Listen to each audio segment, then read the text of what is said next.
And here it is. We go again. Roll up, ladies and gentlemen. One man went to more. Here it is. We go again. Here I am again. Hope you're there. The session starts. Your company required. That thing that happens every single day. The installment for today is happening now. So if you're available, avail yourself of what is going on here. You know when we do it, you know where we do it, and you know why we do it. We're doing it now. One man went to more. The eagle has landed. Water, only water, only water, where they see ma. Water, only water, where they see ma.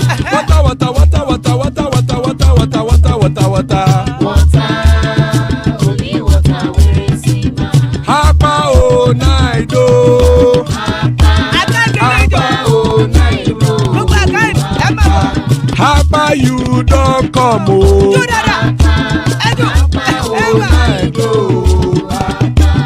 Hapa o naido.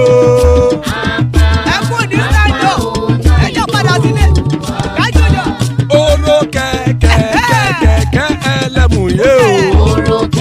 Ilé sọ́dí kẹ̀kẹ́ ẹlẹ́mù ré o. Bobby master kẹ̀kẹ́ ẹlẹ́mù ré o. Chief Wike ti kẹ̀kẹ́ ẹlẹ́mù ré o. Eruku lẹ̀lẹ̀ ẹlẹ́mù dé. Eruku lẹ̀lẹ̀ ẹgbẹ́ ẹlẹ́mù dòde ojàre o. Eruku lẹ̀lẹ̀ Ghana ti dé ẹgbẹ́ bọ́dì o. Ọmọ ẹlẹ́yẹ ẹ̀yẹ o ó dilé o. Odúyẹ̀lá ẹ̀yẹ o ó dilé o. Petrosonama ẹ̀yẹ o ó dilé o. Petrosodúnkẹ́ ẹ̀yẹ rẹ̀ ó dilé o. Ẹlẹ́kọ̀ ọ̀run mú ìní o.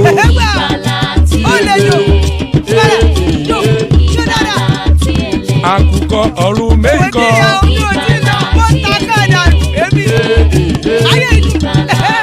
Ikú kò ní ríwà gbéṣe o.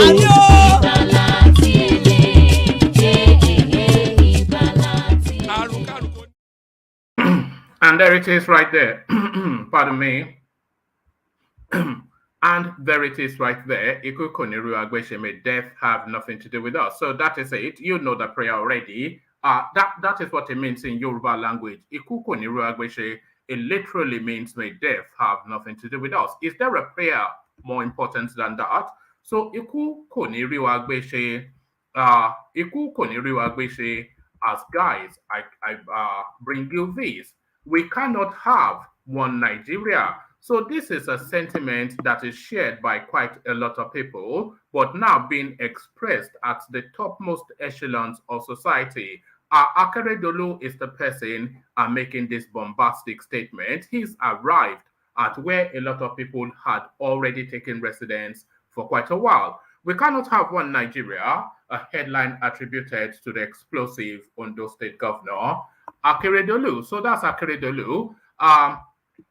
So from that to this, ATIKU's chances shaky as powerful APC chieftains hold closed-door meetings with Obasanjo. So closed-door meetings with Obasanjo, but what weight does Obasanjo still carry within the Nigerian political power play is the question. What weight does Baba Iyabo still carry within the political power play?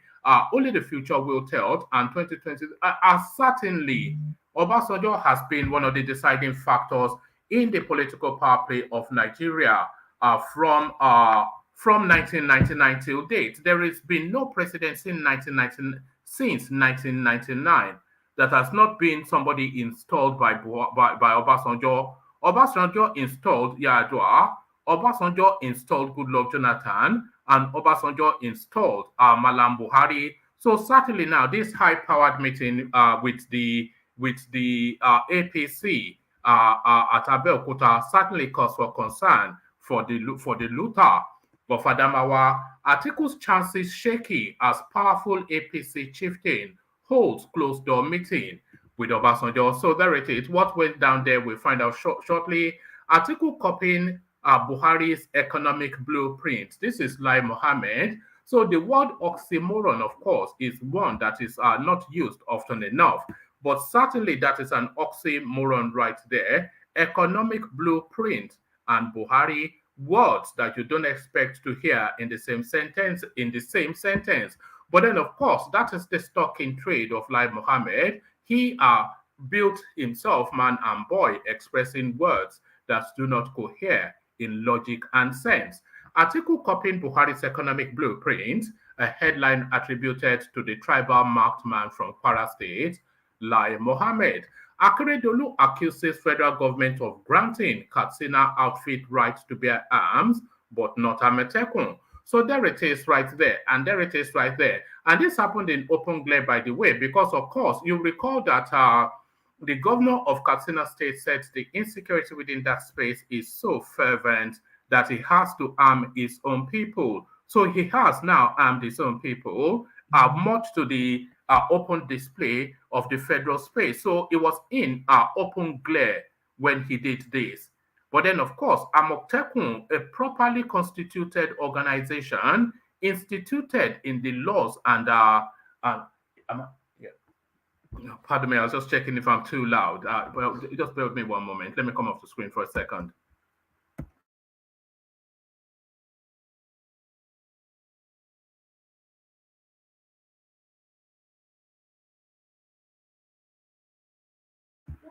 Pardon me, apologies. So yes, there it is. So what have I been saying? I've lost my train. And by the way, of course, you already know I'm not rehearsed. I just open my mouth and wait in expectation, fingers crossed, that the words that come out cohere. So that's why I often talk gibberish, but hopefully not the totality of everything I say is gibberish. But so let me continue to jibber jabber. So let me continue to jibber jabber. Yes, so Akeredolu, of course. Akeredolu accuses federal government of granting Katsina outfit rights to bear arms. But I was saying that a properly legally constituted institution like AMOTEKUN, the Fulani government, they are saying they will only carry arms over their dead body, no matter how many Yoruba people are slaughtered by the Fulanis.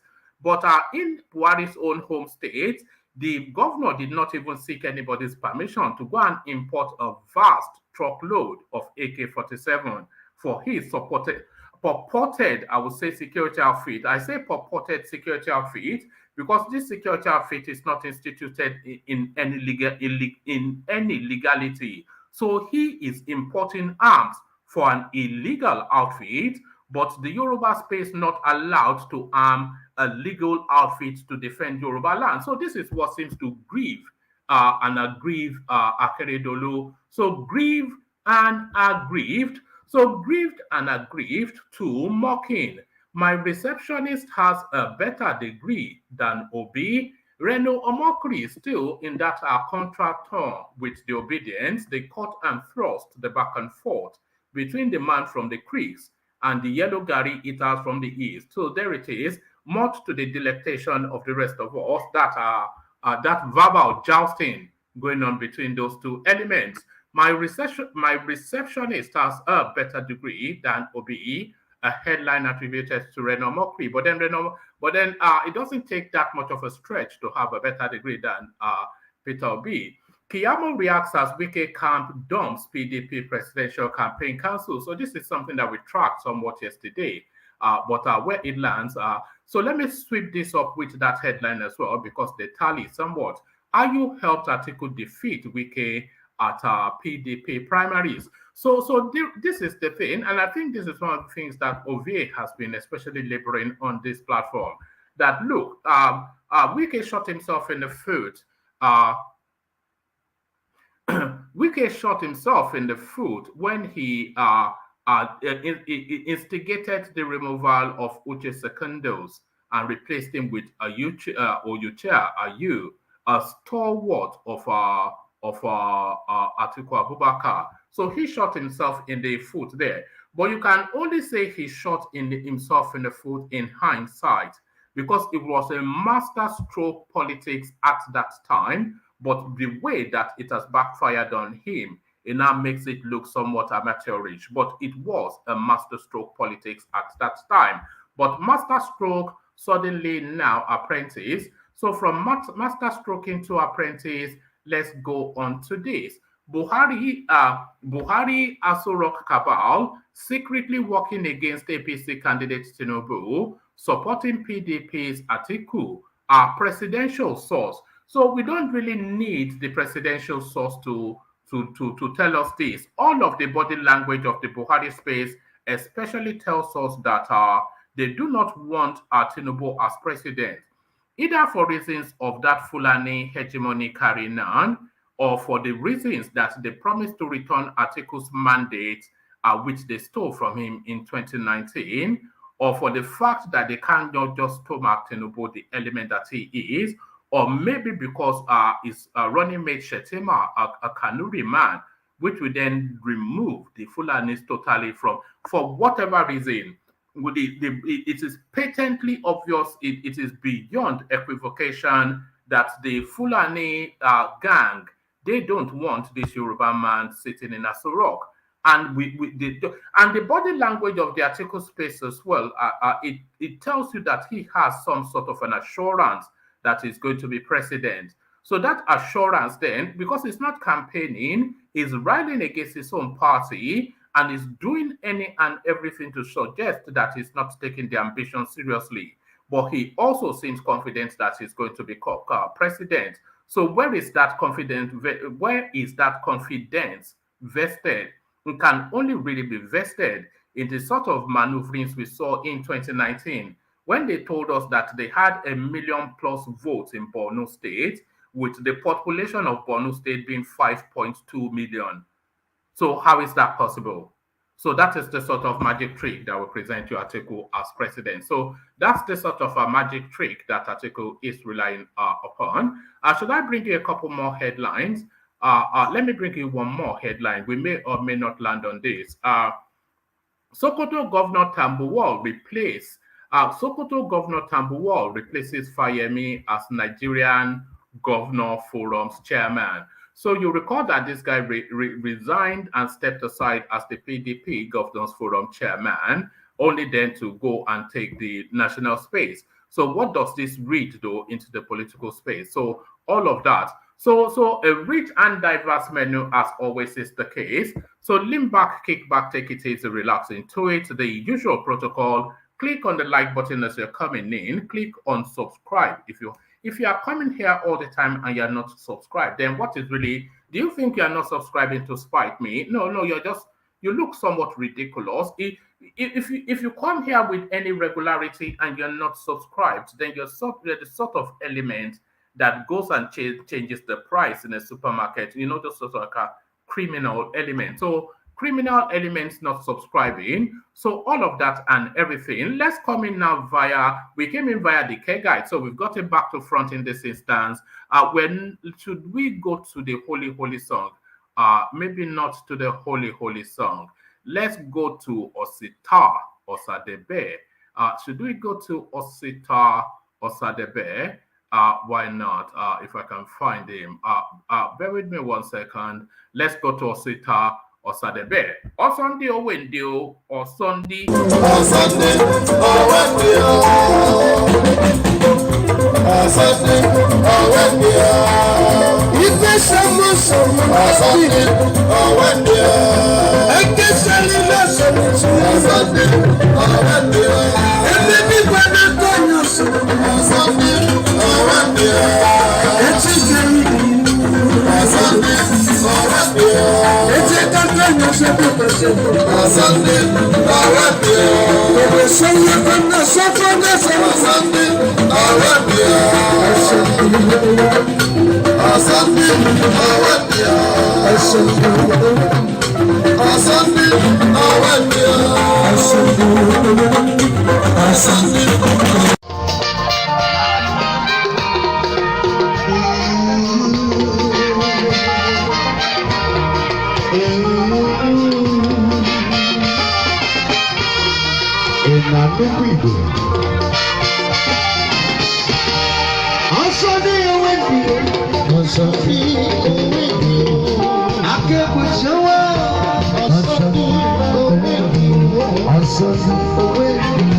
Even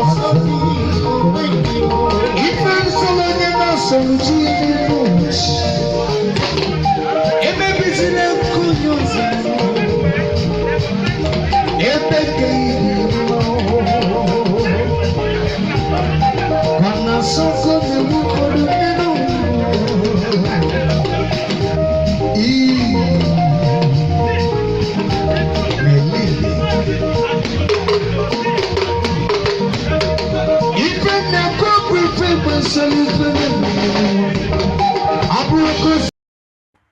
All right, I have to find a cleaner version of that song. One of my favorite songs, by the way, the Mighty Ositar. I don't understand the word, of course, of the song, but it's such a delight. It's high life music for you that have done. For those of you of a certain vintage, of course, you know what that is. It's high life music. That was when we had music in Nigeria before we had all this synthesized nonsense that you people labor us with. Synthesized nonsense, as guys, I bring you this. We cannot have one Nigeria. Akeredolu explodes. Governor Rotimi Akeredolu of Edo State on Thursday expressed his disappointment with the unbalanced system Nigeria is operating. In a statement he personally signed titled, "We believe in one Nigeria, but we cannot have one country, two systems," sent to correspondents on Thursday. Akeredolu filmed at the arming of a Katsina-based security outfit whilst denying the Western Nigerian security network codenamed AMOTEKUN operation same privilege. The video making the round showing the equivalent of the West Nigeria security network AMOTEKUN Corps in Katsina obtaining the approval of the federal government to bear arms is fraught with great dangers. Denying AMOTEKUN the urgently needed right to legitimately bear arms is a repudiation of the basis of true federalism, which we have been clamoring for, Akeredolu said. That Katsina was able to arm its state security force with the display of AK-47s means we are pursuing one country, two system solutions to the national question. Let me take that entirely all over again. It's somewhat faltering in my reading. Governor Rotimi Akeredolu of Edo State on Thursday expressed his disappointment with the unbalanced system Nigeria is operating. In a statement he personally signed titled, "We believe in one Nigeria, but we cannot have one country, two systems," sent to correspondents on Thursday, Governor Akeredolu filmed at the arming of a Katsina-based security outfit whilst denying the Western Nigeria security network codenamed Operation AMOTEKUN same privilege. The video making the round showing the equivalent of the Western Nigeria security network AMOTEKUN Corps in Katsina obtaining the approval of the federal government to bear arms is fraught with great dangers. Denying AMOTEKUN the urgently needed right to legitimately bear arms is a repudiation of the basis of true federalism, which we have been clamoring for, Akeredolu said. That Katsina was able to arm its state security force with the display of AK-47 means we are pursuing one country, two systems solution to the national question. If the Katsina situation conferring advantages on some in the face of commonly faced existential threats, it means that our unitary policing system, which has failed, is a deliberate method of subjugation which must be challenged. The independence agreement was based on a democratic agreement to have a federal state and devolved internal security mechanics. We must go back to that agreement. Denying AMOTEKUN the right to bear arms exposes the Southwest to life-threatening marauders and organized crime. It is also a deliberate destruction of our agricultural sector. It is an existential threat. We want to reiterate that what is sauce for the goose is sauce for the gander.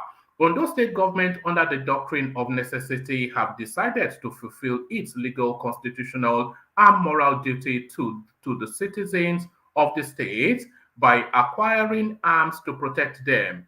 This is more so given that the bandits have had this is more so given that the bandits have an unchecked access to sophisticated weapons. The state government cannot look on whilst its citizens are being terrorized and murdered with impunity.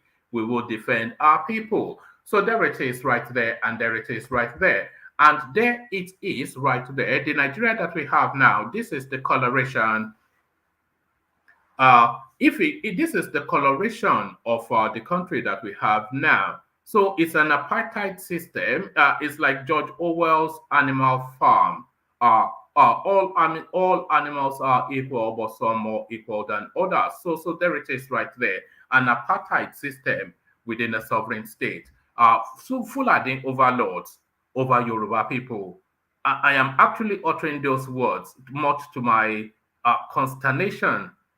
Fulani overlords over Yoruba people, and they are overloading you in open glare. Just within 2 seconds, they arm their own people to secure their space, and they deny you the arms to secure your space, and then they send their own people into your space to terrorize your people. Fulani overlords over Yoruba space. So there it is. So there it is right there. So there it is right there, and here this is right here. Former Borno State Governor Ali Modu Sheriff on Thursday, September the 22nd, held a closed-door meeting with ex-President Olusegun Obasanjo Correspondence Report. The meeting, which was held at Obasanjo's Presidential Library residence in Abeokuta, the Ogun State capital, lasted for over 40 minutes. Shortly after the meeting, the ex-Borno governor hinted to newsmen that his mission to Ogun State was private, refusing to give further details of the conversation. Correspondence report. The APC chieftain described the ex-Nigerian president as his father, saying it is only customary to pay homage as a son would do politically. He said, Baba is an elder statesman.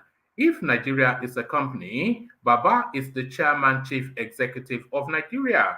So I came for consultations with my dad and to have a private chat. Concerning the 2023 general elections, the APC chieftain said it is his desire for the ruling party to maintain its winning streak in the country. So, meanwhile, the governor of Kogi State, Yahaya Bello, has revealed that the youth will be in control of the administration of Bola Tinubu, the APC presidential candidate, if elected. So there it is right there. So Ali, what is his name again? Let's just get his name right. It's just another Mala really, but let's get his name right anyway. Ali Modu Sharif is the person in contention, and he has gone to have a private meeting with Obasanjo. Is the situation. So the contention and the situation, but why is it making the news? Is what you're asking. So why is it making the news? It would make the news because what paradigm is Ali Modu Sharif in the upcoming 2023? So he's not a player in any way. He's already served his 2 terms as a governor, so he's not in contention there. I'm not sure if it's a senator or not. So if it's a senator, he has really no business having conversations with Obasanjo, and it's certainly not on a private courtesy visit, no, because we're in the political space. So, and to add to the mix, to add another caveat in there, the running mate of Tinubu is his successor as Borno State Governor. So a lot of mystery to unpack in that space. But what is the going on? What assurances or reassurances is he seeking from Tinubu? Not from Tinubu, from Obasanjo. So what is in play is the question. Has he gone there to sample Obasanjo's politics to see where Obasanjo is weighing? And is Obasanjo weighing for that power transiting to the south, which I think he may well have said publicly? Is he giving the assurances that power will transit? Is he wanting to? I don't know. So is shrouded in so much mystery. But the one thing that is a certainty is that the conversation is all kicked around the 2023 situation. But what is that conversation, and what outtake is Ali Modu Sharif wanting to take out of a conversation with Obasanjo? So there it is. Everything just up for grabs. Everything changes but remains the same. So everything changes but remains the same. Uh, Let me pop the hyperlink to the stream. I'm looking really to especially hear from new voices. So if you are a new voice, then I would especially like to hear from you. So let me pop this into the comment section. So let me just do that quickly. So looking to hear new voices. So if you're a new voice, I would especially like to hear from you as we take the readouts onto, as we take the readout onto the next one. ATIKU copying Buhari's economic blueprint, Lai Mohammed. Lai Mohammed, the Minister of Information and Culture, has claimed that Atiku Abubakar, the presidential candidate of the People's Democratic Party (PDP), is coming let's do that again. Lai Mohammed, the Minister of Information and Culture, has claimed that Atiku Abubakar, the presidential candidate of the People's Democratic Party (PDP), is copying the economic blueprint of President Muhammad Buhari-led administration. Mohammed made the claim at the National Press Center in Abuja on Thursday while speaking to newsmen. According to him, no one apart from the federal government understands the blueprint of which Atiku claims ownership of. Atiku had recently spoken on his economic blueprint at an event in Lagos. Mohammed said, last week, the presidential candidate of the main opposition People's Democratic Party, former Vice President Atiku Abubakar, spoke on his economic blueprint at an event in Lagos.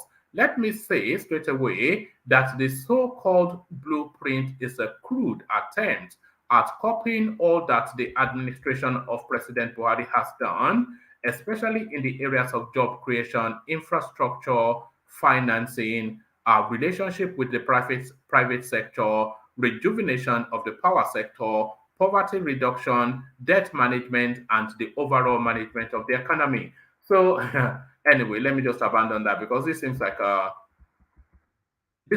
nonsense, really. Let me just abandon that. The overall management of the economy, that is the one that just puts the final nail on the coffin of that. Akeredolu accuses federal government of granting Katsina outfit rights to bear arms, but not AMOTEKUN.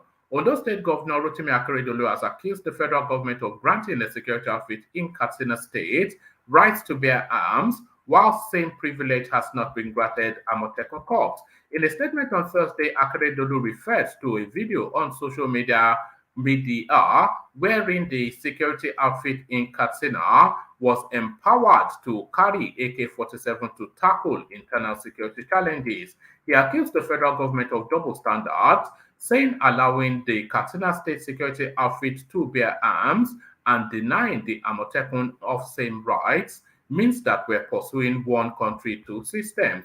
Akeredolu, who is chairman of the Southern Governors Forum, said that equity and justice are required in the federal government relationship with all the component units. He insisted that Ondo State will defend its people, stating that the denial of the right of AMOTEKUN to bear arms to protect the people of the state violated the tenets of federalism.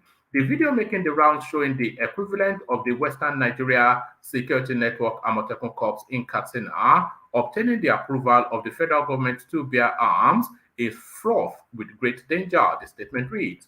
Denying AMOTEKUN the urgently needed right to legitimately bear arms is a repudiation of the basis of true federalism, which we have been clamoring for. That Katsina was able to arm its state security force with the display of AK-47 means we are pursuing one country, two systems solution to the national question. If the Katsina situation confers advantages on some, in the face of commonly faced existential threats, It means that our unitary policing system, which has failed, is a deliberate method of subjugation which must be challenged. The independence agreement was based on a democratic arrangement to have a federal state and devolve internal security mechanics. We must go back to that agreement. Denying Amotekun the right to bear arms exposes the Southwest to life-threatening marauders and organized crime. So I think it's a repetition of what we read previously. So we abandon that there. My receptionist has a better degree than Obi, Omokri. Ex-aide of former President Goodluck Jonathan, Reno Omokri, has made mockery of the Labour Party presidential candidate Peter Obi's degree. The emergence of the degree certificate of Labour Party's principle has continued to elicit reactions. Following a series of criticisms about Obi's education at the University of Nigeria Nsukka, his spokesman, Valentine Obiayem, published his bachelor's degree certificate, a second lower in philosophy, obtained at the institution in 1984. So there it is. Reacting, Omokri compared his receptionist degree to that of Obi, claiming the former was better than the latter's. Table Shaker Blaster, I think that is his new nickname now. Just this cross-gender element from the Greeks. Table Shaker blasted the obedience, noting after all the buzz about their savior on social media, he can only boast of second-class degree in philosophy. He tweeted, "Even my receptionist, whilst I was in government, has a better degree than Obi. After all this noise on social media, it is only a second-class degree in philosophy that your Messiah has. Zenith Bank will not even employ such an educationally challenged character." So there it is, right there. He did promise to leave them alone, but I don't think Reno Omokri can resist. He's having too much fun with this obedient element that. All right. I'm hearing some news in the comment section, but I will come to that in a moment. I hope you're able to back up those comments, Akulata. But let's carry on and let's go on to the next. Let's see, where are we? Ayu helped ATIKU defeat Wike at PDP primary. This is Jonah Jang.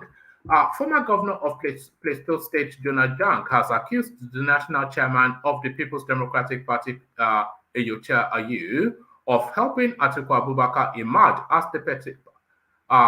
Former governor of Plateau State, Jonah Jang, has accused the national chairman of the People's Democratic Party, Eyocha Ayu, of helping Atiku Abubakar emerge as the party's presidential candidate for the 2023 election at the expense of his opponents, including Governor Yemson Wike of Rivers State, during the primary election.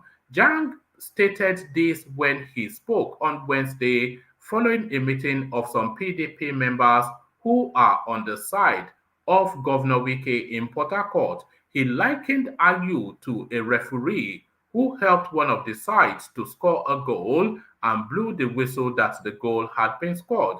The ex-Plateau governor alleged that Ayu had a private arrangement with the Sokoto State Governor Aminu Tambuwal to shortchange Governor Wike and others at the party presidential primary. At the party's presidential primary, Tambuwal, who was one of the leading candidates, made a last-minute decision to step down and asked his supporters to cast their vote for ATIKU. With Tambuwal's support, ATIKU was able to defeat Governor Wike and other aspirants to emerge as the party's presidential candidate.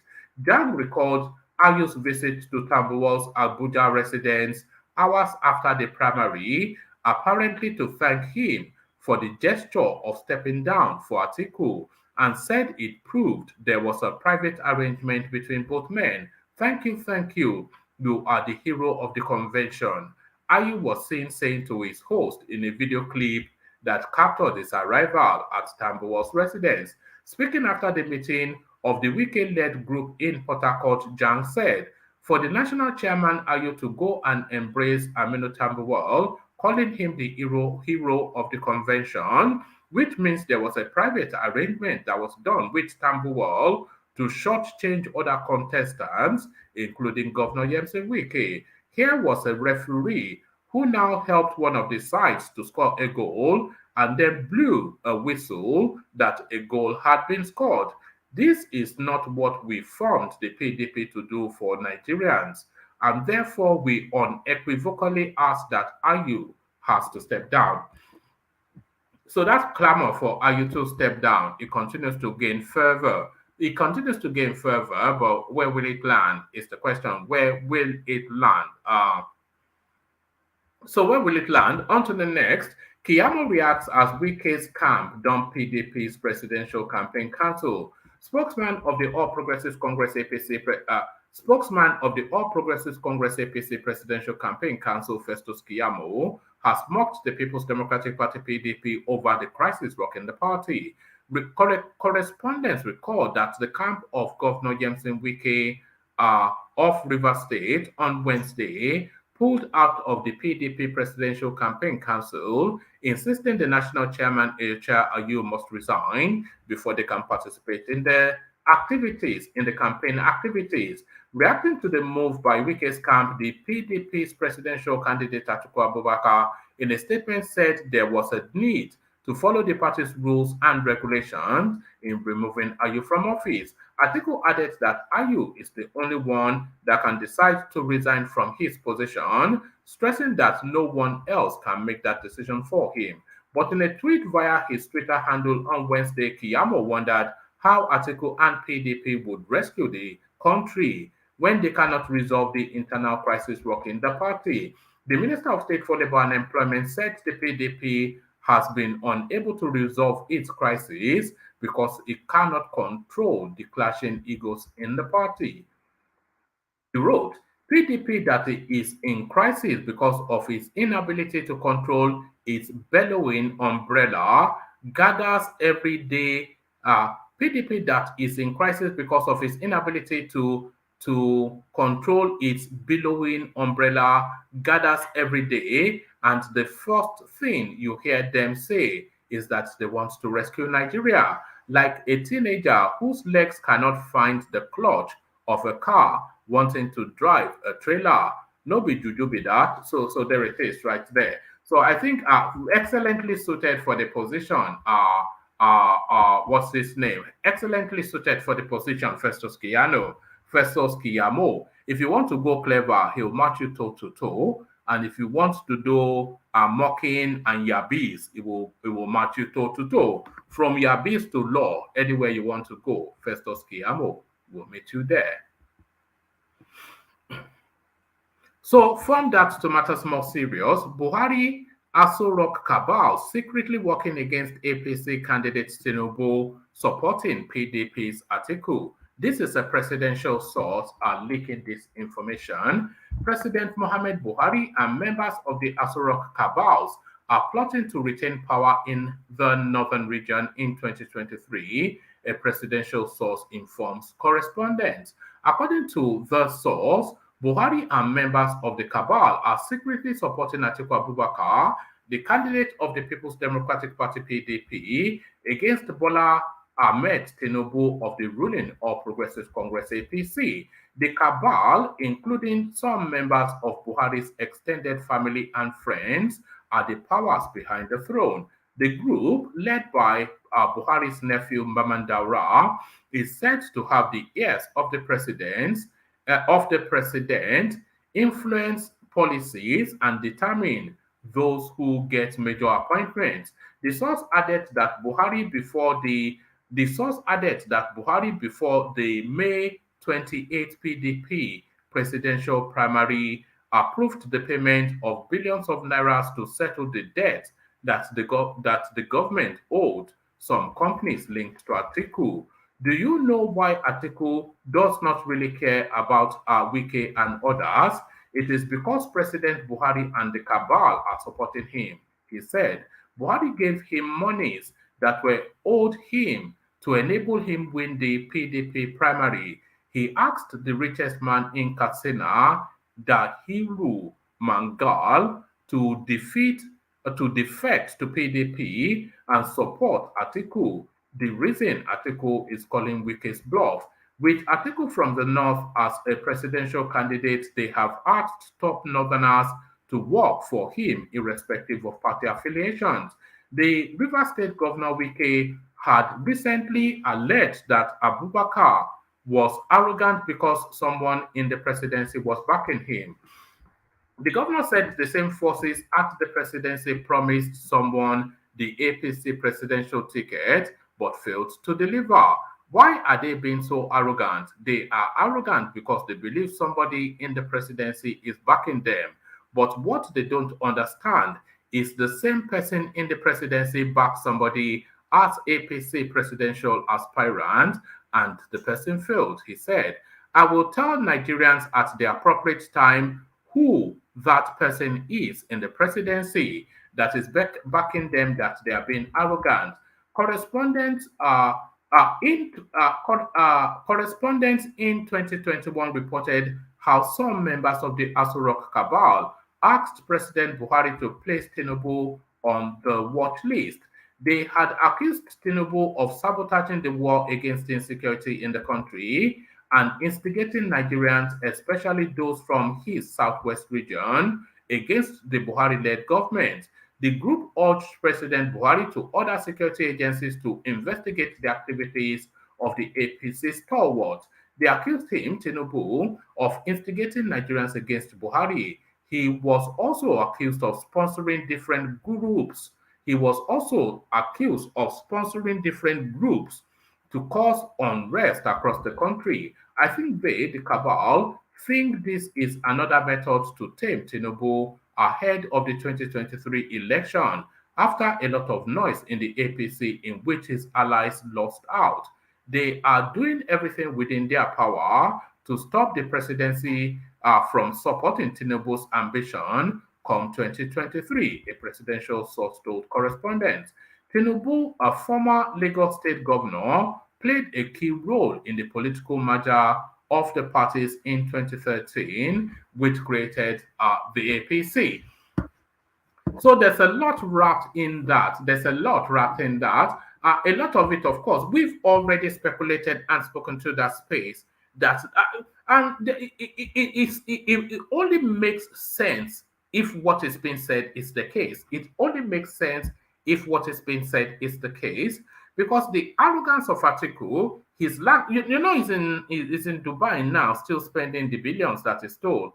He is still in Dubai in campaign season with his foremost lifelong ambition in play and his last chance to reach it. So he's in and out of Dubai all the time. And then he's been arrogant. His party is imploding from within. He's not unifying the party. He's been arrogant. He's straddling his own party and ignoring the Nigerian populace. But he seems confident that he's going to be president. So it can only cohere if what is being speculated and what we have speculated to for quite a long time, if that is what obtains.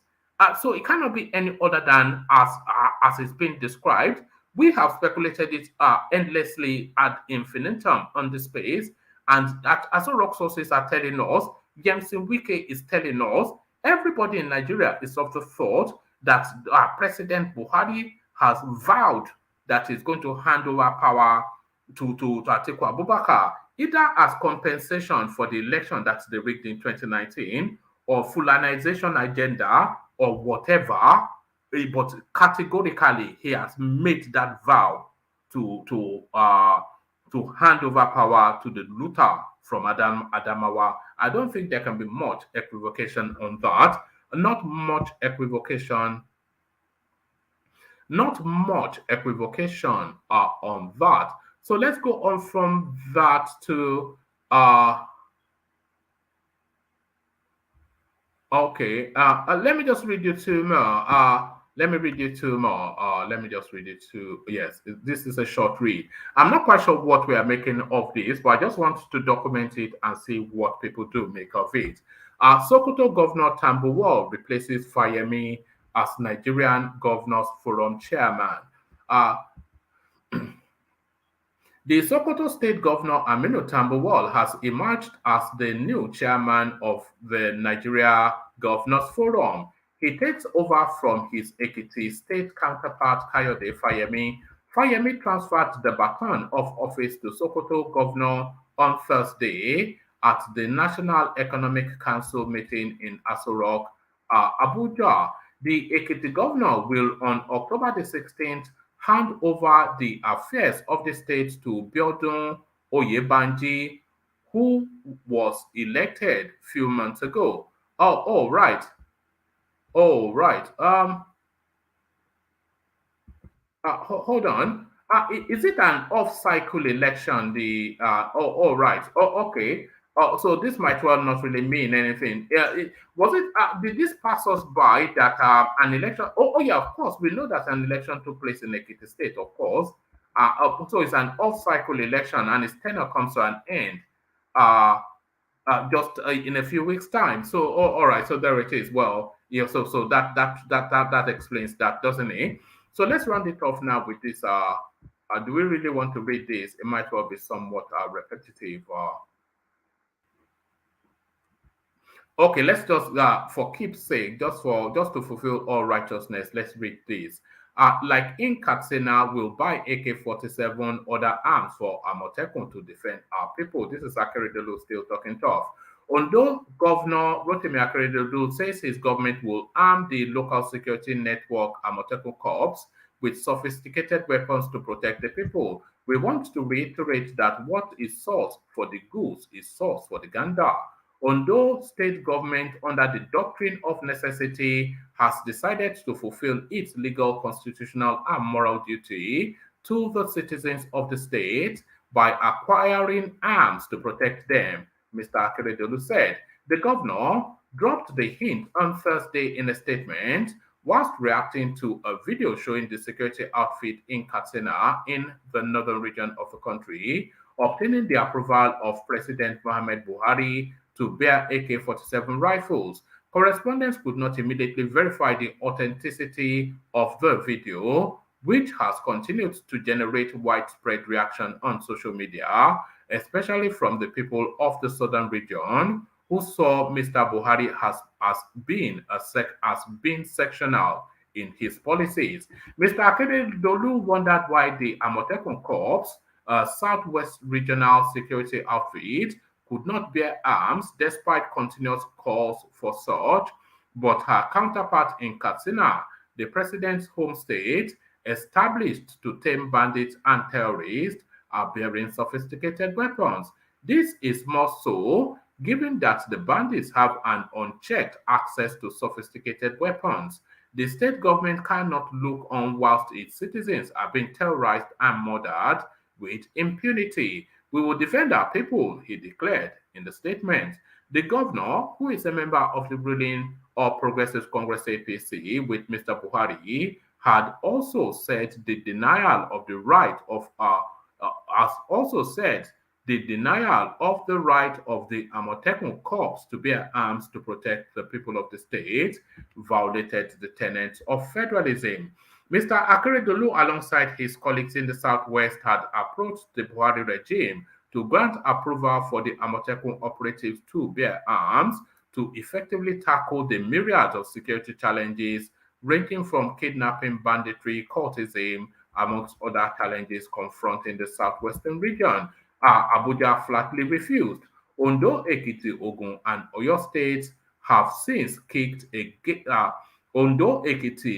Ogun, and Oyo states have since kick-started the operations of the security outfit endorsed by the governments of the 6 southwest states, founded in 2020, without the needed machinery to combat criminals.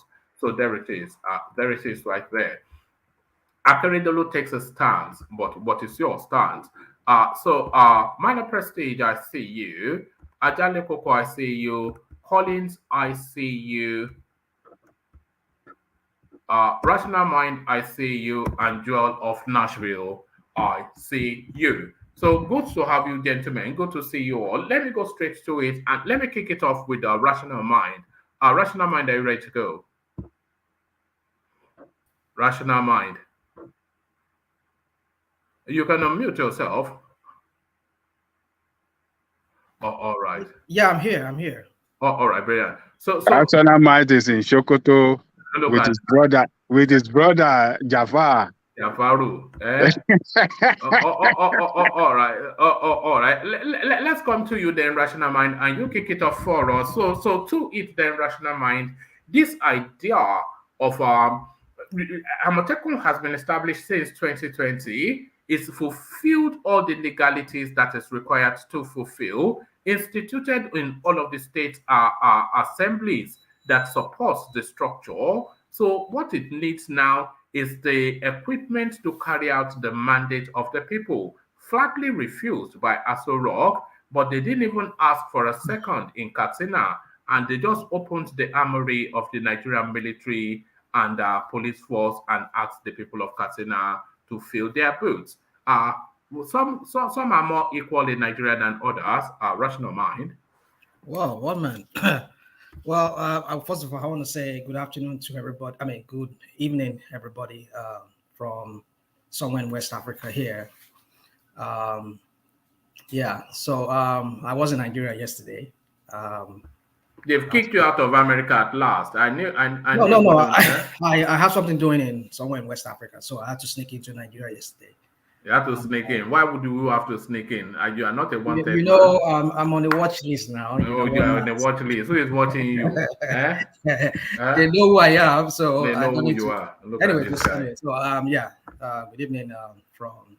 It's 9:10 something here, and where I am. Anyway, yes, for what you just said, it's very, very, very, very. I mean, we should have known this from the beginning with this man in Aso Rock that he's a very sectional man. We could see that in his appointments he made, especially in this when it comes to the security aspect of it, of that country, where it's more of his own people from one region of that country. So I was surprised, and we've seen so many things he did, even with the Ruga, how he gave money to Zamfara State and also Katsina State, his own states, how he voted more money to them for these herders farmers clash, neglecting other states that had the same problem. And now we're seeing that again with the security outfits. I mean, allowing them to bear arms in Katsina, and I think not just only Katsina State, but also in Zamfara State too. I think they've been able to license some of their vigilantes or whatever to bear arms. So are we surprised? So what justification is there for that? How are they rationalizing it? There is no justification. One man, this man is just nepotistic. This man is a man that doesn't care, even with his family. We saw pictures of his daughter and his wife posting pictures of their own daughter graduating from university, where millions of children, kids in Nigeria, seeing what happened. I had to go to Lagos yesterday and seeing how Lagos looked like, and seeing some of my nephews at home, and I was like, wow, this is serious. So and then they could pay. These people they lack empathy. There's a comment. Okay, carry on. It's gone. Carry on. These people lack empathy. I've said this on your platform here, one man. It's just unfortunate that we had this man as a leader, as the president of that country, who we never really read that sign we not really see that, because the way they sold him to us was how we just viewed him, and then we took it like that, and finally we found out that he's not really the person that they claimed he was. So there's no moral justification, there's no whatever justification for what he did, allowing one section of the country to have in a way their own state police that bears arms, and other part of the country that are also challenged as that other states are not allowed to bear arms. So it tells you that we're not equal in that country. I mean, it's very glaring that we're not equal. In 2003, we had even he passed away, Yadua, a Fulani man, was the president. In the north there, Fulani are not the majority there. Again, we have BUHARI, a Fulani man. Now we're going to have another ATIKU again, a Fulani. I mean, what are we talking about? It's glaring that there's an agenda somewhere. I mean, whatever this agenda is, I think the Southwest governors or the leaders from the Southwest and Southeast and South-South, they need to repel this. They need to form an alliance and really, counter these people. Because how can you allow some people bear arms and some people can't bear arms? Well, what's the rationale behind that? What's the basis for that? Akeredolu is saying he will just carry on and arm his own security outfits. What sort of constitutional backlash would you expect from that? I think, or will he go on the basis of precedents or precedents? What's his name? This legal man, Falana, said something. Says they need to pass. I think that was what was the basis that they used in passing that. Each state legislative arm should pass that law that will establish AMOTEKUN. So if they can pass it, and I think what I don't know is, I'm not a lawyer, but I think where they will have problem is, since the means of violence is solely solely the responsibility of the federal government, they would need some kind of licensing from the federal government. That's the only area I feel that there will be clash. So, but then if they institute their own security agency in a way, their own state police in a way, but they can't bear arms. So what is the point? That's why I said that 1999 constitution is so fraudulent. I mean, it needs to be scrapped I don't even think of if it can be reworked. They need to scrap it and redesign another one. So for me, Falana told them back then that they need to put a law in place through their state legislative arms so that they could be able to establish AMOTEKUN. But how could they do that without even harming them? So that is the area I don't understand. But for them to now seek licensing from the federal government, and federal government is giving licensing to one part of the country who had the same security challenges as they have in that region, in Southwest or Southeast or South-South, and they're not allowing them. I mean, that tells you that we're not equal in that country. But it's very clear that we're not equal. We've seen it the way this man has always managed that country under his administration. But how can this sort of thing be happening in open glare? How can it? That is it. It's because one man. I know you won't like me to say it. I mean, you won't like me saying it. I mean, you won't allow me. You won't like me saying it. It's because some people have their own ambition of wanting to become the president. If this man does not have this ambition of wanting to become the president, I tell you, this whole thing about the Yoruba nation or whatever agitation from the Southwest and the Southeast will force these people to the table. But because some people have ambition among all these people we're talking about this Southeast, South-South, or Southwest, the so-called politicians have their own ambition of wanting to become leaders. That is why the voices of those people who are fighting against these people are not being heard. They kind of suppress it because of that way they will not be viewed as also supporting the agitators from their regions. But if they really take sides with the agitators from their regions, even though we can't even get a Yoruba nation or whatever, we'll force these people to come to the table and dialogue and talk about how we can redesign that country. Is all this shenanigans by the Aboki, is this not really a recruiting mechanism for ethnic nationalities? Is it not a recruiting? Because the Fulanis continue to rage within Yoruba land unabated, uninterrupted.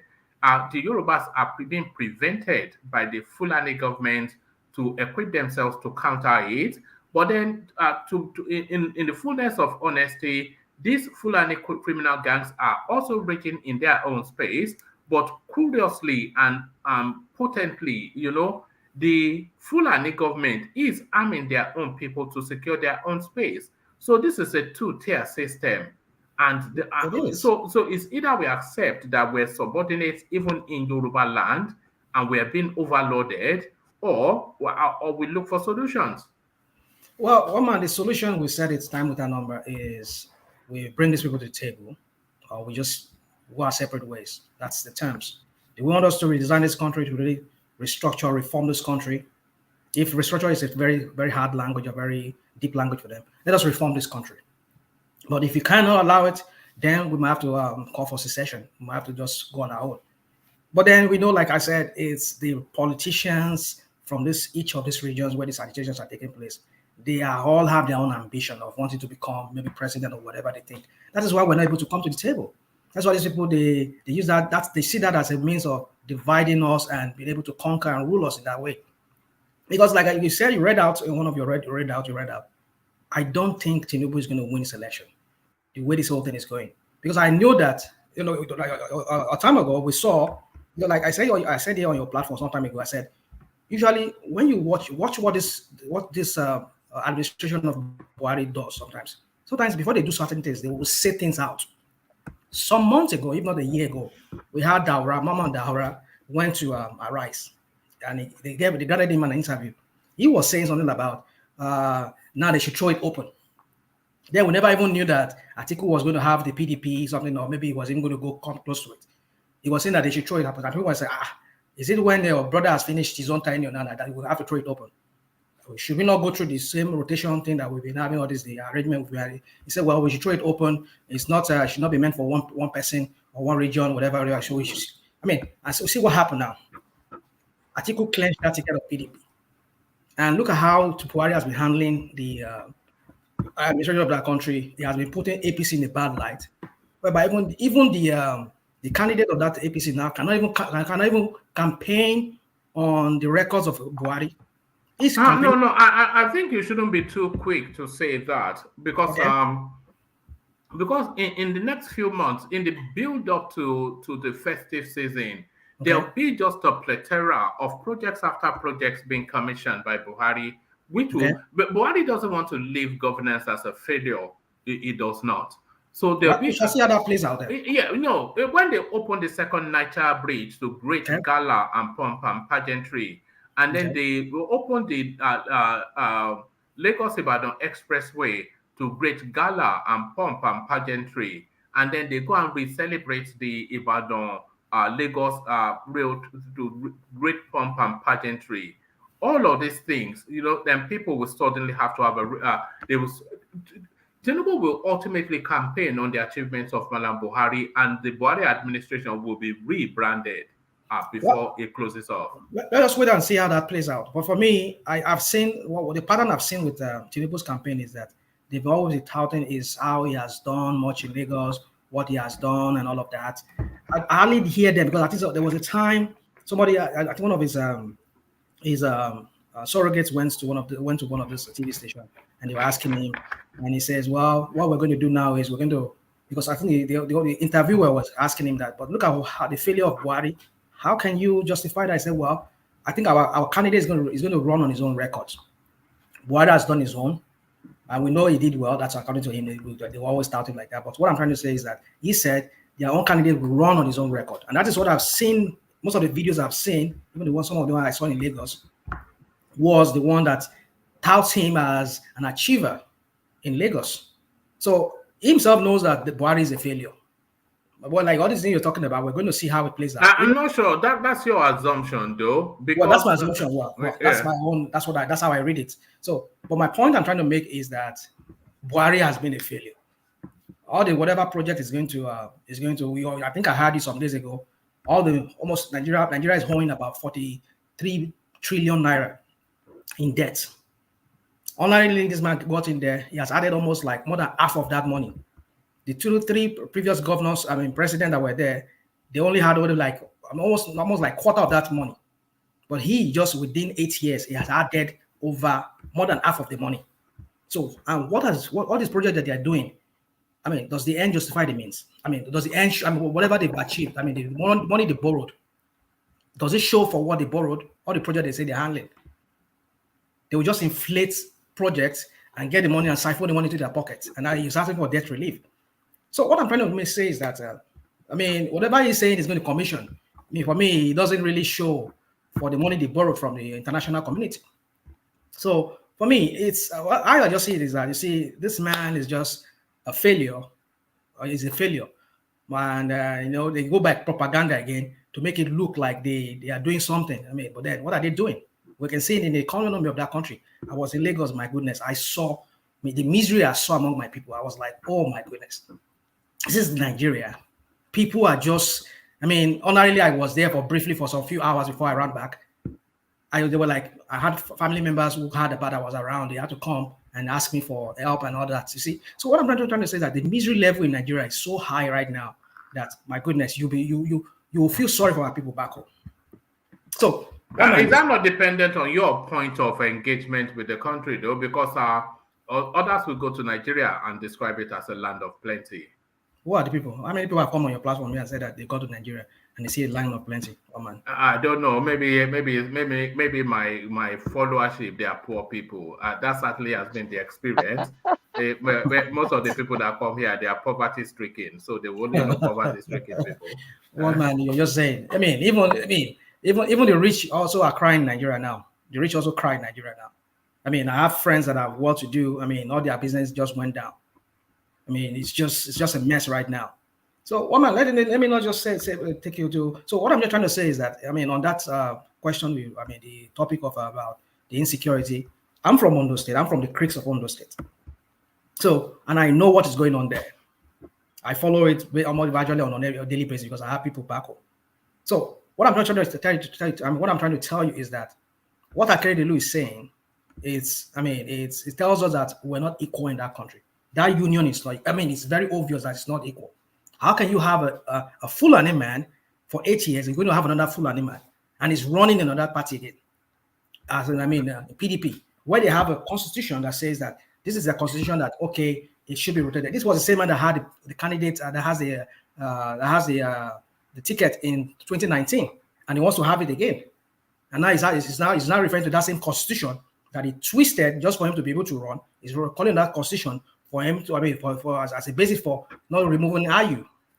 So you see, these people they do a lot of shenanigans that people from the southwest, southeast, from the south just allow them to have their way. It's time we need to put our foot on the ground and tell them no, and we mean no. But how can we come to that consensus when we have divided politicians? Some just running for their own pocket or whatever ambition, and then some people say no, and then how could they? They see that as a means of dividing us.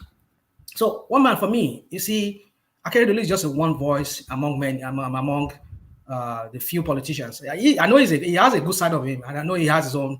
The bad side of him is what there's a corruption in his own administration too. But when it comes to that security aspect, he's trying to make sure, because in Ondo State right now, a lot of the farmers can't go to farms for their farms. They are scared of going to farm. In places like Okitupa area down to the creeks where I'm from, the cost of food is just, oh my goodness. People, all those things you see in Lagos that are cheaper in Lagos, when you go to my area there, it is very expensive. This is twice the money. That's even if you can even get it. I don't, but that cannot be true. It is. Nothing can be true. Nothing can be more expensive in your area than it is in Lagos, because there is no money in your area. Let me give you an example. Like Bonvita. You want to buy Bonvita? Why are you drinking Bonvita in your area? Oh my goodness! What man? It's not. Yeah, but yam, the basics of life, yam, gari, etc. They cannot be more expensive in your area than Lagos. It is because tomatoes, there is no money in your area than Lagos. There's certain things they don't grow over there, like tomatoes. They don't grow tomatoes. They bring it from the north, like Akeredolu, this small. They bring it. So even like rice, it's very expensive there. So it's one man. You need to go there and see what is going on there. They can't be. They can't expect them to always be eating gari every time. Even though they make gari, they have cassava where they make gari. But what I'm saying is that you can't expect them to be eating gari every day. Can you eat gari every day? And you get tired? Well, I'm in a position that I don't have to. So well, you want to go I know, is this life only meant for you? It's also meant for them too to enjoy. No. What are you talking about? Don't let us go there. You know full well that it's never equal in life. There are people at the lower rungs of and so they should continue being lower, right? Every society, even in your American space, there are people in the lower rungs of the food stamp people. One man. I mean, this is terrible hearing this from you. I mean, like, you make it sound like you're only here just to, I mean, this life is only meant for you. Rational mind. Is that not true? Is that not true? That's what? What you said. There are lower people everywhere you are. I mean, what are we talking about? There are lower people. For the fact that there are lower people. Is that not true? That's what I'm asking you. Listen. There are people starving for food in America. One man. In the 80s, late 70s, when I used to go to see my grandma when she was still alive. Late 70s. I detest that in the 80s. The good old days. Hold on now. The good old days were never good. In my area. There was more suffering in those days than there is now. The world is infinitely, including Nigeria, better than it has ever been. The good old days. Right now. The good old days, Abi. Look at this guy. That's what I'm saying. It seems to me like it's been a long time you've been on, man. No, don't worry. The life for Nigerians is a but I'm reporting because of what I see. Options. The few hours I spend in Nigeria, I'm reporting based on that.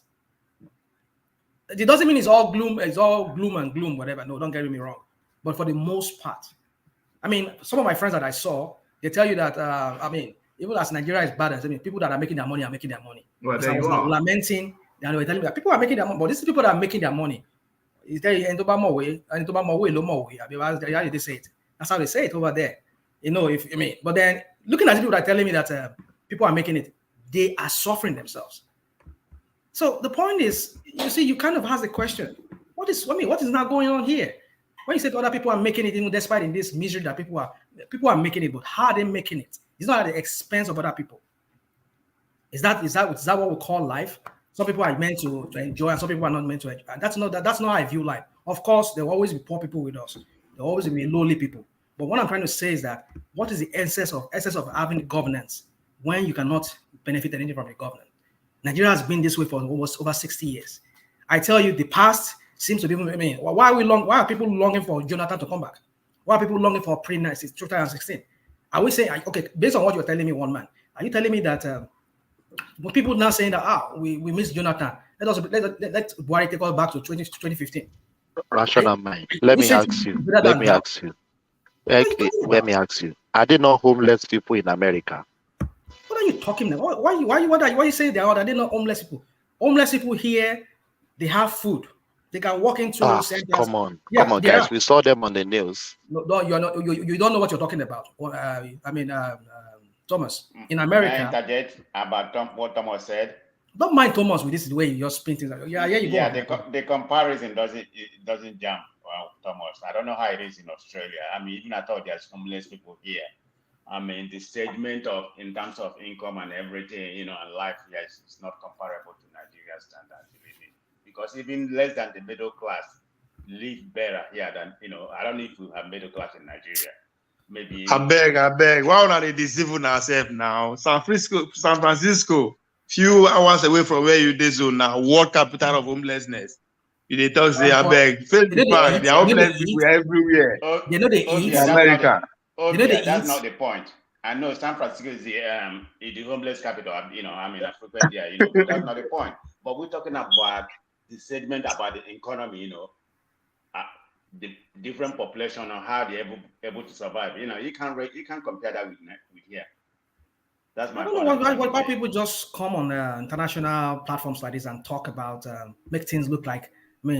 Make it look like it's not as rational mind. Your conclusion about Nigeria, that is your own view. You have millions of people in Nigeria who are living way better. What is your own view? When was the last time you were there? Okay, Ovie, what is the percentage? What did you know the last time I was there? You are not the only one that just visited Nigeria within the last couple of days. You are not the only people that just visited there. What did they tell you? Everybody, I get family for Nigeria. They have a comparatory to what you are saying. So I don't know why you. What are they saying? Tell us. But Ovie, what is the percentage? Now. Let us hear of you. What did they tell you? Exactly opposite of what you are saying. What did they tell you now? It's not what they tell me up to today. I get relative, I get employer, I get it. So that is your own view. Just because your experience is, but you are not calling from Nigeria now. If Nigeria is that bad, can you make that? Can you make that? Are you not calling from Nigeria now? Obi, what are you talking about? But I'm in Obi, what are you talking about? I'm talking about that. Yes, Nigeria is not as way he's describing it. That is his own perspective. That's okay. That's his opinion. Let's not make this a street brawl. No, I will make it a street. We have over 100 million people living in Nigeria. You have over 100 million people living below poverty. Over half of the population living in. How many of them do you know? How many you know? It's a lot of them in Nigeria. What are you talking about? No, it's a lot of that doesn't mean say you say over 90% you are saying. What do you mean? A lot of them don't reduce them. You guys are saying that there's nothing good at all happening in Nigeria. My brother, this is not a if Nigeria is that bad, he will not be making this call for Nigeria. This is not a beer parlor. I'm not calling from Nigeria. No, it is not a beer parlor. No. If you're talking about statistics, one of the neighboring countries in Nigeria. I mean, to Nigeria. I'm not in Nigeria. What are you talking about? What are you talking about here? I'm saying everything you are saying. Why will not they follow via they do all these things now? I would answer the question. Not answer the question. Why would they just leave Ovie in their own? Ovie wasted for America. You are making a general statement, which is not a fact. Talk say, oh, Nigeria better, but he no go live for Nigeria. He stay here in America. That can leave him alone. I am not telling you Nigeria is working as we want it. No, Nigeria is not working as we want it, but it is not as bad and dangerous as you guys are describing it. Let's face it. Come on, man. Let's face it. It's not bad. What are you saying? When you see professionals, can you let me say this? When professionals like doctors and teachers, doctors, everybody they run commot, bankers leaving your country, and you say it's not bad. Now America would day. America attract some of the best brains around the world, not just only in Nigeria. If your country is so forget that way you talk to. Don't be everybody they don't come out. If that country we happen to live in a country that don't say that. Hold on, don't say that, Ovie. I picked up a relative at the airport today, and she was reporting that she had never seen anything like it. Absolutely, even with the airfare as it is, absolutely jam-packed the airport. Everybody looking for it, and every single day. Let me say this to you. One man. I was in Lagos. I am not going to say. Let me quickly say this. I am not going to say. I have 4 of my friends. Hold on. Let me say this. I have 4 of my friends. They are graduates. 2 of them work in the tech industry. One of them is a psychologist. And then anyway, so like that. So they are already processing. They just wanted me to give them an input and you give them an idea of what to expect and all of that.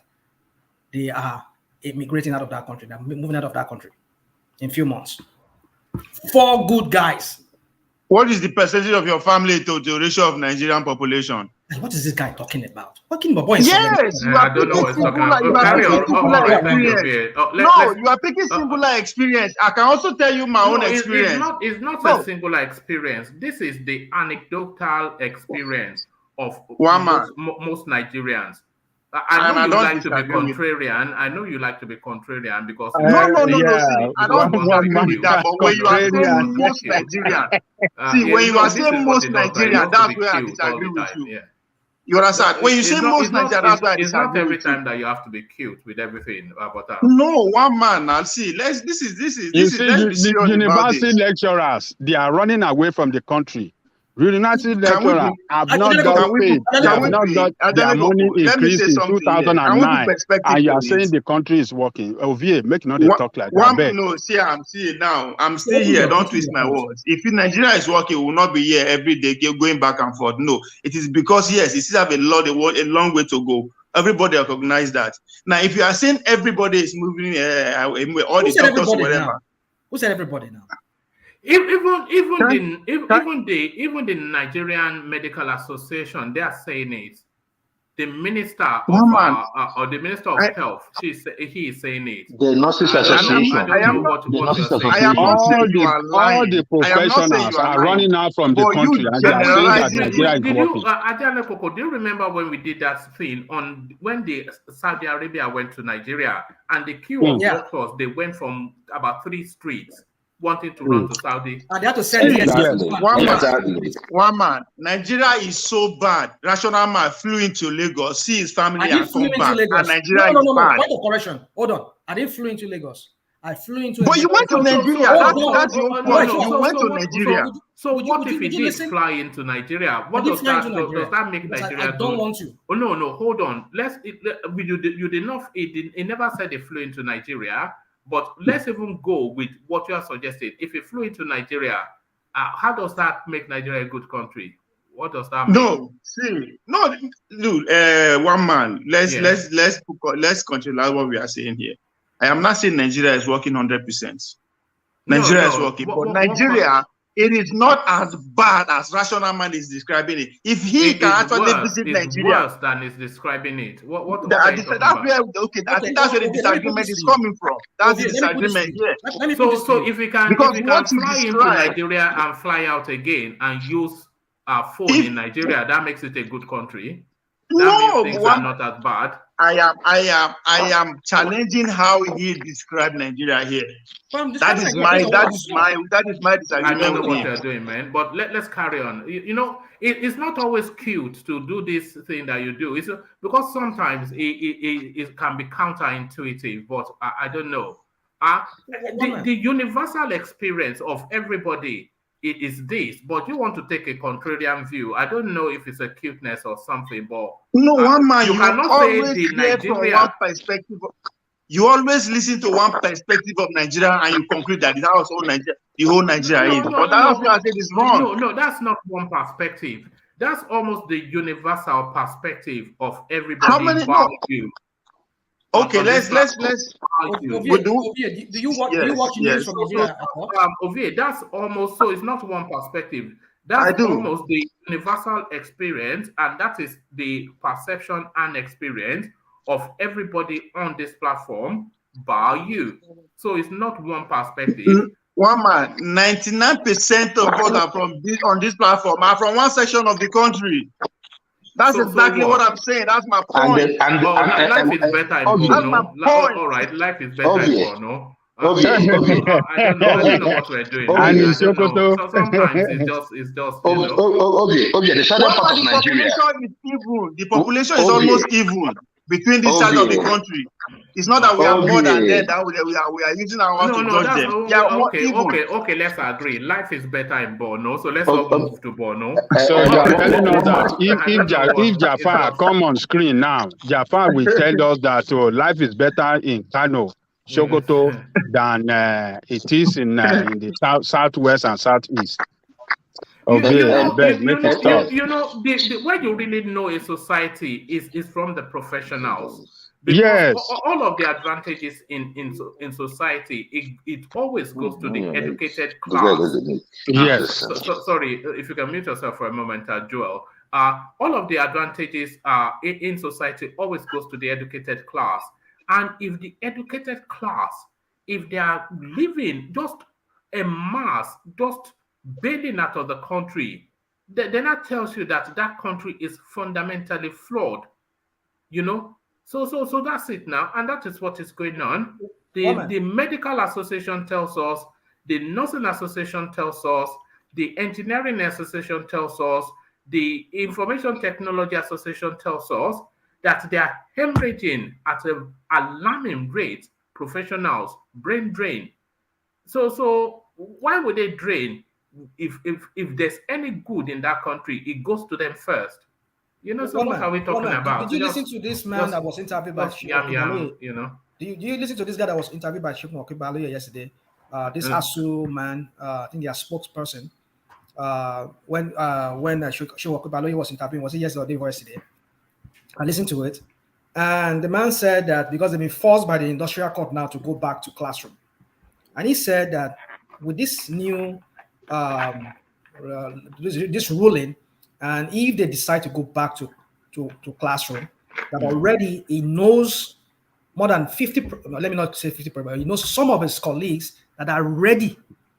They are ready to leave Nigeria because the ruling does not address the problem of the 200 billion naira every year that they have to give to. It doesn't address certain issues that they were asking for, because you ask them to go back to classroom, you're not going to pay them their 7 months arrears, and you want them to teach. How do you want them to teach? If there's anything to even be hopeful about in the country, why would the professionals be leaving? That is it. Because any advantage in the country goes to them first.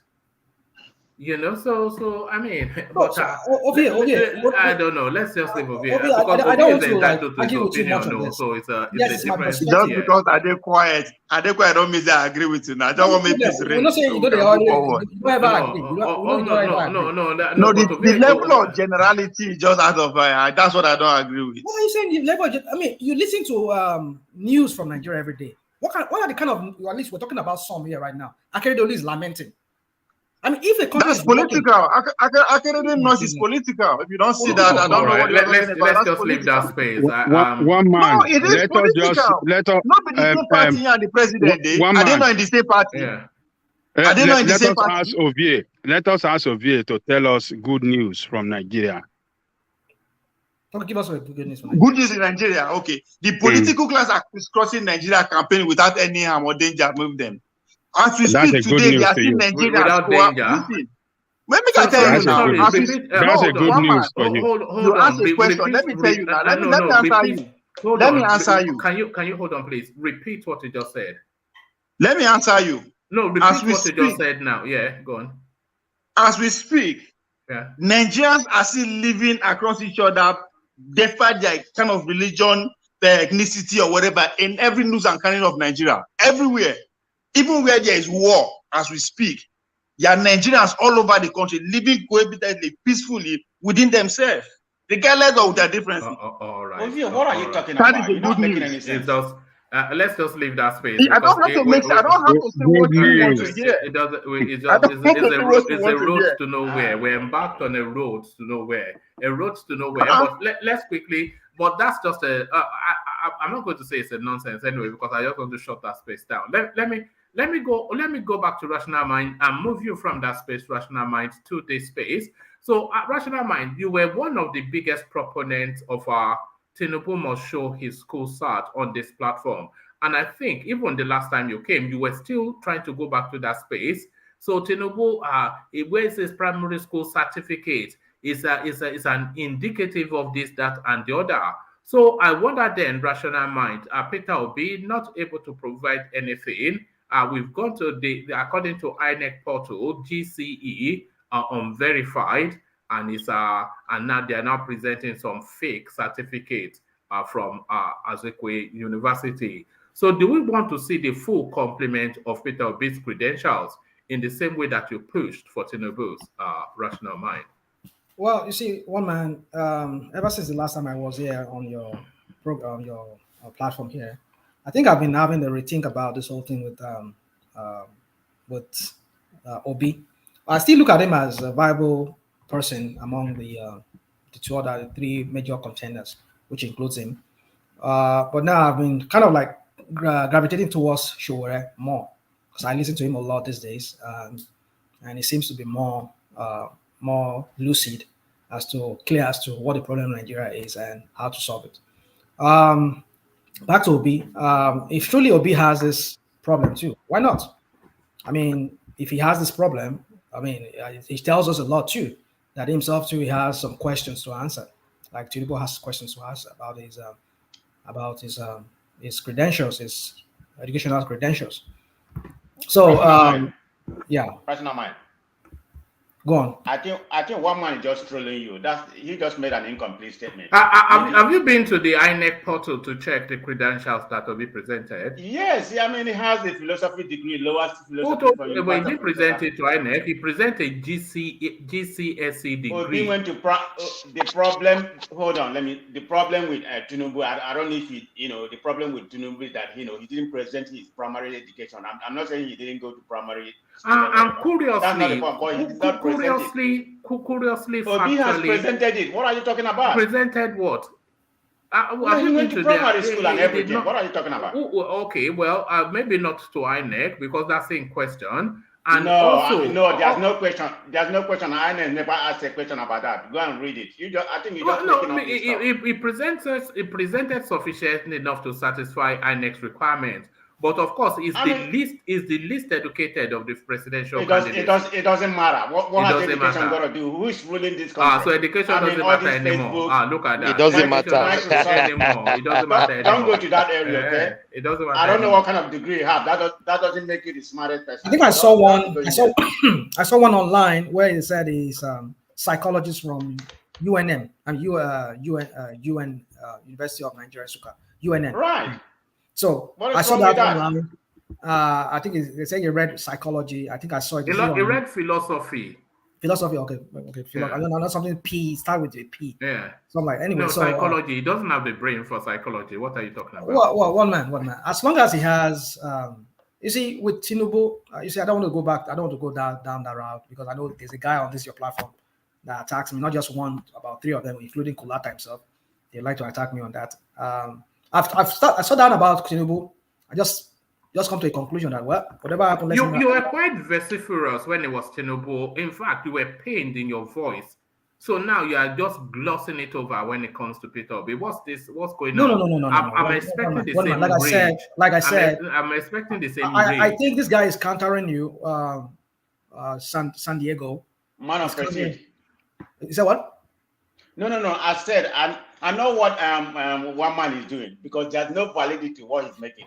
He can say that. Wait a minute. Let me. Show rep provided is I think it's school start. Is that what it provided for this current presidential election? I think that was what it intended. So I think that's the minimum you can provide. I mean, you must be a school start holder. So if he provided that and he has a higher degree, a higher certification for that, why not? I mean, that's still okay. So, but then I'm saying is that himself, he has quite. You see, my only question with Obi at this point is that those people whom he has aligned with in the past is making me have some kind of doubt as to is being able to govern effectively, and also he's not. I think he attacks Tinubu more than he attacks. I've not even had him attack. What's his name? ATIKU. Usually calls him my leader. I mean, like that makes me wonder. They're born and rich. They're not born and rich now to attack ATIKU. I wonder. ATIKU is the one sponsoring his campaign. Do you not know ATIKU is the one sponsoring his campaign? Yeah, it makes me wonder if he's really serious about really wanting to campaign.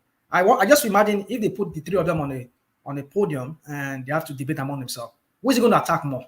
Is he going to attack ATIKU too, and also let the whole world know about whatever shenanigans that ATIKU has, or would he just attack Tinubu more? So that tells me a lot that this guy is one-sided. So it has been giving me some kind of. I still look at him as a more viable among the three of them.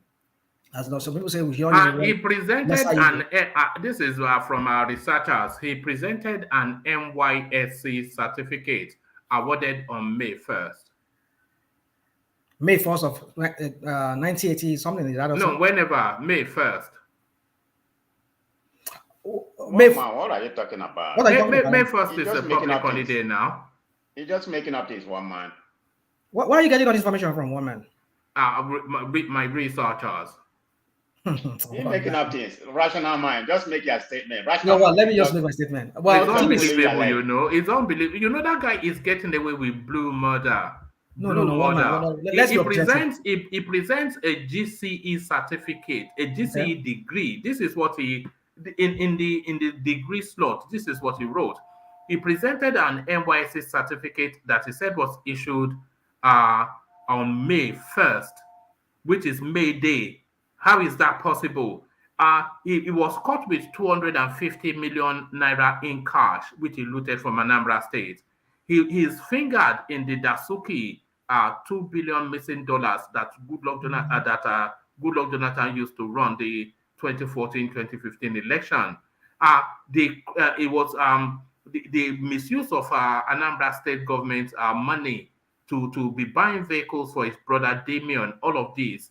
You just And this guy gets away with one man. Pandora Papers. One man. And we just gloss over all of these things. One man. One man. You are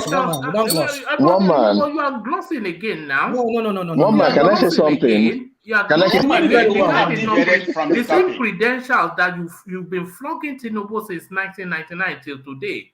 Now we find Peter Obi in the same space, and you just gloss over it. No, one man. I'm not glossing over it. You see, the point is this information you're presenting to me, maybe because I've been busy doing so many things, I've not been able to. Even that certificate that I just saw in passing, I didn't really take time to view it, to look at it. But I just believe that, if this man has anything up to now, they should have brought it up. If he has anything without, it's being brought up now. But that's what I'm saying. I might need to go look at what you're telling me. Tinubu, you are just making up things. I don't know why letting him show you. Tinubu, you are hammering about his primary school certificate. He graduated with distinction. Peter Obi, you are eulogizing him. He came out with a pass after 12 years. Well, one man. The point is this. Where are we? Hold on. Rational mind. Yeah. One man. If that actually true that he only submitted his school certificate, that is not even sufficient enough, because now what is required as being passed to law by the National Assembly is first degree. But does that catch this particular cycle? This you've been on this space for a long time. Why don't you understand when one man is trolling or all of you? No. I'm just asking. Now, one man, didn't you know that? No, I didn't know, but I'm not sure that it applies to this cycle. It doesn't apply to this because it's can't look. I don't think this law can look in retrospective. Yeah, they can't apply it retrospectively. Maybe the next election. Oh, okay. So. But then, because the current 1999 Constitution says, I think it says the minimum for a president must have as a qualification must be, I think, school start, something like that. Yeah. But then, if you had primary school, no problem. Let's just document that in the field, Peter Obi is the least educated of all the people in play. One man. It's at this point in time, I don't think education is.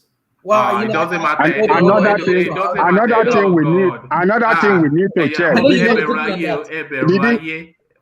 Did he have 5 credit, including English and Maths, at a go, or at how many at 10? Did you check that? No, he didn't go to primary school. No, I'm checking. Okay, I've got Peter Obi's NYSC certificate right there. Adale Koko, what is May Day?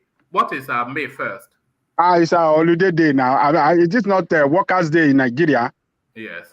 And what do the government declare it as? It's a holiday. It's a Workers' Day now. When did we start celebrating May Day? That's another question.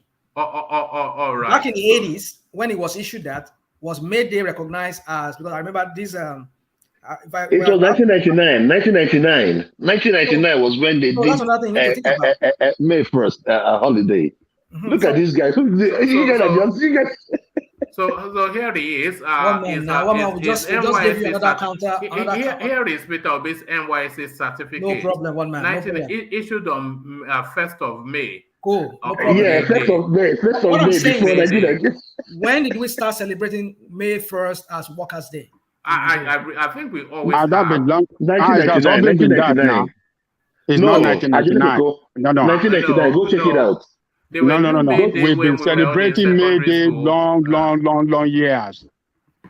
It's not. It didn't start from 1999. Okay. Since the 60s. Can you help us Google it?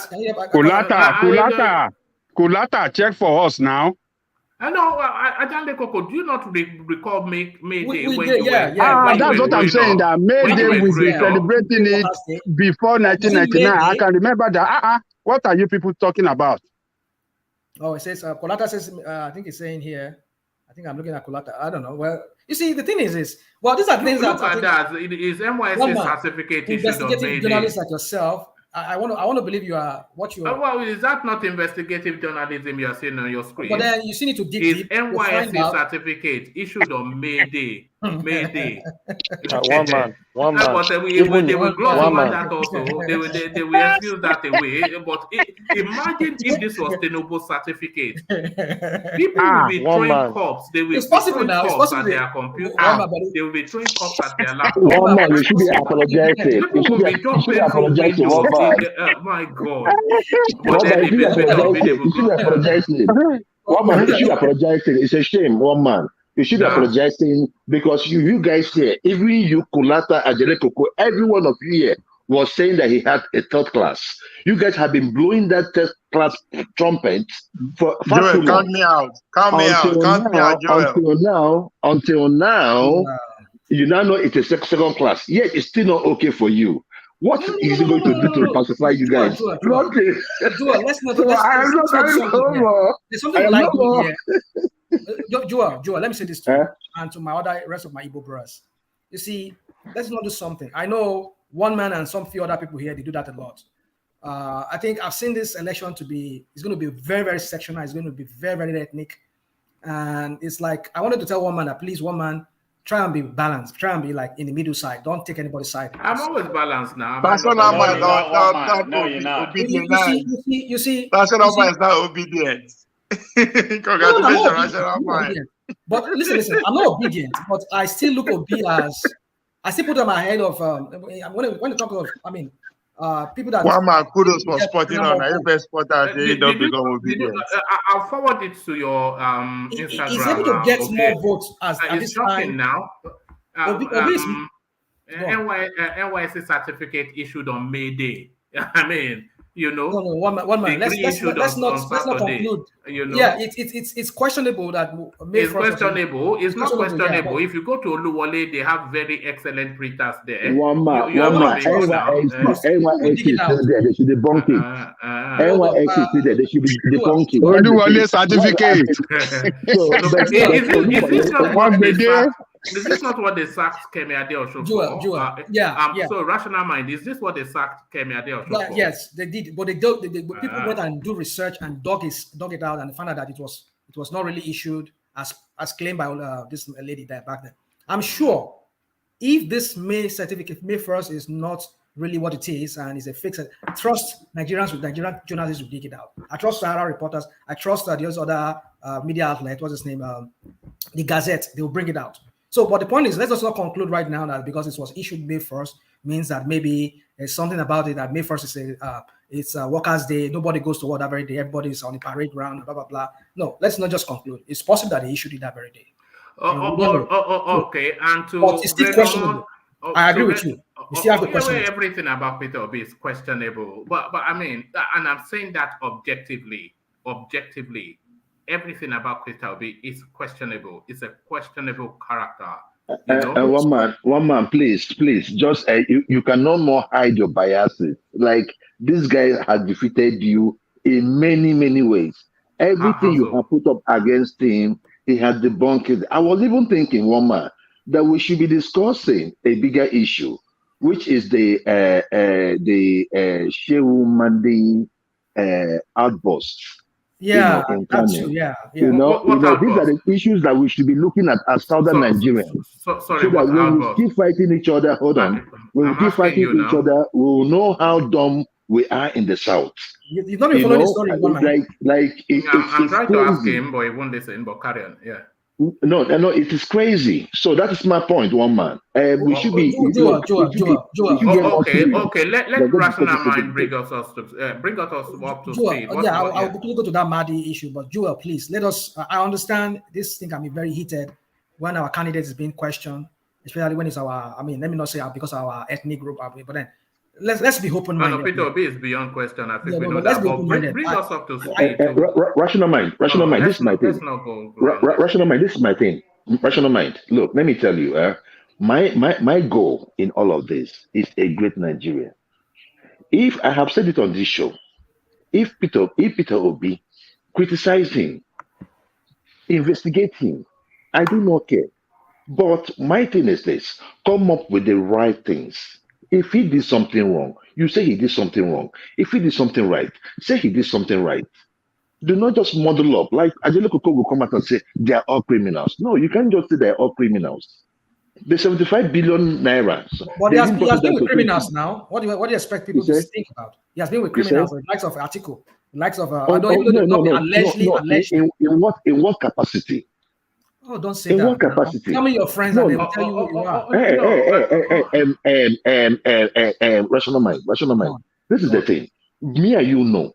We all know that for you to be become the president, you have to belong to the two major parties.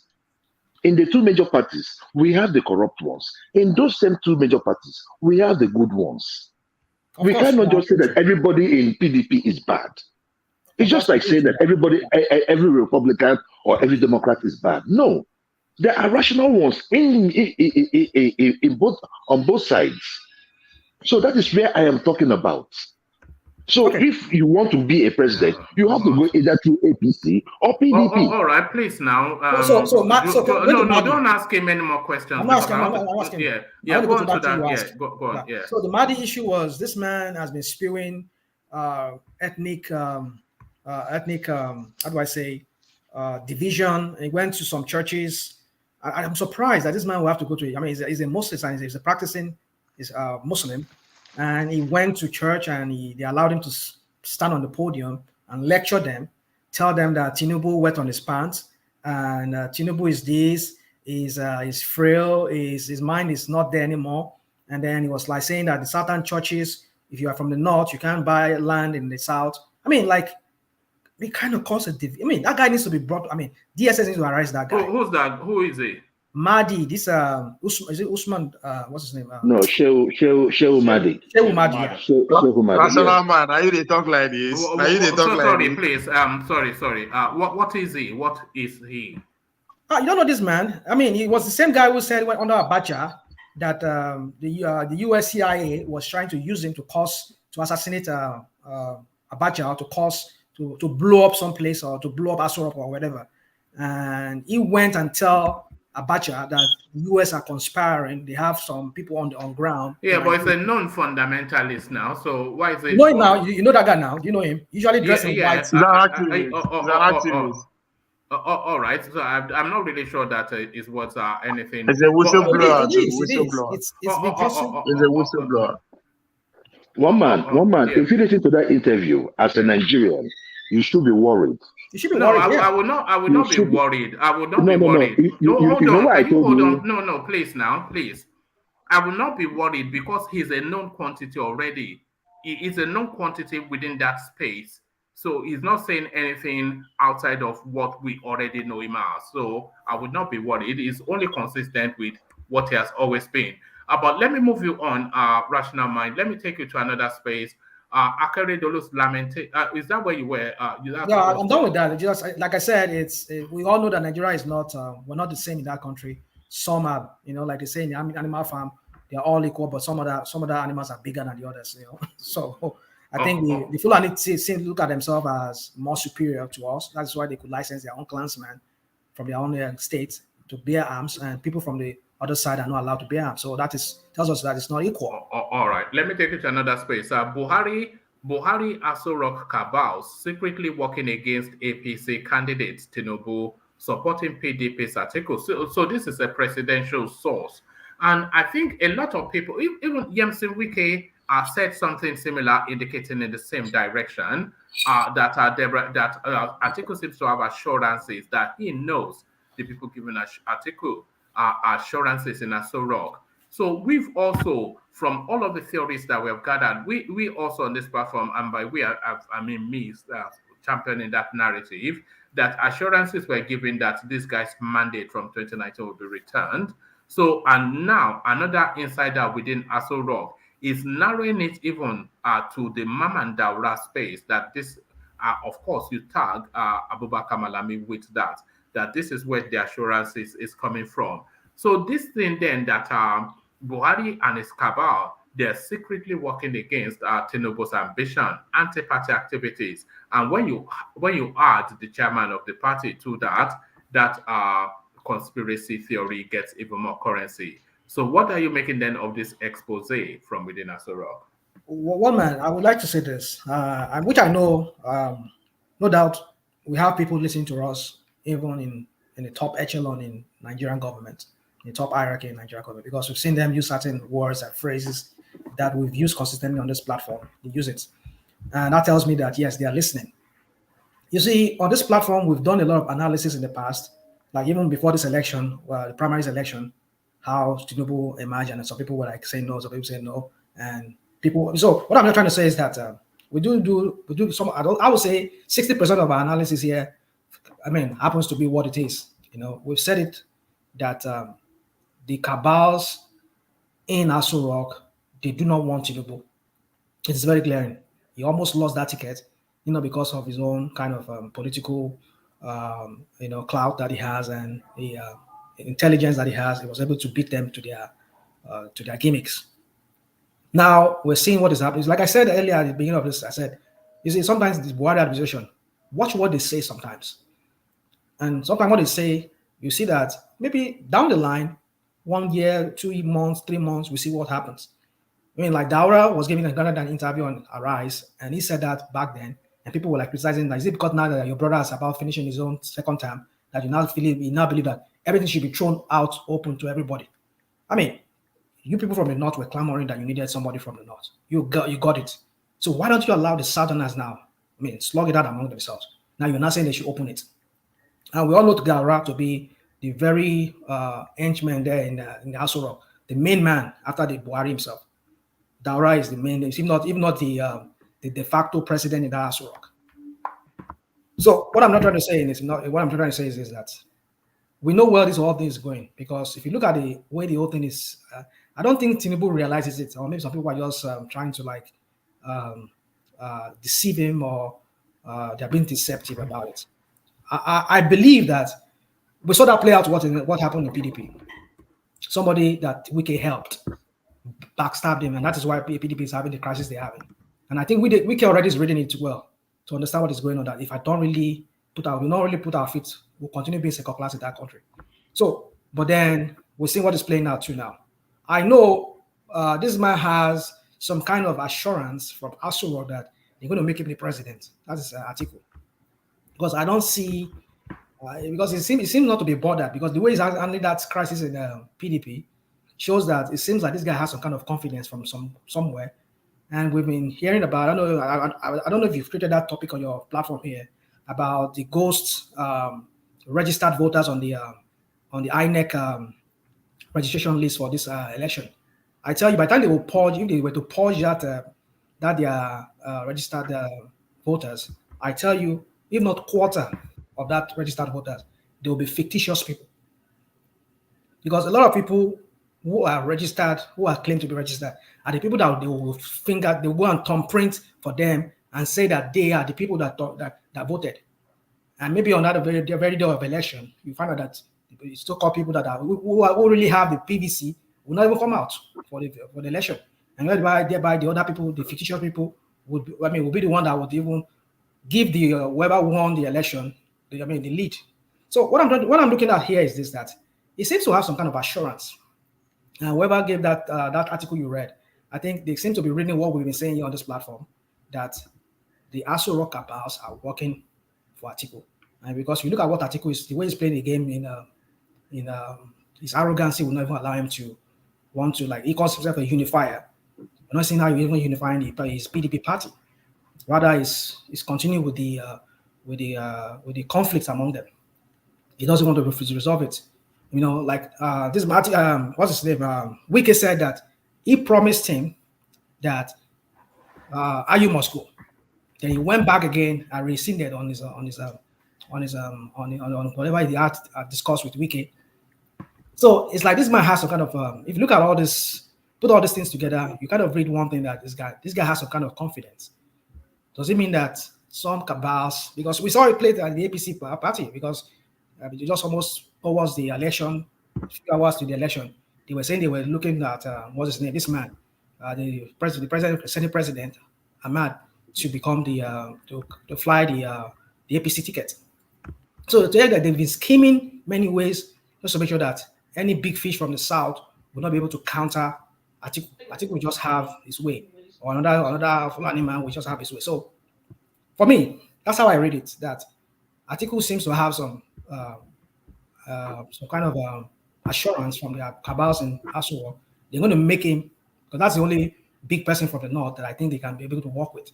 So, in conclusion, for me, I just look at it that the article is what we've been saying here on this platform, and I believe that there's a measure of truth to that.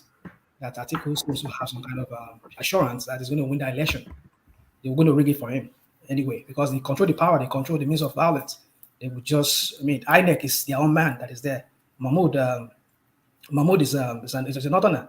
So Tinubu needs to sit up and, face the reality. But I don't know but I believe himself too is a very good politician. When I mean good politician. You see, the only thing that somewhat still makes me think Tinubu has a chance was how he was able to maneuver the presidential ticket. Because I don't think that they especially want, because if they give power to ATIKU, they're still running a risk, because unless ATIKU has given them the assurances that it's not going to probe their administration, because the most atrocities in the history of Nigeria, more than Abacha, has been committed by these people. Just endless killing, endless stealing. We're just talking about how the country, everybody is just bailing out of the country. The country has they've just bastardized it. So they need the assurance that ATIKU will not probe them, because really what they would want is another APC person to be the president, so that it gives them the escape space. So, after another 8 years, nobody is chasing after them anymore. So, and that really is only assured by an APC president. But if they are willing to jettison Tinubu to have ATIKU, Tinubu will not investigate them. I'm sure of that. Tinubu will not investigate them now. But ATIKU will not investigate them. ATIKU might investigate them because it's an opposition party. Well, I don't think so, because if they make him like this article is going by this article, if they put him there, then they work for him. So why would you want to investigate people that work for you, that brought you? Yeah, but what guarantees more? An APC president guarantees more that they are not going to be probed than a PDP president, is what I'm saying. Yeah. So, but then for me, just in conclusion, we just have to wait and see how this plays out. But I believe that ATIKU has some kind of confidence that this election is going to be in his favor. And I think the only reason why he has that confidence is because his own person from his own clan, which is a Fulani man, is the current president. And the bulk of the cabals in that Aso Rock there are Fulani dominated. So they will give it to him. They will put him there because like we're saying here, is so that they won't be investigated. Because even right now, I tell you, there is a lot of investigation on ATIKU that Malami, like for what I read on the Gazette, had to silence. Somebody was investigating ATIKU for some money he laundered into there's this country in Malta, and then the person was already investigating him, and they had to shut him down. No, just leave him alone. So if they have this evidence on him to nail him for some money laundering or whatever he did, or whatever money he did, and then it's like scratch my back, I scratch your own, I scratch yours. That's how it is. So I don't see ATIKU really investigating there because they are his own people who brought him there. So, but the person that will not be able to investigate them very well, which I think they don't really trust him. They believe that Tinubu has some hidden agenda. All this one that is going dobale in and doing everything for everybody, even somebody that is his age mate, like what's his name? Uzo Carlos' mom. Maybe the woman is older. How is Uzo Carlos' mom his age mate? Well done. Uzo Carlos is a 60-something-year-old man. The mom was a young woman when he had him. She was 10. Was she 10? No, she wasn't 10, but I know she was like. Why do we do these things now? Wait now. Rational mind. Rational mind. We know you don't like the guy, rational mind. You know I don't like him. You don't like what? You don't like Tinubu. You don't like Tinubu. We know that. Don't get me wrong. Recently I've been like looking at him. I just say, well, whatever happened, let it happen. But the thing is, I'll still stand on my ground. I don't think it's the best fit for this president. But then if he's going to win, let him win, and then let's see what happens. But for me, I'll continue saying it's not the best that we can offer. Look at this. Who was doing this the last time? And then so this person is telling us that Tinubu is 86. So I think that's the same age as Wole Soyinka, is it not? Am I mistaken? Well, you see, for me, I believe Tinubu has not really told us his real age. But let's just leave that at this point. I don't want there it is. He's told you his real age, but that's not his real age. I don't know his real age, but looking at him, I mean, why did he age so much? Listen. I look at have you listened to Budget George? Oh my goodness, that man as old as he is. I think he's in his 80. I think 82 or 83 or whatever. That man, the way he speaks, is mentally there. But then, right. And he look, compare him to somebody who's Tinubu's debilitation is due to genetics and lifestyle. It could be too. It could be. I'm not genetics and lifestyle. You should know that. It's all of that. But that is what we're talking about. One man. We're not talking about really the age. Like I've said it on your platform. My beef is not with the age. My beef is with the mental capacity to be able to govern a space of about 200 million people. You have the life of 200 million people in your hands. So wouldn't you be wouldn't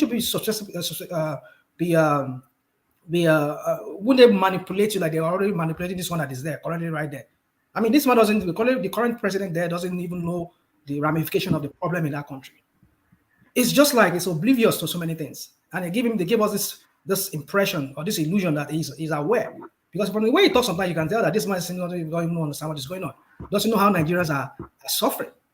Now I want to put that same man there.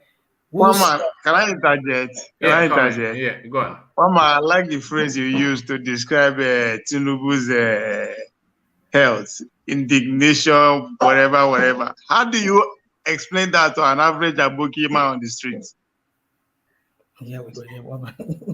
They are okay. You seem to you place a lot of currency by this Aboki man on the street. You need their vote, one man. You need their vote to win. That's not it's not debatable at all. You know it. Yeah, you need their vote to win. Yeah, but the Aboki man on the street is told by the shehu in the villa. So just don't worry. You know why I asked that question, one man? It's based on what Joel wanted us to talk about earlier on about what's his name? Gamdi. Yes, the language in which he used to describe the situation, it is what the Southerners are angry about. But when you use that kind of English to describe one part of your message, then you have to find a way to break it down to Arabic Nigeria on the street to actually understand what you mean. Even though, as you put it, it makes sense. You understand? I just laugh. It makes sense. But all of a sudden, I was like, how do you use the layman terms to explain what is happening in Tinubu's space to the ordinary voter? Tinubu has always been, if you go back through history, you will see, and we can dig up Tinubu's picture from the past. He's always been a frail and gaunt-looking sort of element. And if you go back through history and listen to Tinubu's speech, which we can easily do as well, he's never really been just an incisive orator. He's always been a snapshot speaker. He will just give you like a snapshot something. So that's just let's not do this. Yeah. Let's not do this. You see, as much as I want to avoid talking about Tinubu, you see, you seem to, like I said on the chat some time back, some of us seem to be, let me not say you, some of us seem to be living in the past. Tinubu of the past, of like 30 years ago, 20-something years ago, is not the Tinubu of today. Tinubu of that time was still sharper in mind and is still more able to carry himself.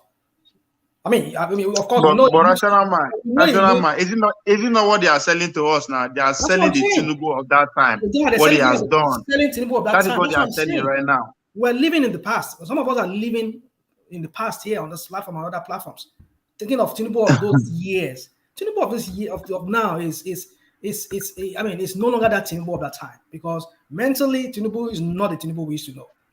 If Tinubu were to be the Tinubu of that time, he still maintain that thing, which I'm not sure he's able, because we all age. But what I'm trying to say is that if he's still sharper in mind, and all those things we're saying, the pin or whatever, the shaking of the hands, and he's not being able to speak coherently, if these things are not there, even though he looks that old, but he's able to speak lucidly express himself, why not? I'll look at him. I'm not really about this. I want somebody that they will not put in that Aso Rock as a puppet. And people rational mind. So some people rational mind will be controlling him. He's saying that he will be the chief commander-in-chief and he will handle and Tinubu will handle economics. My goodness, kind of he's already apportioning the roles they're going to play in government. I mean, that's to tell you that when somebody's saying, a deputy saying that he will take over charge of security. Yeah, all right. One man. Did you not say that? I don't know how you listen to these things, but that was just a political speech. My goodness. All right. I don't know, man. Sometimes. I listen to what they say, but not what I want to hear. So that's why I say what did you make of it? Don't listen with prejudice. I didn't listen with prejudice. Did he not say it? Did I take him out of context? No, you took him out of context. What was the context? Can you give us a background to it? Maybe I'm wrong then. If you can educate me more on that. Okay. So I'm not going to quote you the speech in verbatim because I've not committed it to memory in verbatim. But what I took away from that speech essentially is to say that he, Shettima, haven't lived all the way through the historical trajectory of the insurgency space, which was more or less birthed within where he comes from, that he would take a more hands-on role in trying to tackle that thing at its source. And Tinubu being the person that reformed the Lagos State, which is the popular consensus, so he essentially was highlighting strength spaces of their candidature. So that I think is the spirit of the message he was getting across. The strength spaces. So if that's what he said, and I don't really think it's a stretch to understand that because it's all embedded in their antecedents, what he was saying. So, if you are listening with prejudice, you only said it. You only gave me a context based on what his antecedent was and that of Tinubu was. But what he said at that fora where he was speaking was, I don't know, maybe I didn't listen to the whole content of the whole speech, but those ones. No, you don't have to listen to the content. As far as I remember, he didn't give all this context to what he said. But the context is already in the antecedent now. Yeah, does he have to tell you A1 plus 1 is 2 to then tell you 2? This guy goof a lot. He doesn't. He never. Shettima is the cleverest man in that political space. He's cleverer than him. You see, woman, we shall all live to see that time. How this their presidency will turn out. I just pray, and I don't pray, but if Tinubu wins, let me say, if Tinubu wins, Shettima is his deputy, is his vice. We shall see how that plays out. But I'm telling you, can I interject, please? Go on. Please, see, one man is trying to play. I don't know what kind of card he's trying to play today, but whatever it is, it's not working. Shettima was clear on what he was going to do. And even if he was going to make that statement, it should come from Tinubu, not Shettima, trying to say he's going to be in charge of security. Insecurity in Nigeria, goof a lot. Just a gaff. Insecurity in Nigeria all about Boko Haram. Don't we have insurgency about? Don't we have insurgency in the east? Don't we have criminalities in the west? Don't we have criminalities in the south?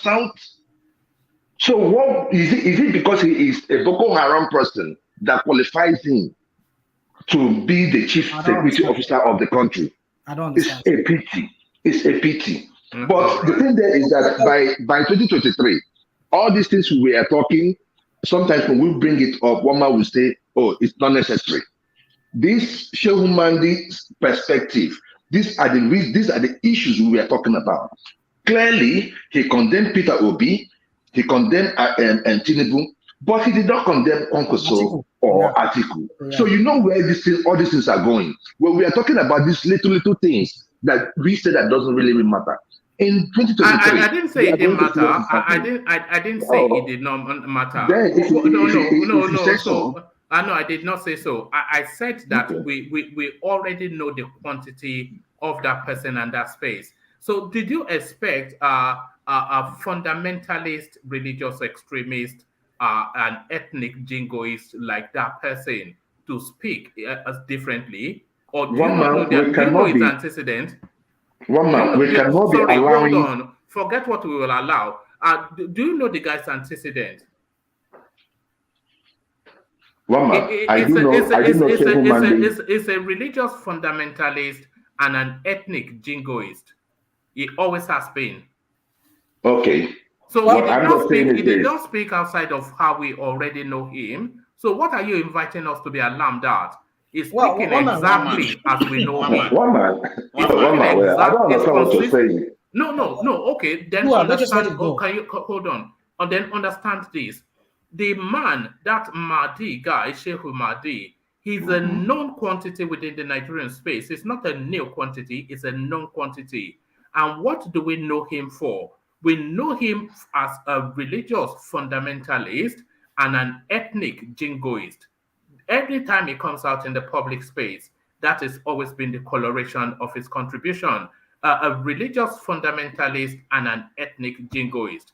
So what you are saying that he said was religious fundamentalism and ethnic jingoism.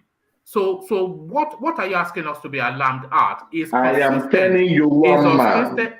It's consistent with how we know him. So what are you inviting? I understand what you're saying. Right. What I am saying is that we in the South should start putting on our thinking cap.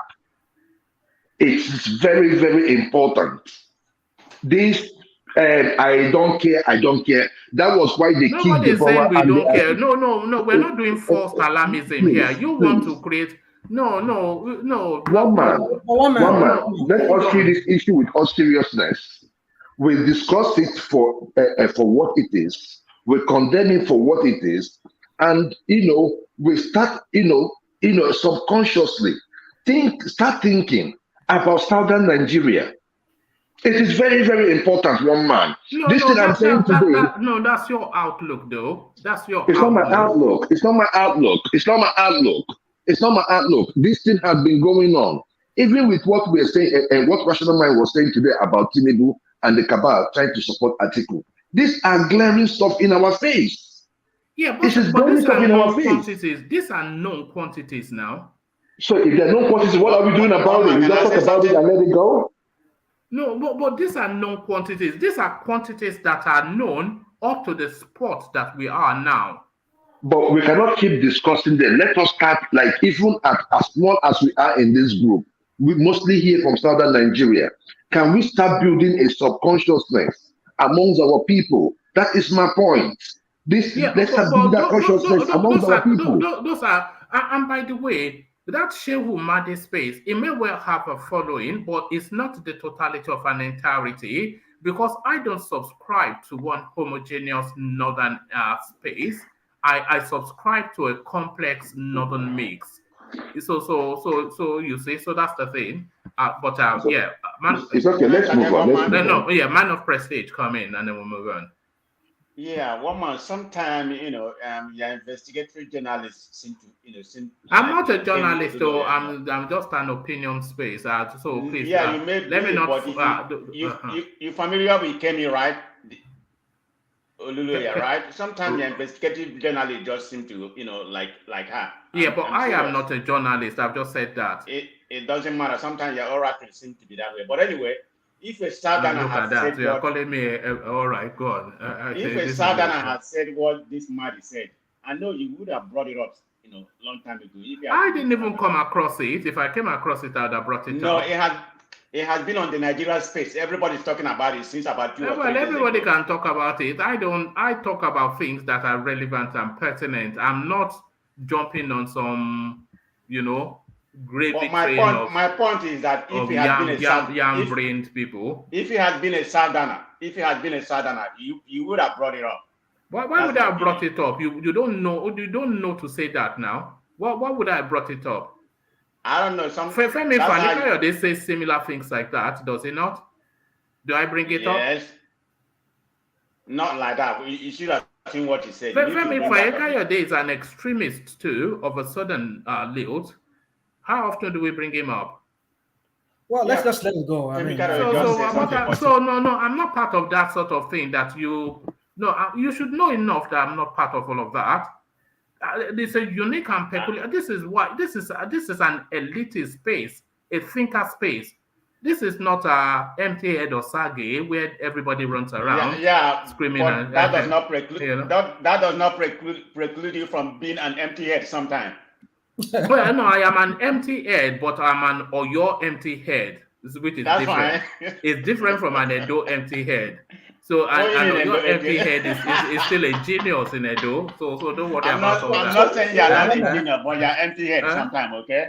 Yeah, don't worry, but not all the time. That's the main thing. In conclusion, I know everybody's waiting. Look at this guy. Comes on my platform and comes to an empty head. The things I tolerate. No, he's just joking. I know. It's my guy now. It's my guy. Anyway, in conclusion, for me, my reading of all this thing is that you see, like Joel is trying to point out, I think the southern space needs to come together. But with this election, which they've succeeded in bringing another one or two northerners into the mix, has really divided us. I don't mean it's just within Tinubu and Obi, maybe other southerners. That would have been a different picture. But now with two northerners in the picture, two heavyweight from north, which is ATIKU and maybe this guy, Kwakonso, that has really brought a real division among us in the south. And which they will do you think Peter Obi should collapse his structure into the Tinubu space to give the south a real fighting chance? You see, one man, as I was saying about my only beef with, like I said, my only beef. Now with Shetima in the mix now, I just don't, that Tinubu's candidacy for me, I have a problem with it. Usually, formerly I was thinking that his Muslim ticket was wrong, which I vehemently was opposed to. But after I sat down and looked at it, that he did it just so that he'd be able to capture the North. Because if you are taking a Christian, that would not have worked for him. So on that, I can understand. But that still brings up the question of the balancing of Christian-Muslim. Now we have Muslim. That's one area. Another area is this Shetima, the posture of this guy. It creeps me out. It gives me concern. It gives me a lot of concern. And the way he has been goofing and gaffing and around, making a lot of gaff that you think is speaking intelligently. I mean, to me, it's not being intelligent in the way he speaks, because you cannot be trying to bring some people or questionable characters and trying to portray him into your candidates, which is Tinubu. You talk about Abacha and Babangida and the rest of them. I mean, trying to portray him as characters that should be emulated or imitated by your candidates. I mean, this guy is demarketing. For me, I believe he's just demarketing Tinubu. And I think Tinubu's campaign needs to call him to order that you need to speak in line. Whatever you're going to say in public, which I see, one thing we don't realize about Tinubu is this. Tinubu is a no-nonsense man when it comes to his deputy. We've seen that antecedent in the past. He replaced, I think he had 3 deputies within a span of that many years. He removed them because if you don't walk in line with him, but that was Tinubu of that years. But I'm not sure if that Tinubu will be that same Tinubu if we see his presidency. So with Shetima being this loud mouth, and most of the things that I think he says in public are not being given to him by the Tinubu's campaign. He just goes there, he feels he can speak anyhow. To me, that's how I read it. Those things that Shetima says in public are his own. He doesn't work in concert with the Tinubu's campaign, because they should be able to give him, look, as the deputy, you're going out to speak in concert with what is consistent with our agenda or what we have to say. That way, they'll be able to narrow or pin their opponents to anything that they would criticize them for. But this guy just go out and say, because he speaks very well, people I think somebody like you are drawn to people like that are very brash, that talks like, yeah, I'm this, alpha, or like, well, no, we don't need that kind of people. Nigeria right now is very sensitive. With all this ethnic mix into it and religious mix into it, we need to be sensitive. We need to mind the way we speak in public, which Shetima does not represent. And I think Shetima, for the most part, speaks from his own, or from his own idea or whatever, which is not in concert with what Tinubu stands for. So I think Tinubu needs to work on that and call him to order. Say, look, henceforth, we'll give you what to say in public. You have to rehearse it before you go to public and say, so that you don't speak and then opposition will pick on that and use that against us like I just brought out, the issue of saying Tinubu will become, he's the star boy, Tinubu is the golden boy. I don't know, I mean, like, what kind of crap is that? So, in conclusion, one man, I don't think Tinubu should, I don't think Obi should collapse. That would have been a better thing to do if he can do it. But at this point, I don't think that I don't see that happening, because Obi will lose his respect. He will lose his respect. And those people who don't want to even vote ATIKU will want to like consider ATIKU at that point. It will be very, very suicidal at this point for Obi to collapse his structure. That might boost Tinubu a bit, but that will work in favor of ATIKU. All right, so brilliant. All right, brilliant to oppose. So brilliant to oppose. So thank you, Rational Mind. Let's go from your Rational Mind. Let's go on to Ovie, who wants to go next. So Ovie, you're up next. So Ovie, let me play you this clip. I've not really watched it, but one of the subscribers sent it in. I've not really watched it, but one of the subscribers sent it in. This is your principle, but apparently, allegedly, he's throwing acerbic remarks in the direction of the Easterners. So watch this. Nigerians, to do the right thing, this is not the time to do any experiments. If you want to know anybody, go home and find out what he has done when he had the opportunity. Not what he goes to the TV and television, cramming all sorts of figures to tell people that this is that. Okay, what have you done when you had opportunity? So there you are. So it's not about going on television, cramming figures and talking gibberish. What have you done? What have you done? So who do you think he's talking about there, Ovie? Yeah, but now, of course, now about Peter Obi. But this is not new now. This is a couple of months back. You know. Yeah, but right. Of course, Peter Obi, those times when Peter Obi, they always throw statistics out anyhow. All these fake statistics. I don't know why he does that. You know, it's starting to look ridiculous. But carry on. Yeah. So let me take it to it. The Akeredolu space. We cannot have one Nigeria. So he's speaking of the back of the alleged equipping of Katsina security agencies to secure their territory, but a flat refusal for Yoruba land to be able to do the same. So, Ovie, of course, that is justified. No, I like earlier on you were saying this is where you're talking about the platform, but one man, this is politics at its finest that you are seeing. I think one of your headlines talks about how the presidency is not, it's not supporting the Tinubu candidacy. Am I correct? Something along that line. Yeah, speculations to that effect. So, and no, that's the response you are seeing from the Tinubu camp via Akeredolu. That's the response right there, because that is political. I didn't know in the same party. Maybe the same party they did all this why. So when they wanted to set up the AMOTEKUN itself, I mean, how many days did they take? They weeks. They don't run a by the person into law. So he can still go ahead and do the same thing now, rather than just putting it out there. I mean, these are men that are, responding to pressure. We keep saying that the numbers are not adding out. That yes, Tinubu has not able to actually penetrate the Northwest. I think Kulat has said that's not really the narrative. I don't know. Okay, just go on. Yeah. No, I think even Kulat has said they actually point to that direction. But now the last comment he made to that direction was when he said that the way ATIKU is gaining foot in the North. If ATIKU no figure, if Tinubu no figure any penetrate the Northwest, that's over with for him along that line.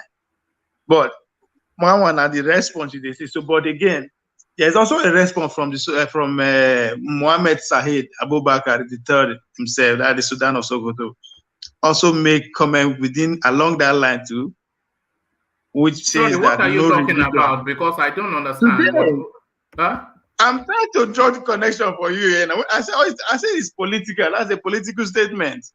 All right. At this time, when the campaign they started less than how many hours from now, they won't set the tone for what is going to cover the conversation along the campaign tree. Right. They won't divert our attention along that line, whether we like it or not. Now, we're still going to talk with that. You understand? Wike said, then you pay, if by the time you draw all the coronation, Wike said, say, man, it's going all the way, that it's not resigning from PDP, but it's going all the way. There's a meaning to all that too. Because they call them blood off with the PDP. So the numbers are one man. The most important thing is that how do we win? That is what these guys are thinking about now. For that, it's not about us at this point, personal interest. Everybody is pointing numbers at their, the strategic room. How many have we get from here? Who have we called their block? Who get electoral vote among all these people? They make noise. That is what is happening. You understand? All of a sudden, you go see say the buzz about people they die go easily. When men don't take center stage, they don't influence the discussion by all means. That's why they talk say, okay, what thing be the in terms of media? How Obi don't like the Obi's don't invest because at the point we know go they see them for TV, and that is what you are seeing. Big we don't they come out conversation go don't they heavy. Get to on that the way they want us to talk about it. It's identity politics. So that's how I see it anyway. Forget say yes. That's how you see what? Because I'm not sure. See what? What is happening? What Akeredolu is responding to the pressure and the fact that okay, now why is he shutting out at the executive directly? And that is where we all believe that they are not in support of the Tinubu ticket. I have no idea. He's the lawyer now. He don't put anything to back whatever he wants. He's not the lawyer. One man, these are politics. These are men. They communicate within themselves. Now pressure don't demand so. It's becoming clearer to say, okay, that this thing is not actually it's not going to be as politics as usual as it used to be. More interest, don't they? Obi is a factor. Boko is a factor, whether we like it or not. Showore is a factor at this point. Adewale too is a factor. Everything is on the table one man at this point. Amodu Sheriff was in Abeokuta visiting Obasanjo when he came and waiting in the door. He said Nigerian all right. What are you making of that visit? Exactly. So all these things, you are not saying exactly. Nobody understands what you're talking about. I certainly what am I making of that? SARS is from where? Nashetima people. SARS, that's Senator Alemode Sheriff. Right. You understand? So you know that one. I see Tinubu now they visit and so. Yeah. We see. Yes. If you are saying, remember, what's he talking about? Obasanjo, the last time Obasanjo spoke, he said I have a Nigeria agenda. That was the last time he spoke. You understand? So now see okay, what is your Nigeria agenda, sir? Are you giving towards us, or you really believe that this Obi movement is going to be viable? This is me also speculating, one man. You're asking me what do I read to it? I'm waiting that now as this year. Because as I said, now the campaign pays the one said so. So is it that Obasanjo give them like a good sign that yes, the Tinubu Shetima ticket, I'm with you? Because now the Boronu link them with that. I don't know. Is it that you as you come out making no shows, okay, the guy no agree, that's why I make that very witty statement. It could be, I don't know, but as soon by the time the train don't take off, everything will begin make sense. But the truth is that numbers are not adding up for anybody at this point. All right, brilliant. All right, to the commentaries by Randall Mokri, just mocking that even his secretary is better educated than Peter Obi. So Peter Obi's credentials now are now in play. But funnily enough, and disappointing though not surprising, they put it down, they try to downplay it, that his credentials does not matter, and this, that, and the other. But still, with the same breath, they are chasing Tinubu's primary school. Tinubu, of course, without equivocation, graduated with distinction. Peter Obi, he got his NYSC on May Day. So Oluwole credentials by the man from Anambra. I think, what's his name? You know, he's just doing what he knows how to do best. Now, the fact that make obedience not to focus on what is actually happening in PDP within organized Wike, you have to knowing that their power, 99% of the energy is coming from online. That's why I still make sure he stay on that. And he knows that anytime when he bring anything about Ruby, the response is always about him. But they'll miss the opportunity to actually put pressure more on Wike now, or give him more ideas, or even try to see how they can persuade some of the Wike's followers. Because whether we like it or not, the Labour Party gets strong. They get strong voice for Port Harcourt. You know, the rally they do actually speak volume of how anything can happen within that state. Also, instead of them to focus now and say, okay, how do we take advantage of what Wike is doing now to persuade his followers, if not necessarily him as a person, but his followers? Because for Wike to go around, do hot meeting this morning and come out, come tell us, I'm going all the way. That's to show that the people tell us, oh, guys, if you leave, we know they leave. Because it's too late for us to leave now. Our entry is already too far at stake. And nobody say Tinubu no they talk to nobody say ATIKU come no they talk to anybody for Port Harcourt. The senator, or something William, whatever the guy his name, is among the strong men where Wike where ATIKU carry for Port Harcourt. It's just that Wike was not consulted. So the men tell us, my guy, if you go, we go still. That's why the guy tells him, I don't get yours, I'm going all the way, I'm with you guys.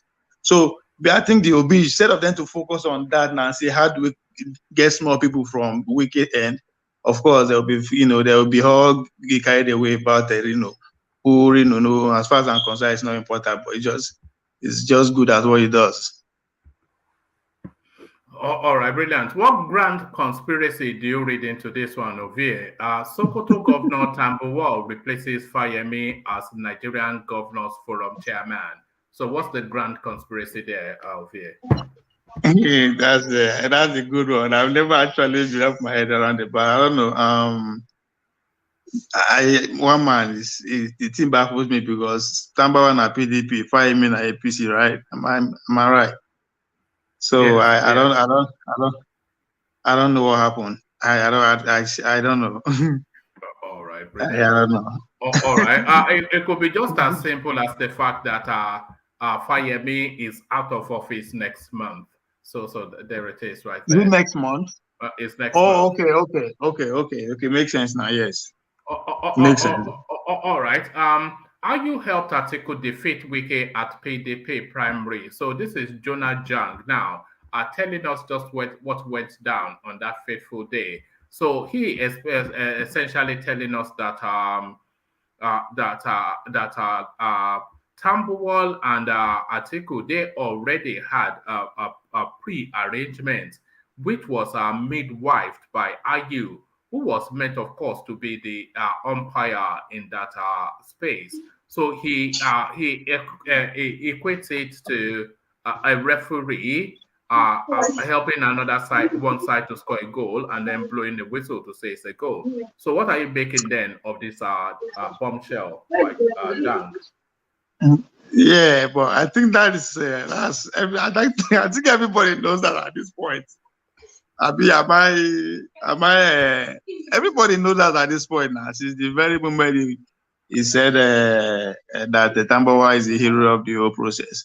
But even before, that's why I said, I don't know. That's why the only thing I can say about Wike that is naive for him to actually believe that IU will go his way. I don't know. I don't know. That he didn't see that coming. It baffles me. One man. And I mean, now they are all one, all of them. So for him to not see that coming, just I don't know how he's. As I said, I always believe that he's going to beg at the end of the day, and I still stick to that. But others want to excuse. Yeah, General Jang now is he just realizing that? I mean, that's been on the news for us since day one. It happens. So why is he just saying that? They are just looking for an excuse to. To pitch tent with their Wike. As I said, they don't get any electoral value. How much can voting will contribute to ATIKU campaign? Did Jonah Jang himself, Donald Duke himself, all these men who are not in the office? Which is like if we contribute, they don't get electoral value now, up to the chief from Lagos himself. Then they are worthless at this point. Now, how they go tell we now everybody calculates what number we bring come? Where they make noise. If they call Wike bluff at this point, those ones no matter. They don't move on with that. They will come along as time goes on. They have 2 months to go. It's going to be very interesting 2 months of the polity. All right. Thank you, VA. So thank you, VA. So let's go on from VA to Ajanle Koko. So Ajanle Koko, you're up next. Are you ready to go, Ajanle Koko? Yeah, let me go. All right, brilliant. Good to have you, Ajanle Koko. So to the space, just apoplectic with rage. We cannot have one Nigeria.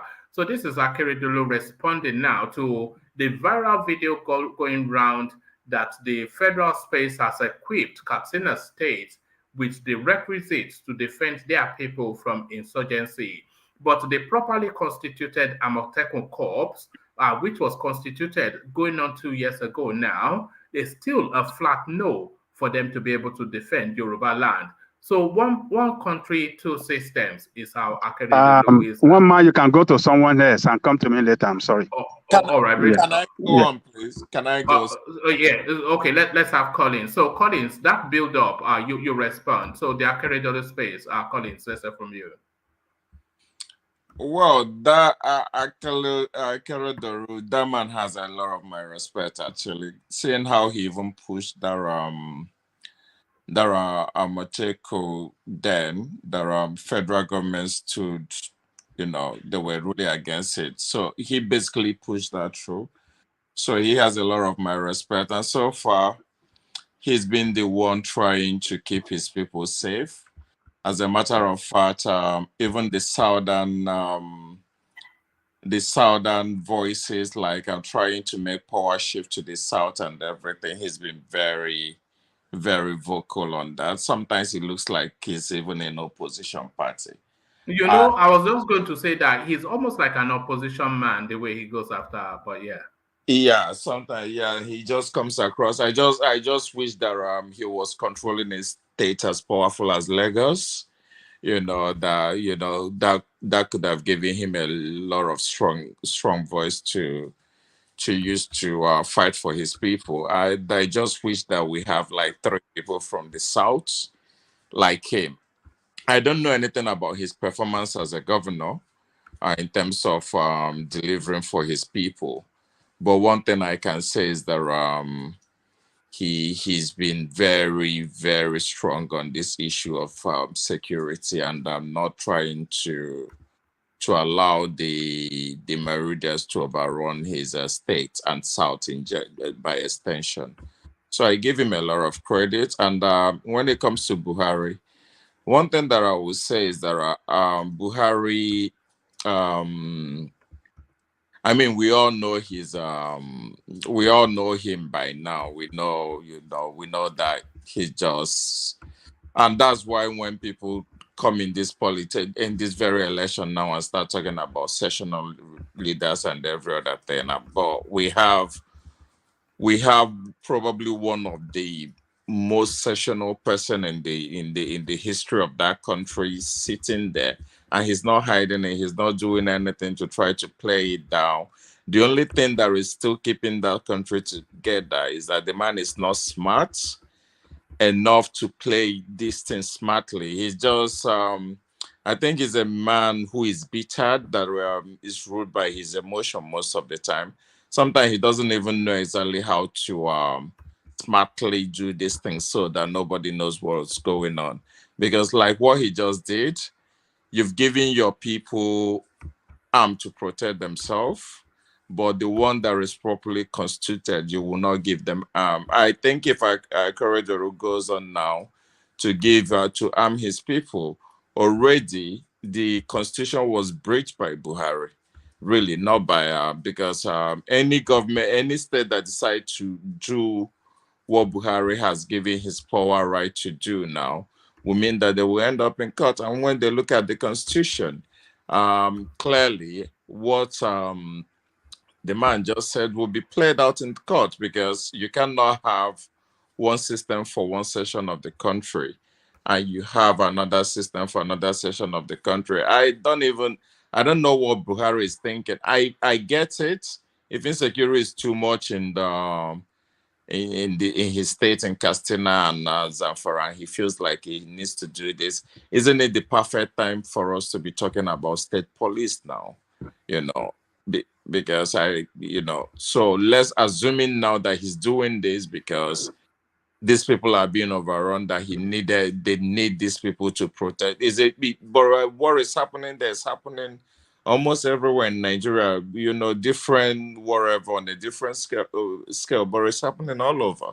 So maybe this would have been time for him to be like, okay, before I leave, you guys let the House, let the Senate and everything get to work. Let's pass this police thing into law so that every state can start looking at how they protect their people. But clearly, Do you think state policing is almost an inevitability now? It's just a matter of time, but it almost seems inevitable, does it not? Of course. I mean, they're just the only reason we don't have state police as of today is because the majority are not. They find their job in the police and army and every other thing, and they get posted everywhere in Nigeria. And because if a governor have to employ people from his states to secure his place, which would be better secure, but that would also mean taking job away from other people that are, that tend to end up in those line of work and every other. And I think that is probably the only politics that is still playing now, that is still stopping it, because Buhari and his brothers are trying to look after themselves, because federal job is is the space that they occupy. People from the northern region, federal job is the space that they occupy. So ceding that power to states and everything will mean that people will be losing a lot of jobs as well.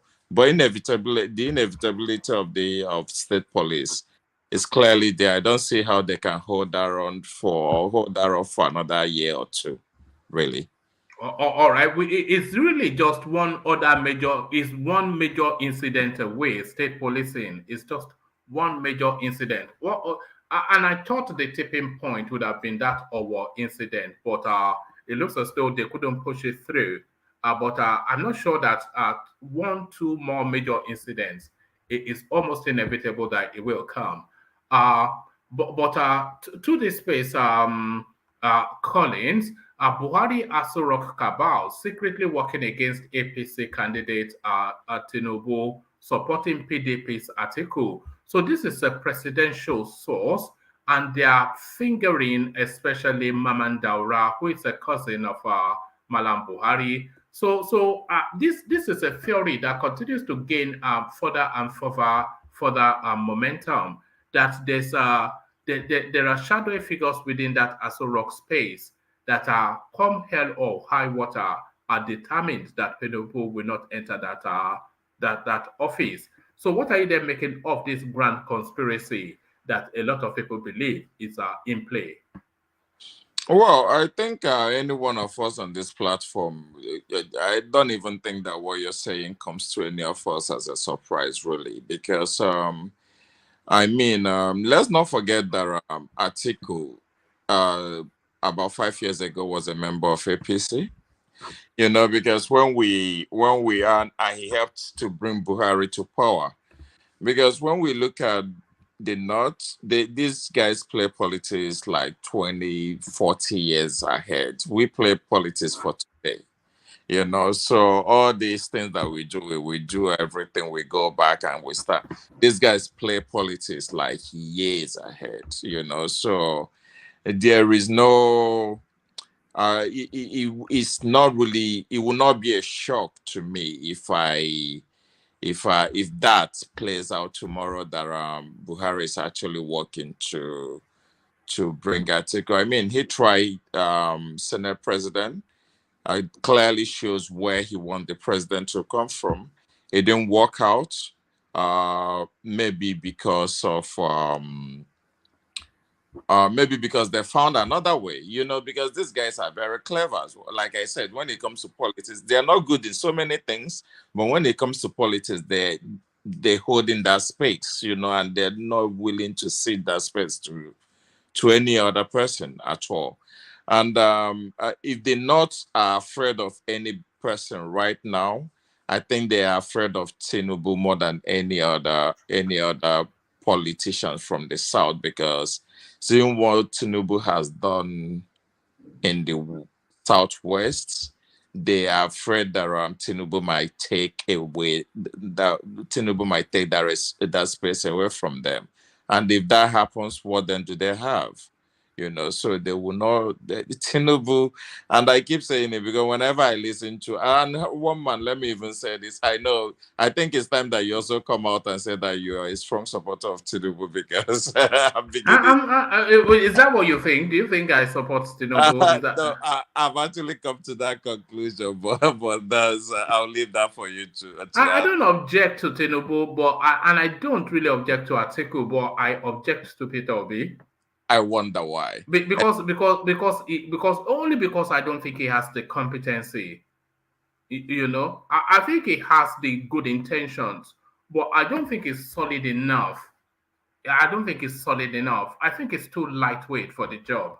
He is. Anyway, that would be let me not deviate from the conversation, but I do know that by the end of the day, it's those people that you think that might not do the job that end up getting it done. It happens in everything, but it's all about having the will to do it, really. So yeah, I just think that and whenever I look at Tinubu prospect to presidency, I'm always like trying to see where that vote will come from. And like some people already said, I think Rational Mind already said on this platform, his running mate Shetima is quite a divisive one as well, because if that tape that was in circulation way back then about all the things that he said about the Southeasterners were to be true, and I haven't really seen them come to argue that was not his voice and everything. So I mean, even somebody like me who I know that I'm naturally going to support Obi based on all the candidates that are there. But if it comes to less the South align and everything, that kind of person makes it really, really hard, because it's one thing for me to be suspecting that someone has some kind of agenda about my people, but it's another thing for me to actually hear that person speak of it, and so that kind of man that he also has as VP and the Muslim ticket and everything, I just keep looking to see where his vote is coming from, aside from the ones that he will get from the Southwest, of course, and with ATIKU now, clearly the northern people believing that this power should remain in the north for another 16 years. If it plays out in the next 2 months, I think in the next 2 months we should know where this whole thing is where it's headed.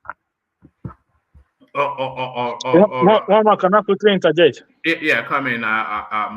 Okay. Oh, thank you. I think I want to differ from what my brother just said just now. These people, they are not stupid. They understand that if power continue to go to the north, that could lead to the breakup. If there's one thing Northerners don't want at all, is the breakup of Nigeria. And that is the main reason I personally believe that these people will do whatever it takes to make sure power remains in the South, because they understand that there's already agitation in both the Southeast and the Southwest. Any attempt to continue to harbor power in the North, it will not only be in the fringes again. You will not see top political leaders will come out in public and they will start supporting. Akeredolu, he will become Yoruba nation. Somebody like exactly. He's already Yoruba nation, but he will just come out fully. It will come out in full force and it will be open about it. You will begin to see a big top political leaders come out openly to support the breakup of the country. So that is one of the reasons why I feel like these people will do whatever it takes to make sure power comes to the South. And How do you explain this whole thing with these two major Northerners contesting in two major it's still politics now. It's still politics. No, it's still part of politics, but the people that, because the kind of ideas that Buhari and these people want power to come to stay remain in the north, I don't think they are that naive to want to do that. They are, even because if they wanted to do that, it doesn't matter what Tinubu, how much Tinubu rant, they would just won't listen to him. They would have just picked a northerner in the APC primary. So for me, they understand that very well, and they understand that this could lead to something that they wouldn't want to happen within a very short time. I don't think you're analyzing it very well, because the Northerners I know, they play politics with sophistication and complexity. They're very complex in the way they play politics. You know, like you said, they wouldn't have allowed him. No, they could allow him. They have, you see, these guys, they have plan A, plan B, plan C. Like the other guy was saying, when they tried the card of Ahmad Lawan, and it never worked, they have the backup plan, which is in the person of ATIKU. So if Ahmad did not work, they can always switch to ATIKU. Even to caucus. No, I think you are kind of insinuating what you think was happening. Yeah, because don't forget, the reason Ahmed Lawan people felt like Ahmed Lawan was a choosing candidate. He was never a choosing candidate. Don't forget, the chairman of APC had just left the Senate to become APC national chairman. But so you had a chairman. You had a chairman. This guy from he was just personally backing one of his own. So even as when the chairman came out to say Ahmed Lawan is the concession candidate, the remaining members of the National Working Committee came out and said no, that was not the agreement within the National Working Committee. So that was the man, a senator who just became a national chairman, trying to support one of his own. That is the same thing you are still seeing now with this INEC list. Everybody that the man is protecting, they're all senators. They're all. If you remember when this man became a national chairman, they told him one thing that day. One man, I don't know if you listened to that interview. They said, Ahmed Lawan and the rest senator told him, they said, listen, remember you are one of us. When you become the chairman, remember where you come from. That was exactly what the senators told him that day. But okay, what you forgetting? Because when we speak, we assume sometimes that they're all in agreement. But at least I think we all can agree that between the leader of APC and Buhari, at least that was the man that they wanted. Buhari, no, that is not true. Okay. If Buhari, I'm going to tell you something. If Buhari actually wanted to support anybody in that race, he would have supported Osinbajo 100%. Okay. Why do you say that? Because if you understand the way these guys work, right? They like when someone have shown some level of commitment, loyalty to them, which Osinbajo did to Buhari, and Buhari have always have this praise, a kind of a different praise for Osinbajo. So Buhari is not somebody who cares about his legacy after he left office, or someone, if it, like I told you before, if a Tinubu become a president, right, 100% Tinubu will be the one who will pick somebody who is going to replace him as a president, because he's somebody who cares about his legacy.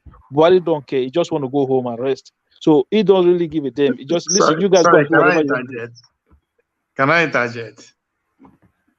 Yeah, go ahead. You don't. I mean, you have to give Tinubu the credit how he was able to pull it off. Like it or not, that speech he made in Abeokuta was what actually nailed it for him. Those guys don't really care. They want to give it to Lawan. They don't really care. They meant it. It was that last minute speech that said, okay, this man, we'll give him before he could turn to something else. Lawan was not in the game. Tinubu didn't make that speech because of Lawan. That speech was specifically to Osinbajo, if you, I don't know why we all listen to the speech. What did they have to do with Lawan? It was specifically to Oshibanjo. We are not talking about agree with you, Lawan. but by the way, I'm not talking about Lawan. I say him getting the ticket, give him the credit. I'm not talking about Lawan now. Of course, we give him the credit, but that speech. That speech that day was not for Oshibanjo. No, I won't agree with you on that. It wasn't for Oshibanjo. That guy speak. That speech was for Oshibanjo because Oshibanjo was the one really in play. So how so? Can you tell us why you say it's for Oshibanjo? Because all of the momentum of that space, it was leaning towards Oshibanjo. Oshibanjo was the people's choice, and all the indications was that the presidency, they were also on board with that Oshibanjo. Oshibanjo was very much emboldened in that space. And even the Yorubas, they were somewhat starting to look at Tinubu that maybe step aside is still one of us. So he just lashed out in frustration at that space at the momentum that Oshibanjo was building up because it wasn't that long ago now. It's choice of word. It's choice of word. Don't worry, you think it's Fulani we know. No, say one man, listen now. Everything is glaring there now. If the guy did not go that route, if or no get him, he had to just go all out. Tinubu, see, I respect Tinubu for one thing. Tinubu know they talk anyhow. Tinubu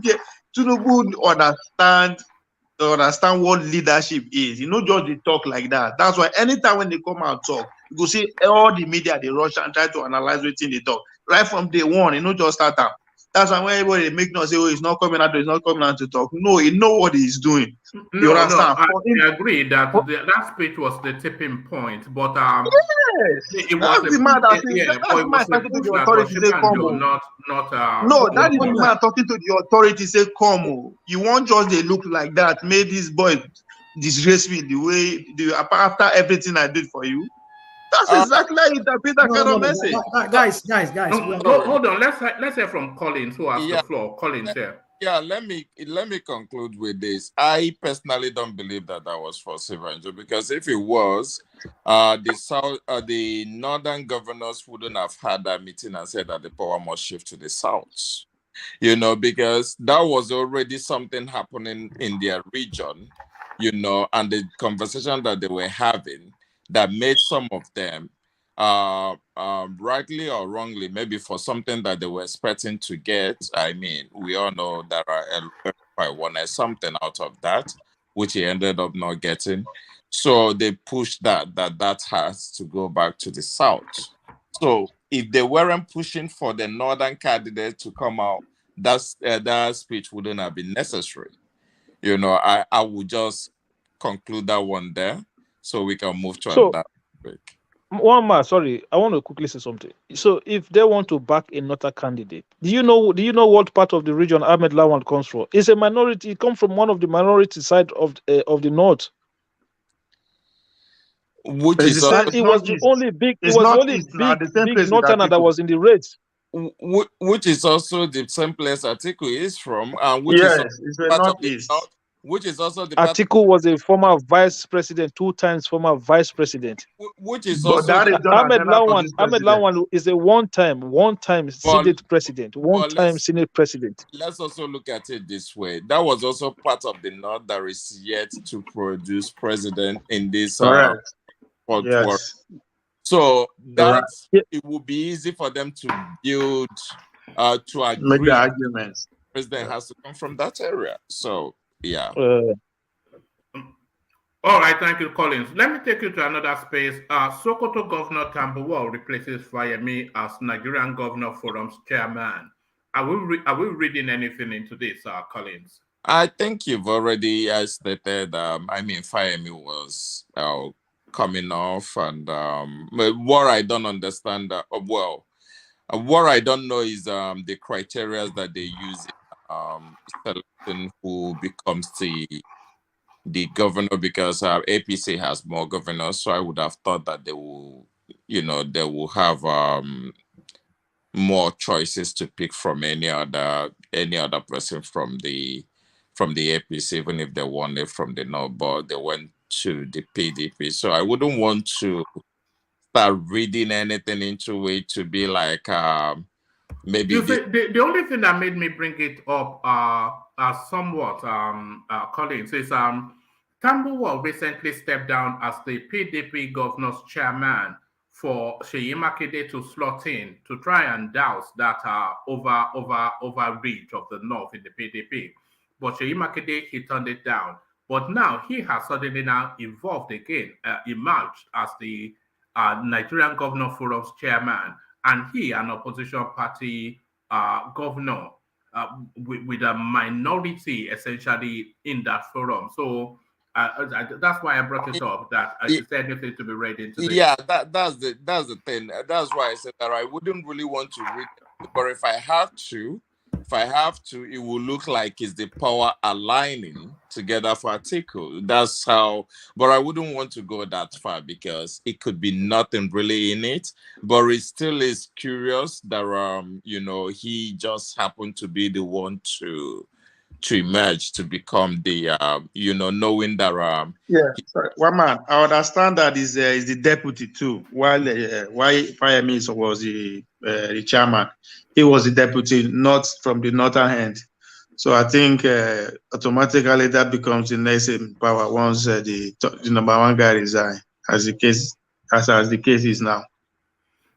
All right, brilliant. Let me take you to the space, Collins. My receptionist has a better degree than Obi. This is Remno Omakuri, and it's never-ending battle with the obedience. So the credentials of the runners and riders have been published now. And Peter Obi, of course, a 2-2 from Nnamdi Azikiwe. And very quickly, Redo leaped onto that. I'll correct you. It's from UNN on Suka.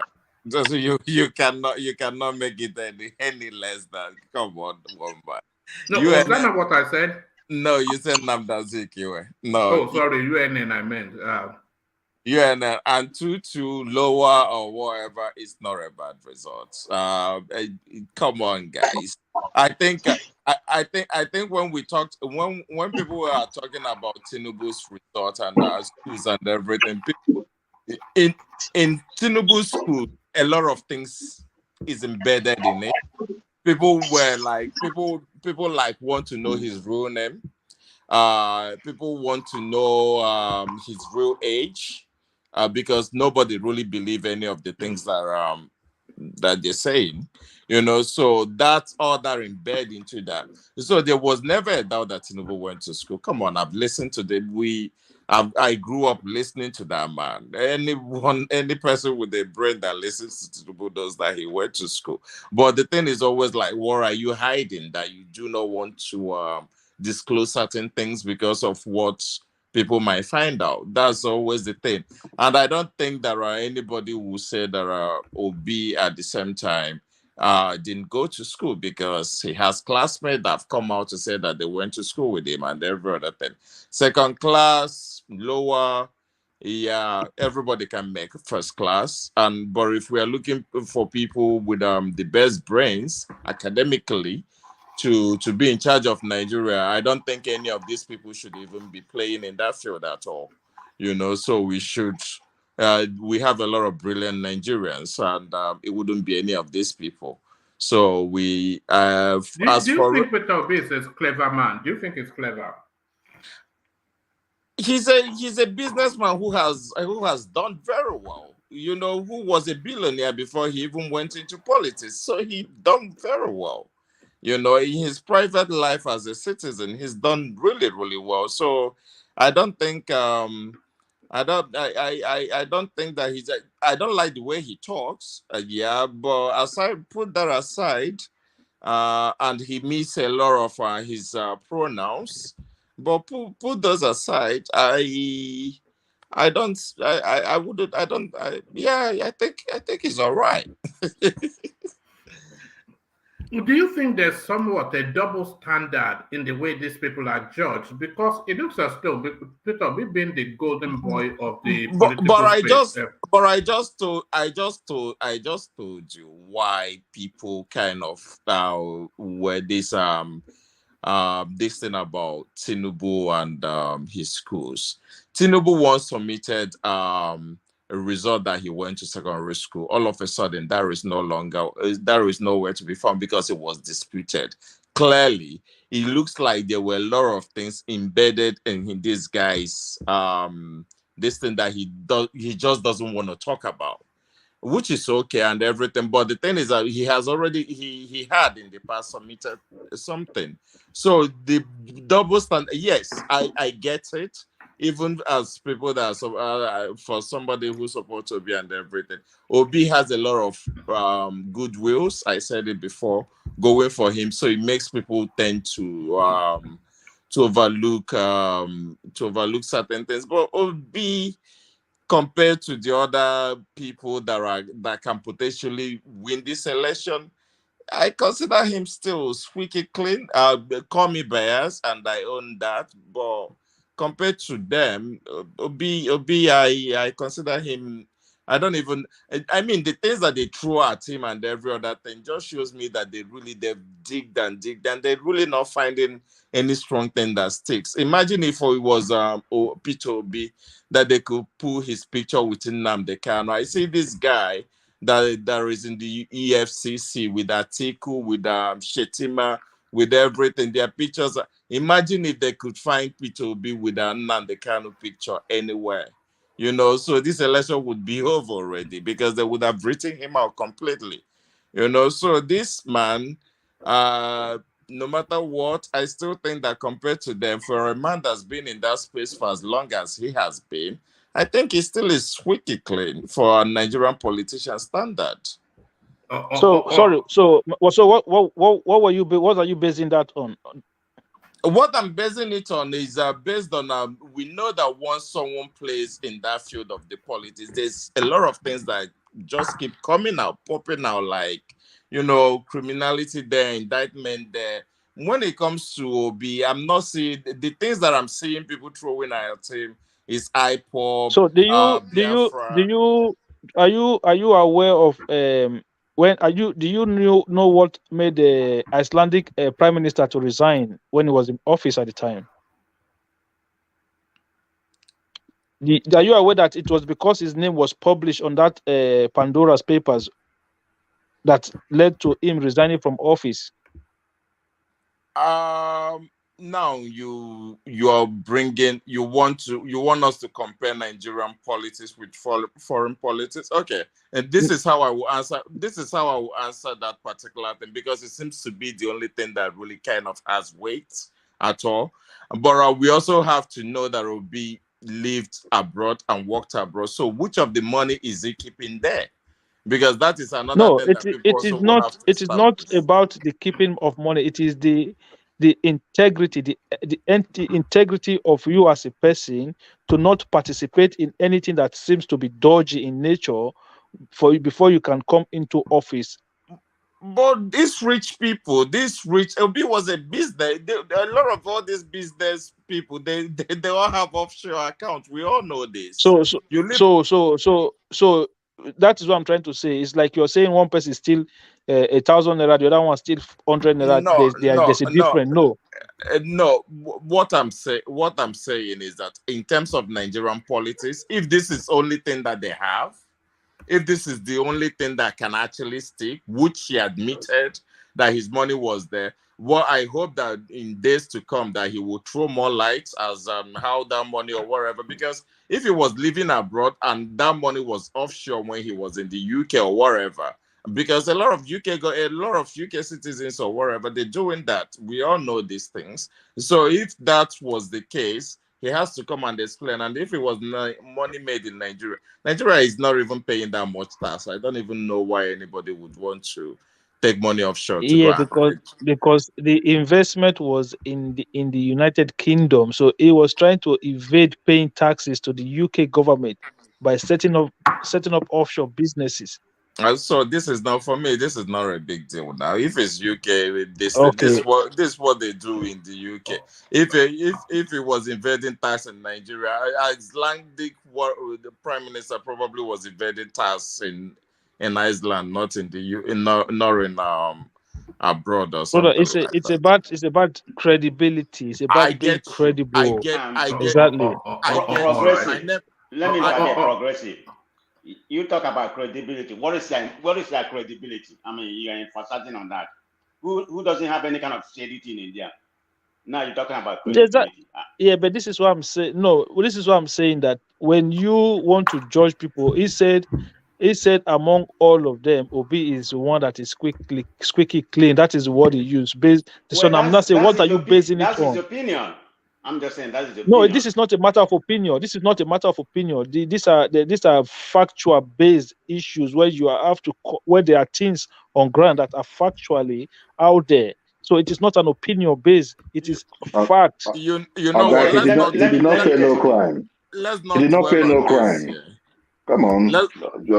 All right, let me move you on. Let me move you on to the space, Collins. So a curious meeting happened in the dead of night on Thursday, the 22nd of September.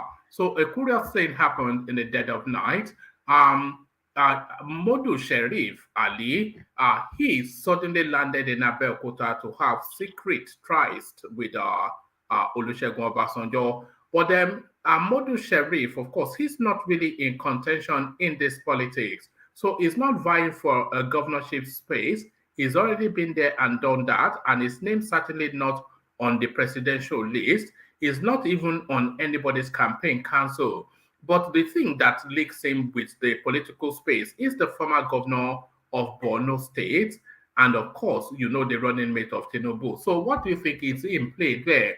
Given all the speculations that there's a conspiracy, there's no conspiracy, they want power to shift to the south for reasons of unity, they want to hold on to it. So all of these wrap it up in that meeting then in the dead of night on Thursday. The man from Borno and Baba Yabo. Well, the only thing I know about that man, the name, and whenever I hear the name, it was never really associated. It's always with Boko Haram and stuff like that. So I think if Obasanjo, I suppose a man like him will receive anybody, but I couldn't really make out. When I say I couldn't make out the reason, I think I'm probably playing naive. Well, we know that him and his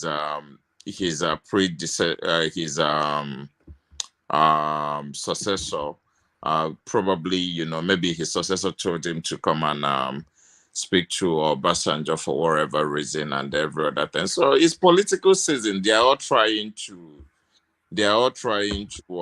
you know, Ghana support anywhere they can. But that man and his name in the Nigerian space being attached to Boko Haram and even set him out to a large extent and every other thing, I think the more they bring people like that out, the more if Tinubu is going to, if by the end of the day when he start campaign, if these characters will be seen out in his campaign ground and every other thing, he will, you know, a lot of people will just be wondering and be, you know, I don't know. Somebody like me would definitely be curious to know how he perceives some of these characters, because the things that we heard and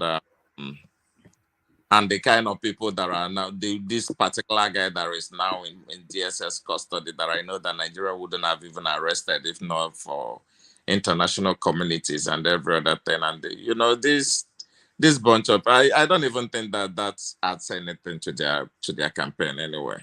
I don't know. All right. Finally, Collins, come 2023, who do you think is going to sit in that seat or on that seat in Aso Rock, and why? Almost every time that I've come here, I've told you, one man, that I do not see any clear path for any of these candidates, and I say it again. The only person that are even beginning to look like he has better chances than some right now could even be ATIKU in terms of majority votes, you know. So Tinubu, as day goes on, but the campaign hasn't started, so it's still early to call. But as day goes on, and whenever I hear people tell me that Tinubu will win this election. Tinubu will win this election. And I think when people say that they are basing it like on ruling party and hoping that the North will really come off him and everything, I don't see that happening. I don't see North showing up for Tinubu.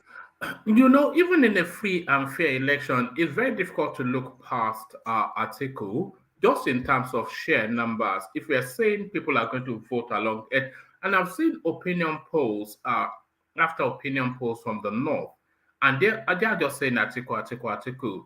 And then one will say Kwakwanso, and then maybe after 10 counts, one will say Peter Obi. But certainly from all the street vox pops that I've been seeing, it's just ATIKU that you hear.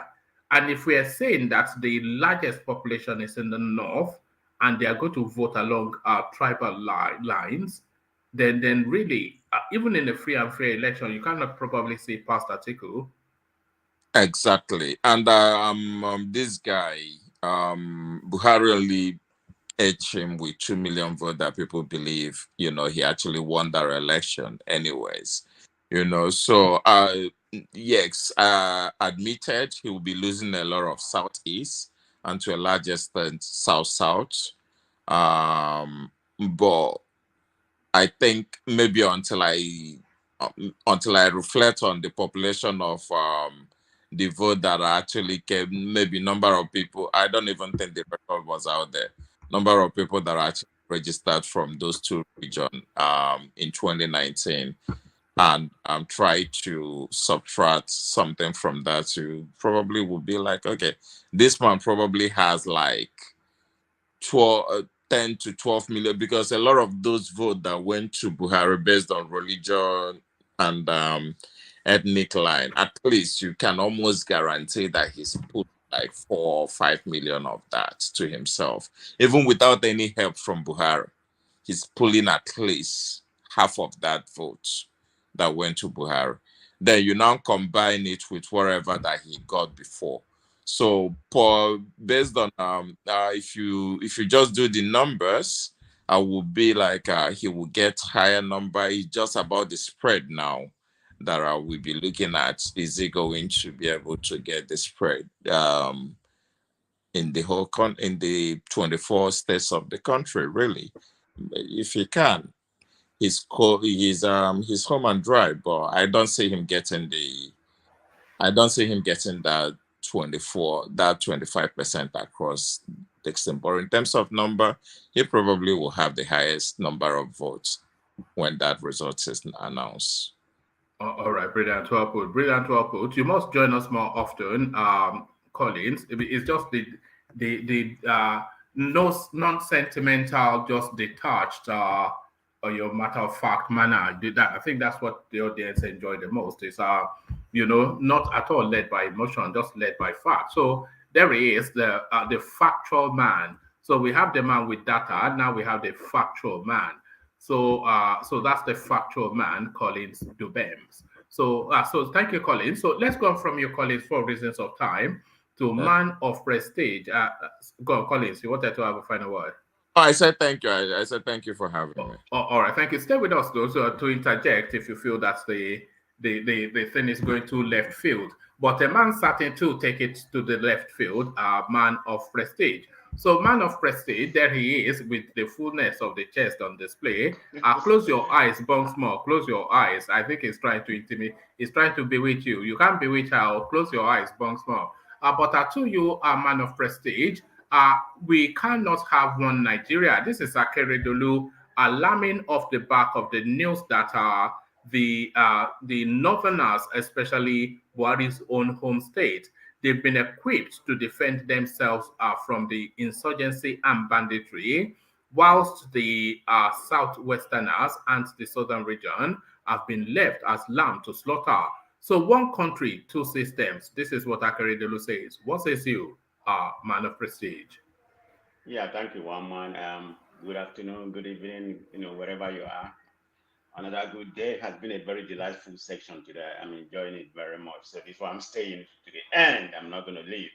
But anyway, Akeredolu is the man I respected, like Colin said. I have always respected him, he's my in-law, you know that, right?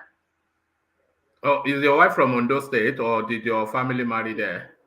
No. His wife is from Imo. You didn't know that? Oh, right. Yes. And it's a curious thing, Senator Adeleke, you know that is half Igbo. The governor of Ekiti State. Akeredolu's wife is from Imo, around the water area. Remember, you mean Betty Akeredolu? Yeah, he's from Imo. He contested recently, but I don't know what happened. Of course, well, Biafra or not, the one thing that will never change is the Yoruba man's love for Igbo women. You can have Biafra, but we will still come and take the wives. It's just a thing. Let me tell you one man. I think we like each other, but it's just the competition, and the people that kind of spreading all this sectionalism is the leaders, try to divide us. We like each other, but it's just competition, which is healthy anyway. I mean, Yoruba people up to today, okay? Believe me, can't believe me. Yoruba person is my best friend, okay? So up to where I am right now. No, but I can believe that because you are an international sort of. I think you are beyond parochial, ethnic. You are somebody like Collins, huh? Sorry, I have to remove my stuff. Sorry for that. I was saying that I can believe that because I see you as somebody above parochial, ethnic sentimentalism. Somebody like you, somebody like Collins. But somebody like Joel, I suspect that it doesn't even have good example. I am the good example to give one man. Just say it. Just me. I'm the good example. Of what? Of what you are trying to describe of a man of prestige. No, man of prestige. He's not. He doesn't care about ethnic. He doesn't even like the word ethnic. I think he said that once. He doesn't like that. What about me? What about me? No, you are a hardcore. You are a Fulani extremist and a fundamentalist Fulani man. I'm just true to the candidate. No, I'm just true to the candidate. Anyway, may I continue, one man? Yes, carry on. Well, anyway, like I was saying, I always respect that guy, man. He's one of the best governors. I mean, I don't know about his governor, in his state, but when it comes to Southern politics or politics overall, I like the way, he come across. I respect him. He's probably one of my best governors, in Nigeria. But anyway, going by what he said, if you look at Buhari regime, it's marked by sectionalism. So that doesn't surprise me. I mean, how can you grant some part of the country to bear arms? Like, I think it's Zamfara and one other state and Katsina, right? And you don't allow the Katsina, people. I know, yes. Yeah, and I think Zamfara too, remember? Originally, Zamfara agitated for it, until he has granted them, from what I read, he has granted 2 of the states, Zamfara and Katsina, recently to bear arms. But look at the Southwest. That's where this agitation originated. You have not been able to grant them that permission to do that. That's a shame. It's good to show you what kind of presidency, Buhari had come to that country. I mean, just section one part of the country. I mean, what kind of governor is that? Just one part of the country, it has to enjoy all the superiority when it comes to governance. It doesn't make sense. So that's why this country finds themselves where they are, and sometimes when I speak about it, I get very emotional. I mean, I'm not there, but as in Nigeria, it kind of pain me, how divisive this presidency is. So it gets me so annoyed, I get emotional. So I don't really like to speak about it. Man of prestige, Akeredolu is so enraged that he says he's going to straight away go and try and is going to go and equip AMOTEKUN with sophisticated weapons, because his argument is that the insurgency that they are asking them to battle, they are heavily equipped. So he's going to go out and equip AMOTEKUN now. If he follows through with that threat or promise, what do you think the Nigerian state can do to counter him? But can he do it? I mean, under the constitution, can he do it? I mean, it's going to be very difficult to achieve.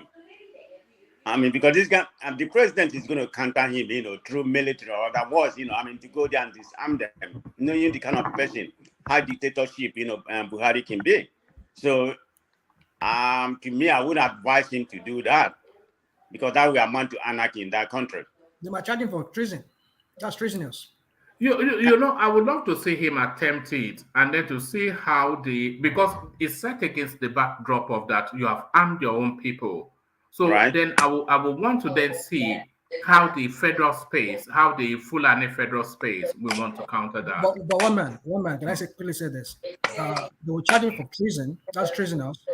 And then another thing again is that there's no way you can import those things into Nigeria without, number one, the federal agency like custom and maybe other agencies like the police allowing him to bring it in, because he cannot buy it within Nigeria. He has to bring these sophisticated weapons from other countries, and then he needs the license to be able to bring them in. Yes. They will seize it. They will confiscate it at the port of entry. Yes. Exactly, rational man. I think you are right. That's going to be the problem, to do that. That's what I'm saying. I can't see him doing it, but I wish he can do it. Like one man said, try it. But I doubt it if he can do it because of what a rational man just said. That's going to make it impossible to do. But I need somebody. I hope somebody can encourage him in that regard. One man. You know. And one more thing, you know. Go on. Go ahead. No, go land that point. You go ahead. No, I was. Going to I was saying. You go ahead, man. All right. I was going to say that is where the frustration is, because it is only when we get to the point that we must do something about these things that is going on. And then that is what then tells us that there's very little that we can do. So here is Akeredolu completely apoplectic with rage and indignation. And he is saying he wants to arm the AMOTEKUN corps. But like you and Rational Mind rightly said, he has to import these arms. And that is where it stops. So that is where he falls at Buhari's feet again. So it's like we're just held captive in that space. It's just where we often conclude. Well, man, that's why this is why, you know. That's why I said it's a political statement. What is a political statement? You mean Akeredolu statement? Yes. Well, even I thought it's a political statement. At least he's coming out to do it. Tell me any other Southerners that is doing it for Akeredolu. I mean, he's the only one that is bold enough. But the other ones are just wimpy. You know, they can't even say something. They're afraid of all this CABAL. It's what is at stake. Is what is at stake for them now. The presidency is at stake for the Southwest, and they want the judiciary to come out and say their mind rather than just keeping quiet and working on the ground. But so that is he's the only one speaking. If you want to base it on the Southwest, he's the only one speaking. I mean, tell me another person. Now so that they do it now. I tell you, the man in charge is a very clever man. Give it to him, Tinubu. Now one person. Now that's enough response now. I mean, we are talking about it. That's loud enough. If not, now campaign for bring that kind of thing, but for him to choose it. And again, remember 2 days ago they made him Tinubu make him the leader of the Southwest campaign committee. That's 2 days ago. So okay. This is man doing his job. Yeah, he deserves it, you know. Yeah, he deserves it because he has been very outspoken, you know. I mean, if anything have to happen in that country, he's probably one of the first folks that's going to come out and say, you know, it's just like Prestige. Sorry, you understand? Just like during election period like this, the issue of immigration, Medicare, gun control will pop up one way or the other. So this is them trying to set the tone of the campaign. You understand? They need to have a state police. They need to have the state police. They need for them to have their own. So that's what we start that kind of conversation. And that's what the APC want to run away with. Oh yeah, remember Akeredolu has always been outspoken. I mean, he has championed this. State police a long time ago. So it's not something. So he's the best person for now. No, he's the best person for the job there. So yes, that's why I say they know what they are doing. It's nothing at all to do. So don't worry about it. It's nothing at all to do with what you're saying, Ovie. It's more consistent with what you are saying. Carry on. That is why they gave him that position, one man. That's why they gave him that position. No, that is why he was given that position because he's been consistent. Don't worry about all that. That's not why they gave him that position, and it's nothing at all to do with it. gave that position. So who's that? We can't hear you, whoever that was. Who's that? So the Amotekun, you know, what Akeredolu has said is almost a counter. Is a counter the party space, is counter the presidency, and is ethnic in its tonality. So I'm not quite sure how that plays. And what these people are trying to do, I suspect, is to try and keep BUHARI on board as much as they can, and more to it to keep his base on board as much as they can. So they don't want to flash up some ethnic chasm when it is unnecessary for their ambition. So I'm not quite sure, but let my man of prestige. That's exactly what I'm saying. That one man. That's not what you're saying. I'm just saying in a different way. No, it's not. It's nothing at all to do with anything you just said. I said Akeredolu is spoken direct to the presidency. That's what I said. What do you mean? He's responding to their movement. Their body language shows us that they don't want to get on board with Tinubu. It's becoming obvious. So he has to take a shot at that. All right. That's exactly what you are saying. Yeah. All right. I'm not sure. I think I beg to differ with you. I mean, this man has been very consistent about where he stands. You know, he has always been outspoken when it comes to this kind of station, particularly when it comes to southern, you know, when it comes to southern issue. He has always been outspoken. You know, anything has happened, believe this one that are going to talk about. You know. That, believe me, San Diego, can hardly hear you. Oh, you can't hear me? Yeah, you are. Can you hear me? Sounding, yeah, we better now. Oh, okay. Yeah, can you hear me now? We can. I can. Yeah. Okay. I don't know where one man is, but anyway. No, I am here. Yes, we couldn't. You were breaking off, but now you're back. Yeah, I'm sorry, my small device, you know, because I'm doing something on my main computer, so I can't use it. So I'm just saying, you know, Akeredolu, you know, it's always been like that. It's not something he didn't just start whatever he's doing right now. He has always been consistent. Even before 2 or 3 years ago, I always listen to him. I mean, I know what kind of man he is, you know, but like I'm saying, I don't know what he's doing in his state, but when it comes to southern issues, he always champion it. So give me a kudos for that. Yeah, that's probably my point on that. All right, thank you. So let me take you to the space then. This is one of those side bettings within the Nigerian political space, especially this 2023 space. So it's Reno Omokri versus the Obedience, of course. My receptionist has a better degree than Obi. This is Omokri. Let me give you what he said, man of prestige.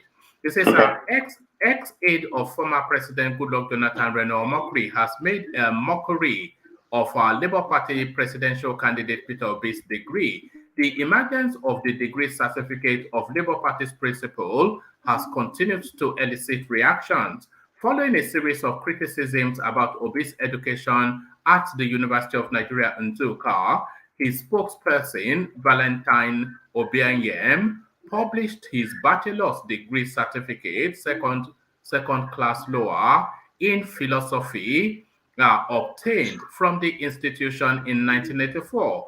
Reacting, Omokri compared his receptionist degree to that of Obi, claiming that the former's was better than the latter's. A table shaker blasted the Obedience, noting that all the buzz about their savior on social media, he can only boast of a second-class degree in philosophy. He tweeted, "Even my receptionist whilst I was in government has a better degree than Obi. After all this noise on social media, it is only a second-class degree in philosophy that your messiah has. Zenith Bank will not even employ such an educationally challenged character." So an educationally challenged character from Anambra. This is what Reno Omokri is inviting you to see. You know what? One man, Reno Omokri is, you know, I've not really followed him, but I know who he, you know, I know of him. So since I saw him dancing on that treadmill, I just don't want to see him. I mean, he's just looking like a different kind of person, which I don't want to say here. So, but anyway, that's a different story for another day. I think what he's trying to do, he just tried to generate follower on his Twitter. That's all, because you're with, like, that will be follower, we follow him or whatever, they will talk bad about him, or they try to reimburse whatever he's doing. That's what he's doing. And we've lost you again.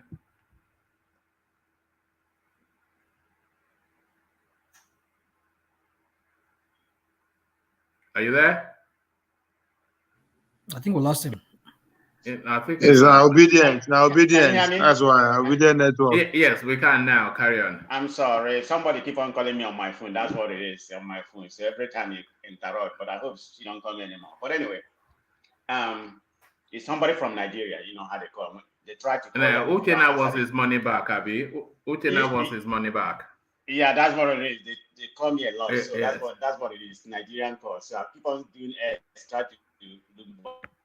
But anyway, going back to what I was saying, Runoff is just trying to generate a lot of traffic on his followers. So that's why he like Obi. You know that Obi people will respond to him. A lot of people, they will follow him. So that's why he's doing that. But anyway, going by what he said about Obi this year, that's totally nonsense. Let me tell you one man. Obi, I'm looking at it right now. Obi went to University of Nigeria, Stockholm, and he went it for 4 years. He started from 1980 to 1984. The average time people spend in college, if you don't work or whatever, it's about 4 years or maybe 3.5 years if you don't have any job. So having a philosophy degree, what is wrong with that? That's a degree, because the smartest brain in this world, living in Nigeria, none of them has been in the presidency position, and they can't run Nigeria. So you don't have to have all those degree, PhD. Look at the people that pretty much own this country where we are right now, USA, Microsoft, Facebook, or not, any one of them. They didn't finish college. Most of them dropped from Harvard, MIT, and all that kind of things. But they're still very intelligent, because Obi has a bachelor's degree and other people have PhD or whatever. I think Atiku has a master's degree that he got recently. That does not make him a better presidential candidate than Peter Obi. Reading up Obi profile here, he did everything. Okay, he went to King's College, Onitsha. That's why he got his Wike. So you can't dispute that. And he went to college from 1980 to 1984 and got a bachelor's degree, maybe second class. That's still something. You don't have to have a PhD. And he attended different institutions. He attended London School of Economics. Not in school, but he's attended online, and got a management business policy. He went to Columbia School of Business in New York for marketing management. He went to management USA, but he went to Oxford, for advanced management. You went to Oxford? That's something, because you went to Oxford? He went to Oxford University. Yes, he had advanced management leadership program. No, he didn't go there for school. He went there and obtained advanced manadment leadership program. I don't know how many months that is. All right. But I'm just saying, and he went to Cambridge too. Just for advanced leadership program, not went to school there for a degree. But I'm talking about advanced leadership program. What I'm reading to you is not like going to school for PhD or doctorate. I'm just saying for advanced leadership program. Yeah, he attended some courses there. One man, you had some people that went to school just for online, but they're like corporate leaders.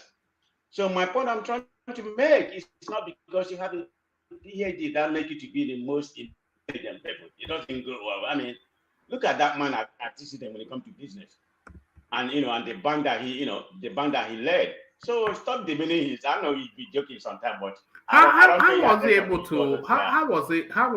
to lead a bank with a third class in philosophy? But one man, look at everything that I read to you. All those places that he went to, and obtained his, he didn't forget all that. You know what they call that? But they that call that helped one man. It didn't help in any way. It didn't help in any way. Those are sandwich courses. Okay, it doesn't matter. It's courses. It help you, it help your profile. You learn something, because everything is not going to school for 4 years. Going to school for 4 years is just theory. Unless you're major. Do you not think there's something shady about him? Is there something shady about him? Nah, no, you don't play that with me, man. I know you be playing, but it doesn't bother I'm asking you. I'm asking you. Said, okay? No, there's nothing. 100%, zero. So you can't. He can't convince me, okay, one man. Nothing shady about him, nothing, no, everything about him is legit. I'm not saying he's not corrupt or whatever, because I don't know about him on that, but I'm just saying that's of education of what you see is what you get in that area. So there's nothing shady about him. So you can play with me on that, okay? So don't play with me on that. I'm not gonna buy it. All right. And one man, have you read that book called Rich Dad Poor Dad by Kiyosaki or whatever they call that guy's name? Have you read the book? Rich Dad Poor Dad. Yes. No, I think Obi is a good example of that. As an Igbo man, they know trade. They learn trade physically, whether from their relatives. He may, but it's working for him, I mean. Exactly. So he learned from both sides. He learned from the school, but obviously the one he learned from either his master or family member or uncle pays him more because it's practical now. So he excel by learning from the poor dad. Yeah, that's what everything is not Robert Kiyosaki, that's the guy's name. I remember. That's the author of the book, Rich Dad Poor Dad. He's a typical example if you want to see it like that. With a third class, but he has excellence in the boardroom. Yeah, but does it? You see, Ovie, what I'm, I was asking, man of prestige, is there something somewhat shady about this guy? His academic credentials, yes, of course, he has an education, but they're nothing especially impressive. And then when you listen to him, because he has been very public over the last few months, there is nothing that is cutting in terms of incision that, that's a sharp, brilliant mind.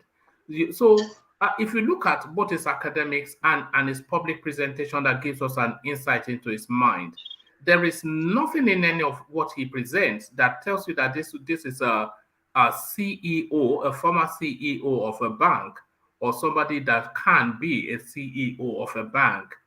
Because it doesn't come across as brilliant or astute, one man. It's more like a pragmatic man, which is what you find with traders. One man, I'm going to give you an analogy. Are you ready? Are you ready? Okay. In America, look at what we had about 2 years ago. Trump was a businessman. Of course, he was a crooked businessman. The way he's made his money, everything has come out. And I don't know if you have followed this space. I follow this space about American politics and what's going on here. About how he made his money in New York right now. He's probably, they have sued him in New York. He's going to lose a lot of money. But that's just civil suit. It just came out yesterday. But having said that, so the point I'm trying to make that he was a good businessman. He may have been crooked or may not be crooked, but he was a good businessman. So when he came to power, I mean, we have one of the best economy that we had in under Trump presidency. But it's not because of his brilliance. It's because of the people he surrounded himself with. And he hired Trump was not a good businessman. Okay, yeah. I'm not. Look, progressive. I'm not his winner. I don't know what kind of business. All I say, he may have been a crook from what we are learning right now. That's how he's made his money. So the point I'm trying to make is that he was in the presidency. He wasn't that intelligent. He went to school. I think he went to school, some business school in Philadelphia. That he went to. It's not that he's very intelligent. But when he came to presidency, we have one of the best economy in 4 years. Not because of him. It has to do with the situation that we had at that particular time and the kind of people he surrounded himself with. So the point I'm trying to make, you don't have to be that intelligent, when it comes to book or whatever, like one man always emphasizes. It's good to have that, but that will make you the best president, believe me, one man. You know that anyway, so sometimes you just have no, I do know that actually, because it actually takes a dumb person. The brilliant minds, they are usually busy with more important things than politics. Let me take you to this final space, the meeting between Ali Modu Sharif and Obasanjo. So a lot of us conspiracy theories are surrounding that meeting. But what did you think the discussion would have been about? Either is not in play, but Obasanjo not in play also, but their meeting, of course, are very much in play. What do you think played out there, Man of Prestige? Well, I mean, everybody has been meeting him. Remember, he met with Tinubu a long time ago. But he has met with Obi several times, and everybody's kind of leaning that maybe he's supporting Obi, but he has not openly come out and said I'm supporting Obi. But if you just have to read, say, okay, where is he supporting? People will lean towards Obi, but nobody knows right now. But if you ask me, who is he leaning towards? I'm just forecasting. I'm not really sure. I will say Obi. Is he going to come out and say who is supporting? I don't know. So everybody just, going to him, to see what they can get out of him, whether he's going to support their candidate. I think that one is an APC person, right? So it's probably going to him, maybe he can support Tinubu. We don't really know. I mean, everybody just try to, where he's gonna park his bandwagon. Nobody's know up to right now. I mean, I believe Wike, everybody has met him. So we can't really, deduce anything from where, because somebody met him recently. So, I mean, we're gonna find out maybe now. I think the campaign starts end of this month. Maybe by December or something like that, we find out where he's going to support him. Eventually, he's going to come out and say, this is the person I'm supporting. But how much weight can that carry? But if you look at the... Obasanjo has picked the president of Nigeria since 1999. Right, that's what I was going to say. Judging by his antecedent, what he had, his antecedent previously for, he has picked, most recent president. I think the last three presidents, from Jonathan to Obasanjo to Yar'Adua, he has picked all of them. So does it mean that somebody that is going to pick right now is definitely going to be the president?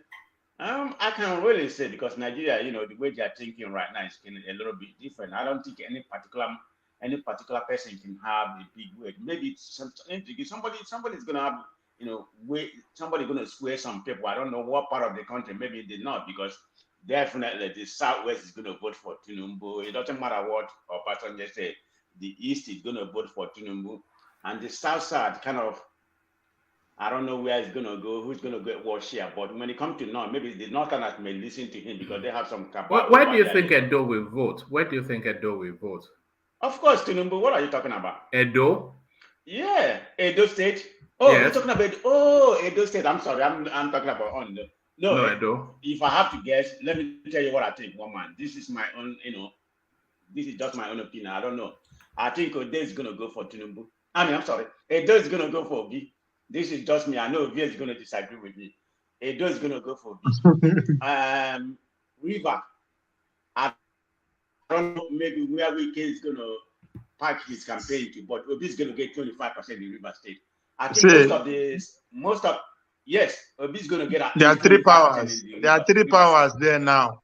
Ojomole led by APC, which is obviously for Tinubu.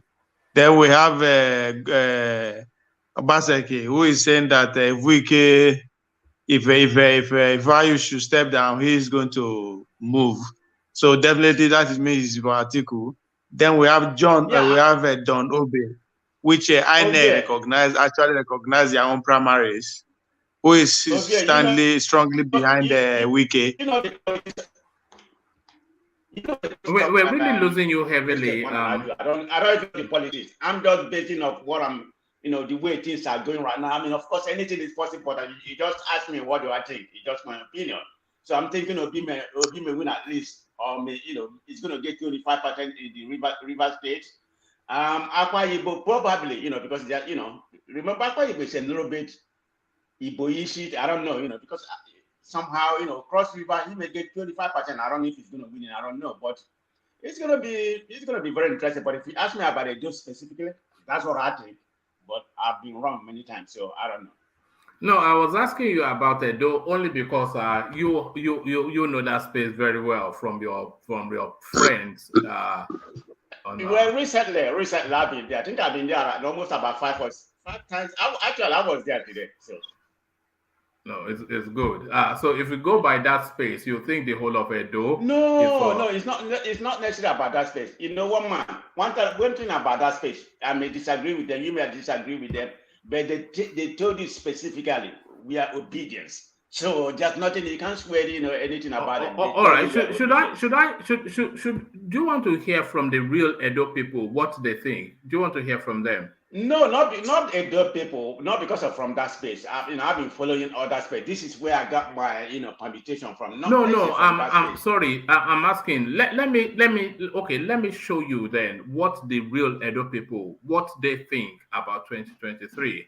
So watch and listen to real Edo people and what they think. Okay. Emi loko, Baba we do when I make Emi loko. Lagos today, na small Dubai. Because of this one, I make Emi loko. Emi loko. Baba we do when I make Emi loko. So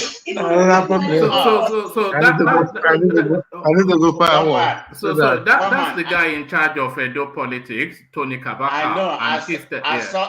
I saw that video like about 3 weeks ago, a month ago. Yeah, I know, and I know what they are singing. So it's just a group. It's a Tinubu group. So it doesn't really matter. I mean, everybody has a group. Even in the southeast, where everybody thinks will be definitely going to win. I mean. Everybody has their own group, so it doesn't matter. All right, brilliant. Interesting times. We come here, we talk all the time. We don't really know anything, I think there are still at least 3 surprises coming in this election. I'm pretty sure there is, but I'm not sure what they are.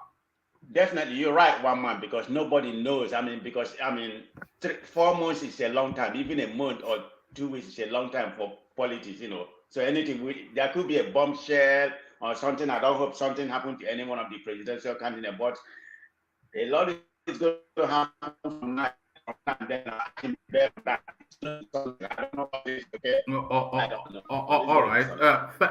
Thank you, man of prestige. We just about made out what you had to say. A lot of breaking ups, but thank you, man of prestige. So for time, let me go on from you, man of prestige. And let me go to the progressives. Let me take the conversation. Let me go to the progressive because I already said. But after the progressives, I come to Joel. So the progressives. So the progressives. We cannot have one Nigeria. This is Akeredolu speaking, and it's going off the back of this viral video going round that the Katsina security outfit has been licensed to carry AK-47s to defend their people, something that the AMOTEKUN space has been on their knees begging for since 2020. One country, 2 systems. This is what Akeredolu is saying, the progressives. Yes, one man. Can you hear me? Let me just confirm that first. Yeah, perfectly. Carry on. Yeah. So with this statement coming from Akeredolu, it's just what he has been doing from time. He's been consistent on this matter when it comes to issue of security and providing local security for protection of the local people. So if you remember, after that, this what's it called?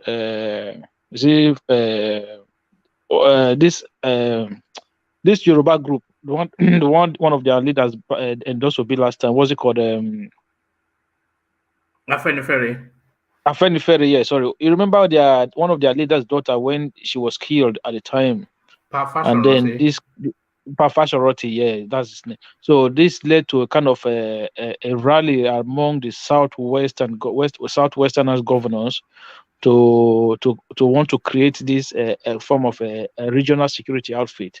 At the time, Malami came out and to say it was illegal. So Akeredolu, don't forget, is a senior advocate of Nigeria. So he knows the law. He knows the law very well.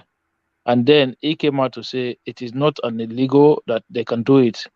So he has been very consistent. And if you remember when he said at the time he gave a marching order to say they don't want any Fulani in the forest of Ondo anymore, that every Fulani should vacate the forest. So he has been very, very consistent. So it's something that he has been on top. And a lot of people back there in the state actually appreciate him on that very part, because they really, really like the fact that he's very proactive when it comes to this issue of elders and farmer clashes and this Fulani invasion of people's farm and forest spaces. So I think he has been very consistent when it comes to this matter.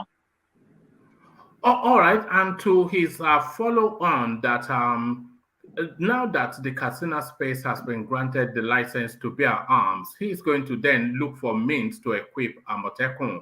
If he does find the means to do this, how is Buhari able to clamp down on him? No, the thing is this, when you if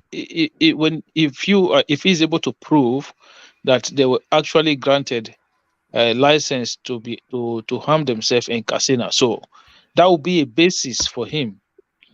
Should he was to harm AMOTEKUN. So don't forget, it's not like the government will just come and just take the arms away from those people. No, the government will have to approach the court. So the defense will be that we live in a federal system, and if it's good for one state, it should be good for the other state as well. So the government would have set the template for which he will use as a defense when he gets to the court of law. So I think if he wants to do it, he can do it. And when he said he would do it, I won't doubt him. He will do it. The man is a very stubborn man. All right. But he cannot do it because there's no way he can bring in those arms. You know what I mean, progressive? Because if he tries to bring in those arms, the federal, he has to bring it through the seaport or through the airport, and that's to be cleared. And so, there are lots of illegal arms in Nigeria, man. So, the secret court people buy guns to the Lord governor. Listen. If he brings it illegally, then that's a case against him because you cannot bring it into Nigeria illegally. That would be treasonable. But he can still buy weapons within the system. So it's not like you have to always bring in the arms. Well, if he has to buy through the system, then if he buys it and then he arms the AMOTEKUN, I know there are pawn shops in Ikeja and some other parts of Nigeria where they sell guns, but then you will need these people, whoever sells it to him, because I know he cannot procure those arms illegally. It has to be through a legal channel. So if he does that, he gets those arms. The question will be, how did you get those arms? Who licensed you? Or whoever procured that arms from you, or whoever imported it and sold it to you within Nigeria, what license does he have to sell to you? This is what I said to you. These things will now be subject to the matter of court of law of a court of law. So if you want to them, because if you say they bought them illegally, then you will have to take him to court. You have to take the case to court, and then they will have to fight it out in the court of law. One thing I know about Nigeria, one thing I've seen that a lot of the governors in Nigeria, they don't test the law. They never try to even, say, okay, this is what the Constitution says.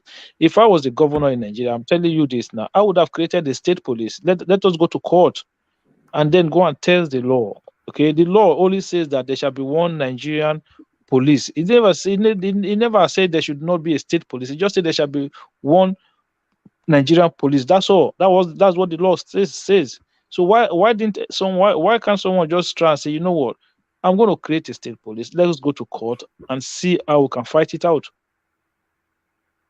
The argument that Akeredolu was presenting is that the original founding agreement of Nigeria was actually for states to manage their securities. So what he's inviting is that actually is the space that, because I can't quite remember the terminology that he used, but that essentially the founding constitution of Nigeria was one that vested the authorities on states. So he's making that argument to say that no, we should be able to arm ourselves. Yeah, but that's what I'm saying. Why don't people go to court? Why don't these governors go to court? The only person I've seen go to court recently was Wike on this tax, these VAT issues, man. So you have to test these things in the court of law. This is how part of restructuring the system comes through the judiciary. So you go to court and you test the constitution. Sometimes the constitution on some certain matter is vague. It doesn't address. It doesn't cover it fully. Okay, see the other one they're talking about. This campaign fund that political parties cannot be sponsored from donated foreign funds. But within that same law, it did not capture the candidate himself.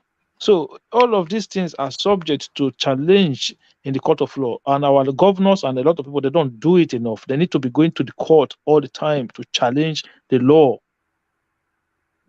All right.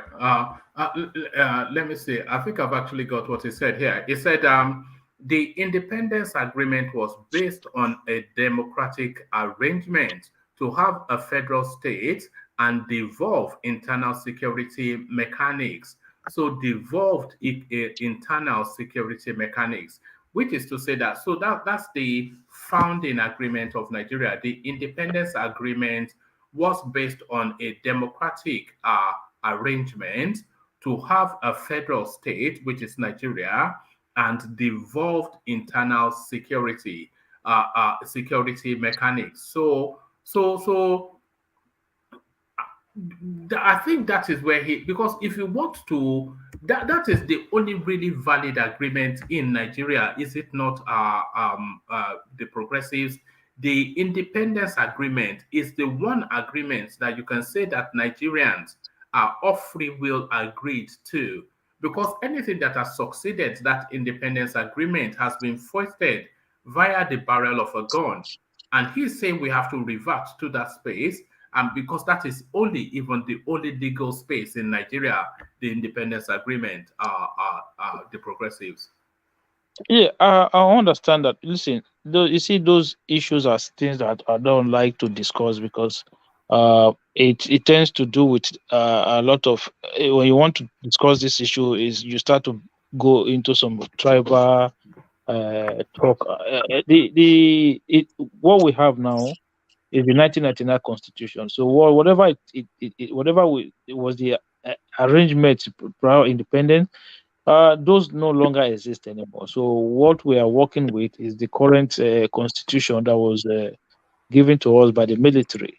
So if my problem with the likes of Akeredolu and others is that it's okay, you just get your allocation from the federal government, you just go and pay salary, and then you do your time, you go.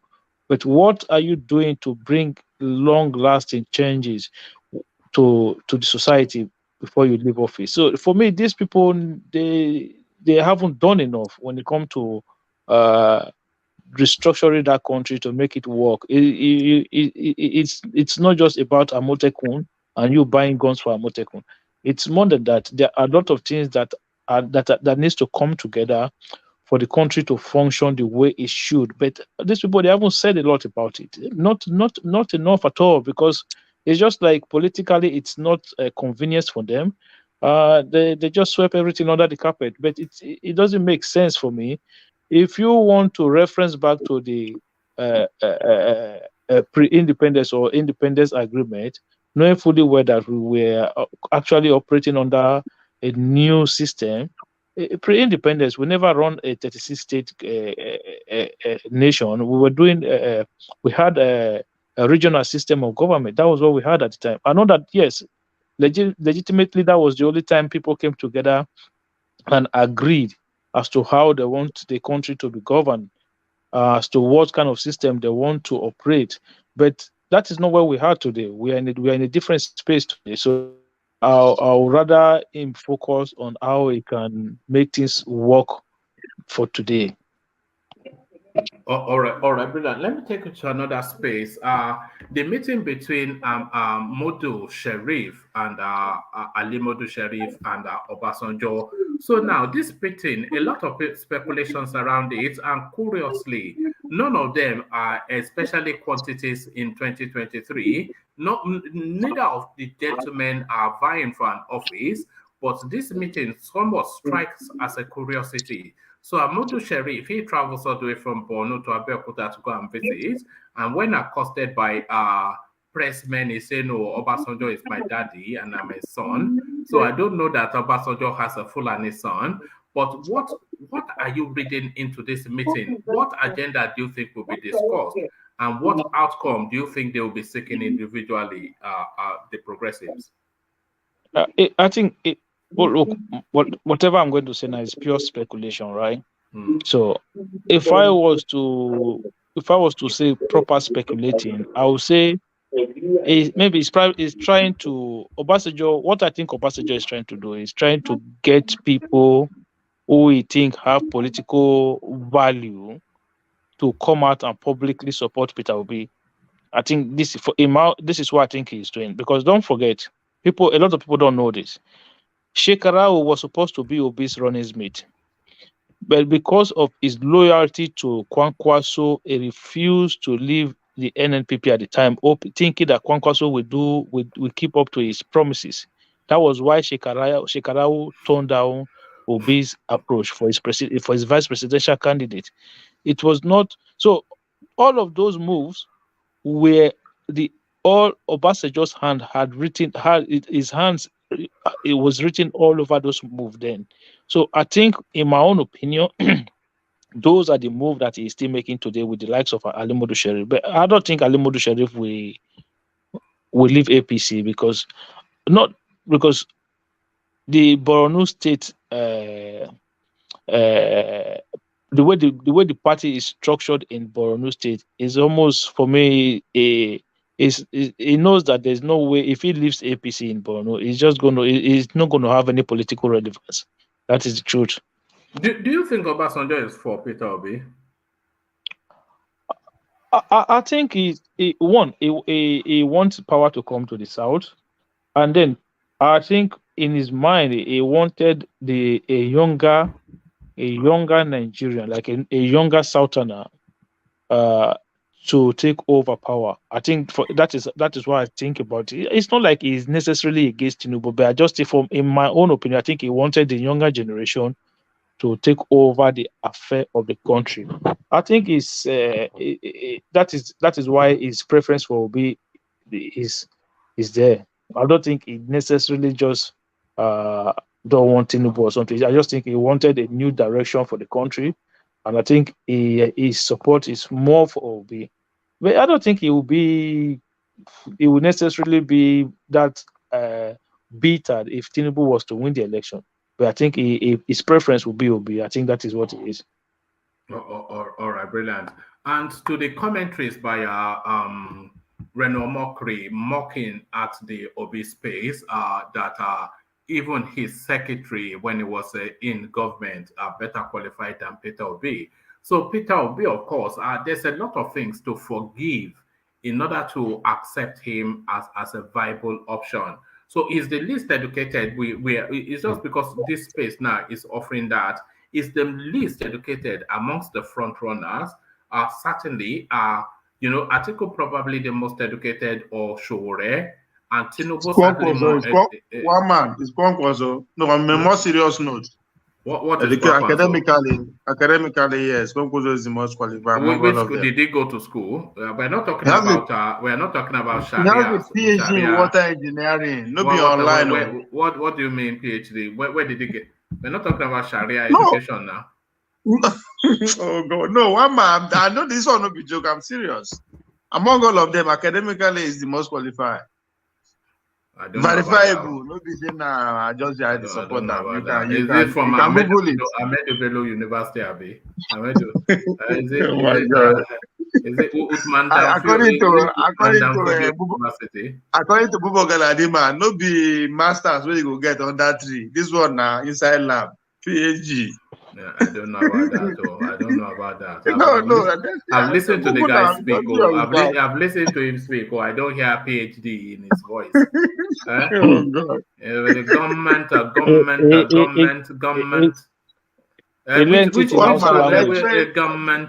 Which you go on Google right now and Google it. Google his credentials and the schools that he went to. Nobody is counting Uthman Danfodio when we're talking about.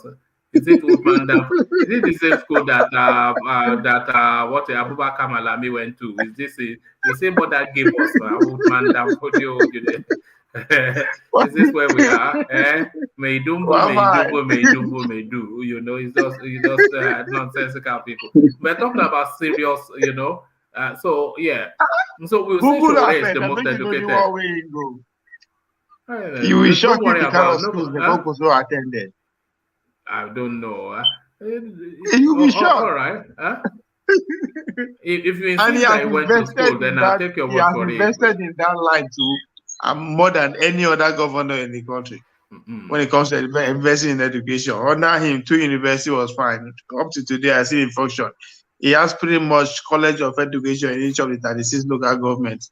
Right. So he invested heavily. As we speak today, most of the federal government in all the country has hostels for Talakawas that goes there to school. He has over 300 students abroad who are schooling under his leadership. So when it comes to education, where is he getting all the money? Where is he getting money for all this? The money. That's what I'm saying. The Concosia movement is not just something that I found yesterday. He is just a face of the Concosia movement. It's a movement that spanned over 10 years, not be today. Cut across the nation. So there are men behind the movement. He is just a face. Yes. Is it true that Kwankwaso is an Igbo man? He looks like an Igbo man, though. He looks like an Igbo man. That's the more reason you should go support him. The South should support him and No, they asked him that question. They asked him that question on they asked him that question on Channels TV, and he didn't even deny it. He couldn't deny it. And I was like, who wears red caps in Nigeria? Is it not the Igbos? Of course, it's an Igbo man now. There's no point denying that. If you deny that, means that you don't want me to talk about him again. So talking about that kind of narrative. I was like, why would, if this thing does not have some level of credibility, why would channel television even ask him such question in the first place? Like, I never knew something like that existed until I watched that interview. I was like, whoa, what's going on here? It's an attempt to dominate the conversation at that time, but I don't think it played out as good as he wanted it to be. No people not talk about that like that. All right, we were even talking about Peter Obi's credentials. I don't know where we landed, but Peter Obi, though, nothing comments or recommends him. It's just it was always short by all of the measures. It's just short as the governor of Anambra State. No achievement. When we're talking about credentials, it's short. When we're talking about intellectual prowess, he's short. When I'm talking about articulation, he's short. He's just a short man, but he just falls short. Just by at least he's tall. But at least he's tall. At least he's physically tall. That's the one thing. He's a tall man at least, and tall men are always okay. One man. Like BUHARI. Well, there you are. So, yes, but one man. Yes, sir. Listen, for me, I take a different direction on this issue. For me, I don't think that educational qualification should be required when you want to run for office. Is this a new thinking? Is this a new thinking? Or were you thinking that when you were chasing Tinubu for primary school certificate? Me, I never chased Tinubu for primary. I never chased anybody for it has changed now. It has changed now. No, one man for me. You know me right from time. I'm not obedient. I'm not Tinubu. I'm not ATIKU. I just have my own independent mind. Independent. No, Kwankwasia call. Listen, for me, I just believe that when it comes to a democratic space, right, the people should be trusted enough to choose who governs them. So when you create a system whereby you begin to put barriers that exclude some certain citizens from aspiring to get to a position, I don't think that is a fair system. Having educational qualification does not necessarily mean that you're an intelligent person. So intelligent, but is it not a good indicator of? Because if you have it, at least it shows that you are not a stupid person. No. It is not one man. One man, a basic education primary is not an indicator that you're an intelligent person. No, primary and secondary school, right? That is all that guide your knowledge, your foundation and knowledge base. So when you go to the university, it's more like you are working towards a training process. So basically, if you want to become a medical doctor now, you can only become a medical doctor by going to the university. So it's more like training towards job.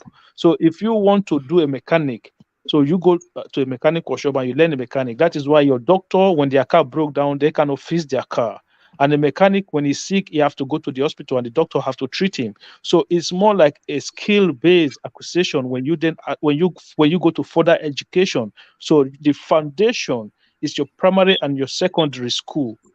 Anything above that is just for you to be able to gain, for you to be able to have access to the labor market. So you can decide not to, okay, I don't want to further go to university. I want to go and learn work. It doesn't mean that you are an idiot.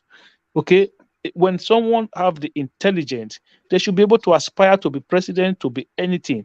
So that is why today people will have all these certificates. You put them in office, they are stupid. They don't know what to do because they don't have the right level of intelligence to govern a nation. It doesn't matter whether you go to university, you can still be an idiot. All right. Thank you. So this is it. It's just how readily the excuses roll when it comes to P. But let me take you to the space. How you helped ATIKU to defeat Wike at PDP primary? So this is Jonah Jang telling us what we already know. But is this sufficient enough grounds to annul the primaries, the progressives? Should the primaries be annulled? The primaries will not be. Listen, that the primaries is done. ATIKU is their candidate. Is going to be the one running for the office. Or whatever any of those fashion comes out to talk about now is medicine after death. I've said it today. I've said it before, and I will continue to say it. The Wike groups and the Wike Governor Wike himself, the man is a bully. His actions and everything he does is that of a bully. Okay, when you wanted to contest for the primaries, you knew very well that when you have the chairman from one region, then the presidential candidate has to come from the other region. This is one of the reasons why Wike got rid of Secondus. That was one of the reasons he got rid of Secondus, because he knew Secondus being a chairman, then the chances of him being the presidential candidate then will be thin. Then they will use that as an excuse against him. So he then went and get rid of the man. They brought somebody from the northern part of the country. So unfortunately for him, ATIKU didn't give a damn about where the chairman come from. He said he was going to run. And today, when Wike should have come out forcefully against ATIKU running in that primaries, it should have been so vehemently forceful and then just tell them, look, if this man runs, I'm leaving the party, and then we will campaign against the party. That is when he should have put his feet on the ground. But he didn't do that. He allowed ATIKU to run. Now you are picking on the smaller man. I don't like that. If look, the primaries is gone. Whatever you think Ayu has done wrong, let it go. If you don't want to support them, go to your room and sleep. Okay, after the election, then come out. Not this one, you come out, you're asking, how you have to go? How you have to go? How you have to go? What do you mean how you have to go? Are you the one running the party? Are you the owner of the party? This is a party. You're not the only governor of the party. There are other governors as well. So why would you be the one calling for somebody to go? Look at the actions of these people. Even the Danobi that is running after him everywhere, his own state, Edo State, is scattered everywhere. A lot of these people, their own state are not even in Makinde. Is Makinde go to give Oyo State to ATIKU? I don't understand what is all of this Wike with Ayu. I think somebody need to tell him where to go, man. Someone need to come out and just tell him where to go. Look, so if you're going to lose, ATIKU has not yet called his bluff. If you think it's so expendable, as a lot of people want to suggest that it's expendable, why have you not called his bluff? But one man, ATIKU is in a tight corner. There are people from the other side as well telling him that if Ayu goes, them too, they will go. Do you not understand? The man is in a tight corner. No. Why has it not called Wike's bluff? Why has it not told Wike to get lost? You have to look, regardless of what you think, he's the one that is looking for something, right? So you have to still tread. You have to tread carefully. So for him, trying to be diplomatic about the whole thing is the only thing he can do. But there should be people within that party that's supposed to come and say, listen, go and hide somewhere. Go and do one. Okay, people need to come out and tell him that. But the problem with ATIKU right now is that, imagine ATIKU go to Ayu and say, okay, Ayu, you need to step down. The other one as well. So because if Ayu step down, another Northerner will come. So that one too have to step down. The other governors will come and say, hang on, why are you giving Wike all his demand? So okay, we too, we want to go. So what is he going to do then? Are you going to just rely on River State only? No. So he has to tread carefully. So look, for me, I think it's like Wike don't want to support ATIKU. That is the fact. If he wants to support ATIKU, he would have stopped this Ayu must go, Ayu must go. It's not becoming Babangida must go kind of a slogan again. Ayu must go, Ayu must go. It doesn't make sense, man. Just support the party. If they win, then Ayu can step down. If they don't win, then you can carry on running the party the way you want. Because if ATIKU lose, the man buy one-way ticket back to Dubai, right? So if he wins, Ayu steps down. But regardless of what happened, the only way Wike will benefit from it is if ATIKU lose. Because anything that makes ATIKU win, whether Ayu step down now or not, Wike is finished. ATIKU would never forgive that man. He will not let him go for all this nonsense he's doing now. If ATIKU was to win, he will not let him go for all this nonsense he's doing. He needs to know that. Do you think what Wike is doing, do you think it's about ATIKU, or do you think it's still about the primary? Do you think it's about Ayu, or do you think it's still about the primaries and how he was stabbed in the back? It's about the primaries. What did Ayu say? Because Ayu called Tambuwa the hero of the Congress, right? So that one, is that what you're bitter about? Come on, man. These are grown-up men, you know. These are fathers of children. Their children are graduating in universities already. Is that what Wike is speaking on? No, come on, man. What progressive? What are you talking about? We're talking about the southern Nigeria here. You're talking about, look, whatever happened with Wike, we understand that, right? Wike had his personal thing going on with ATIKU. But apart from that, as Southerners, you have to demand what belongs to you. We cannot have many times. What did he demand? What belonged to him that he demanded? What demands to the South? What belongs to the South is the Southern, the chairmanship going to the South. I support. Okay, was the chairmanship not with the Southerner? Was it not Wike that took the Southerner out and gave it to the Northerner? It does not matter. After all, ATIKU wasn't meant to be, because then remember all these things were done. If you're an ATIKU shoe, will you do it? If you're an ATIKU shoe, will you do it? Would I do what? Will you chairmanship not with the Southerner? Return the chairmanship to the South if you are in where ATIKU shoe right now? Why not? Okay, now this is why you will not do it. Let me tell you why you will not do it. Look back to history. Just let me tell you history. Let me tell you what happened during Goodluck Jonathan's time. I know. Let me tell you what happened. Joel, during Jonathan's time, when he wants to contest for a second term, when the section of the North are saying that no, you should not go, let somebody come and complete the Yaraduaton. But the Southern section, led by Tony Anene, insisted that no, he must be on the ticket. The mistake he made, even Goodluck admitted it recently, the mistake he made was to still leave the chairmanship in the hands of Muazu, the then governor of Bauchi State. The guy, they work tirelessly to make sure he lost the election. That's exactly what ATIKU is trying to avoid. Knowing fully well that, yes, that agitation, that anger, that the fact that the presidency must come to the South is still there. You now want ATIKU to actually trust the party hierarchy in their own hand, and you think they will not work against him to lose the election. No, and this issue of Atiku trust, also not has trust anybody. So now life will Atiku, never remove that guy. Even he Atiku, doesn't even have the power. Even if he has the power, he would never, because it's about loyalty now at this point. You will not trust anybody from the southern region to hold that chairmanship. Wike is not fighting for the south. The chairman was a southerner. Yes. The chairman was a southerner. It was Wike that removed that one. You know why? You know why he did that? You know why he did that? You know why he did that? He did that because why? He did that because the expectations was that the presidency will come from the south. So that was why it was fighting for his personal this is interest. Power you are talking about here. It's a game of power. They only rotate that. If you want, you go get it. He knows what you arguing about here. You guys are already arguing the same thing. Can I interject 1 minute? Yeah, come on, yeah. Look, progressive. This is not about Wike. This is about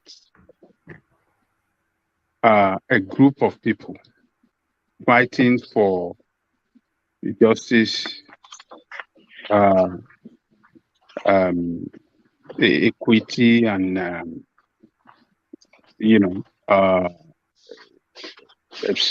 structure. Restructuring of the party, of the leadership position of the party. Because Wike is in the lead, because Wike talk too loud among them does not mean that it is about Wike. We listen to others, we listen to even some other former governors from the north, and we listen to some others from the south here, from the west, the governor of Oyo State. Why are you not saying that Makinde is why are you not blaming Makinde? Why about Wike? It is not just only it's about group of people within the party that the chairmanship, the power, the leadership position must be restructured for the benefit of everybody across that country. Can I ask you a question, please? Yes, ask me. Okay. This equity, fairness, and everything that fine. What I'm saying is that it was equity, it was fair, it was in the hand of the southerner. Secondus was a southerner. He was the chairman. No, we can't go back. Okay? That one is past. Don't go back. What do you mean it's past? That one, no. That one, we know why Secondus was taken out in order for power to. Why? Okay, you tell me. I don't know why. Yeah, I have told you, in order for power to shift to the south, for the presidency to come to the south. So that was personal interest. If you're Atiku, will you yield to their demand? Will you take second IO out? If you are Atiku's shoes, if you hold the ticket, will you give the loyalty of the party to the people who would have preferred the presidency to come to the south to control? What do you mean by presidency? How is the presidency coming to the south now? No, that's what I'm saying. When it's already the flag bearer, how would the presidency come to the south? When it's already the flag bearer of the party? What kind of question is that? Will you trust? That's why I said, will you trust people? I will do it to bring everybody together so that we can win together, and then we will sit down and like one family. Look, what you guys do. Hold on. With the way they go about it, there is nothing they are not going. Don't talk about trust. Look, ATIKU is one of the founding fathers of that party. Is one of the most elderly. Hold on, is one of the most elderly person in that party now. Everybody respect him, even Wike. So if he cannot use his sense of wisdom and magnanimity to manage this crisis well to his own advantage, are you saying that he cannot manage it well to his own advantage? I mean, what are you people saying? The South will work against him. Who are the South working against him? Who are those South working against him? Just because the way he got the ticket. Yes. They will make sure he loses the election. Look, I don't want to go into this. This is another thing. This is another thing. This is another thing. This is the way that you spin things, and it does it. I can't get it sometimes. What do you mean by no, they want to? That's what I'm saying. ATIKU don't trust them enough to make sure they control the party at this point. It's too risky. They don't go about. Okay, hold on. What do you think that the South cannot do what the North did? Hold on. So are you saying? 7 years ago? Hold on. Are you saying that if Olabode George is the chairman of the, let's say he's the chairman, or any Yoruba politician, let's say ATIKU agree now, and he made one Yoruba person the chairman of the party, and the restructure. So are you saying they will work against ATIKU to become the president of the country? Is that what you're saying? That is yes. That is yes. You don't know what you are. You don't know what you are. You don't know what you are talking about. You don't know what you are talking. When did that happen? We are still angry even as we speak today, man. When did that happen? When did that happen? The old man from Lagos. The old man from Lagos. He insists stating that yes, it is the turn of the South to lead that presidency, even up to today. What are you talking about? Who is the old man from Lagos you are talking about? Let me ask Akeredolu a question. Akeredolu, but you believe here that this whole thing that is playing out between ATIKU and Wike camp, it's all about trust. There's a trust issue here. You know that? Do you realize that? Oh, hold on. It is not about trust. It's all about one person want to have it all, want to take everything all, and doesn't care about others. How so? Let me. Okay, I will tell you so. You see, the Ayocha Ayu is one of the core member of Yaradua group, whose ATIKU is their leader. The other one that retired from the BOS, or what do you call his name? Is this Zwingina, or what is his name? Or what is that one name? That was Yaradua group member too. They're becoming a long game. So what ATIKU is doing is trying to install all those old Yaradua group members. Was Wike that sponsor IU presidency now? IU chairmanship, it was Wike now. That's what Wike wanted. Wike wanted IU. Look. You guys are not getting it right. You are saying it was Wike. It wasn't Wike decision alone. You guys are just spinning. You are just saying what you don't know. It wasn't Wike alone. It was all the leadership, because they look at IU as one of the founding members of the party, one of the founding fathers of the party, particularly as well. One of the founding fathers of the party. Yes, he's one of the founding fathers. Yes, one of the founding fathers of the party. And, you know, he has been playing his role well within the party. He never have no clash with anybody within the party. And they sees him as, okay, this man can do it well. And he comes from the state with Otom.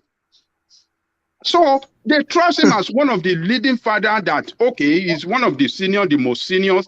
He can rock it. He can be trusted with the leadership position of the party. And that is what they did. There you go. And he acted accordingly. He acted accordingly. No. He disappointed them. Let me tell you this. He disappointed them. During the primary, he didn't play a role. He didn't play He took sides, and which was very obvious to them. And that is why these people demanded hold on. Wike demanded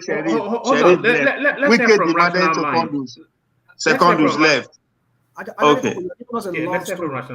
Because the bottom line on all this thing is installing pro-Yaradua, this blah blah blah.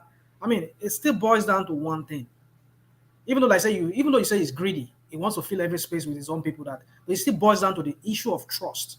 He wants to work with people that he feels is comfortable with, people that he knows he can trust. They have his back. So that's it. With Wike, it's a greed. He has this suspicion that they will not work for him. So he wants to put people that look. Are you saying this time that if he agree with Wike's group to have the chairman and they balance those leadership position between the South and the North, and between the North and the South, are you saying that they will not work for him? Well, I'm not saying that. I'm asking you, are you saying they will not work for him? Let me ask you a question. See, they insist. Let me put a question to a rational mind. Are you saying that if ATIKU agree and they balance this position, the leadership position within the party between the South and the North, and they balance it to to favor everybody, maybe not in total, at least give everybody sense of belonging? Are you saying that those from the South will want to work against ATIKU not becoming the president? Is that what you're saying? Can I answer your question? Answer the question. Now, from my own perspective, I see them to work for him. But the question is, who are the people on the other side of his ear telling him not to talk, not to trust Wike? Because the thing is this, ATIKU is torn between two groups. There's a group within the PDP. It is ego. It is ego. It is ego that is doing him. Hold on. The way Wike rattled him, Wike will have defeated him. That ego say, what? Look at this guy. This guy will overshadow me. It will be the shining star of the party if I have to crush him now. It is ego. It is ego. So, it's an ego problem. That's how you gave it place now. So not a. It still boils down to the trust issue we're talking about here. Okay, well, you can call him trust, but I think it's stupid. He's just acting stupidly. If he doesn't trust people that have been, you don't trust. Okay, who is to trust one most? Between him have run away from the party to another party and Wike that never run away from that person. Who is that person that can be trusted? Hold on. The South is still not happy that the ticket went to the North. No, they are still not happy. No, forget about that. One is gone. That one is gone. Forget about that. You want to come with your own. What I'm saying, between Wike and him, who can be trusted most? Between two of them, someone that stood when the party was going, when everything was going bad for the party, he stood firm. He did everything to make the party stand. And him that run away from the party, abandoned the party. Who is that person that can be trusted most between two of them? Which trust is he looking for?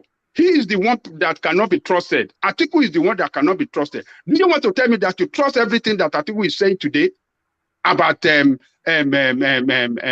what do you call it? This restructuring is talking. Do you think ATIKU can restructure that country?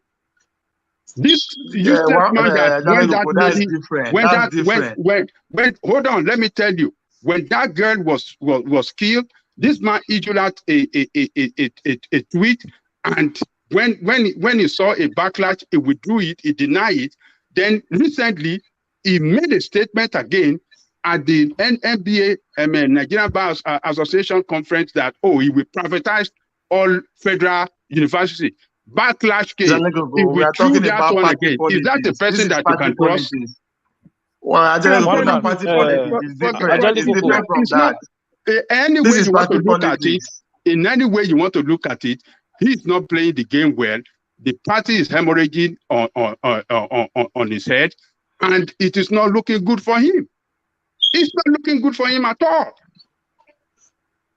So that is my position there. All right. Round off that space, the progressives, and then I want to go from you to Sally B, if we still have a.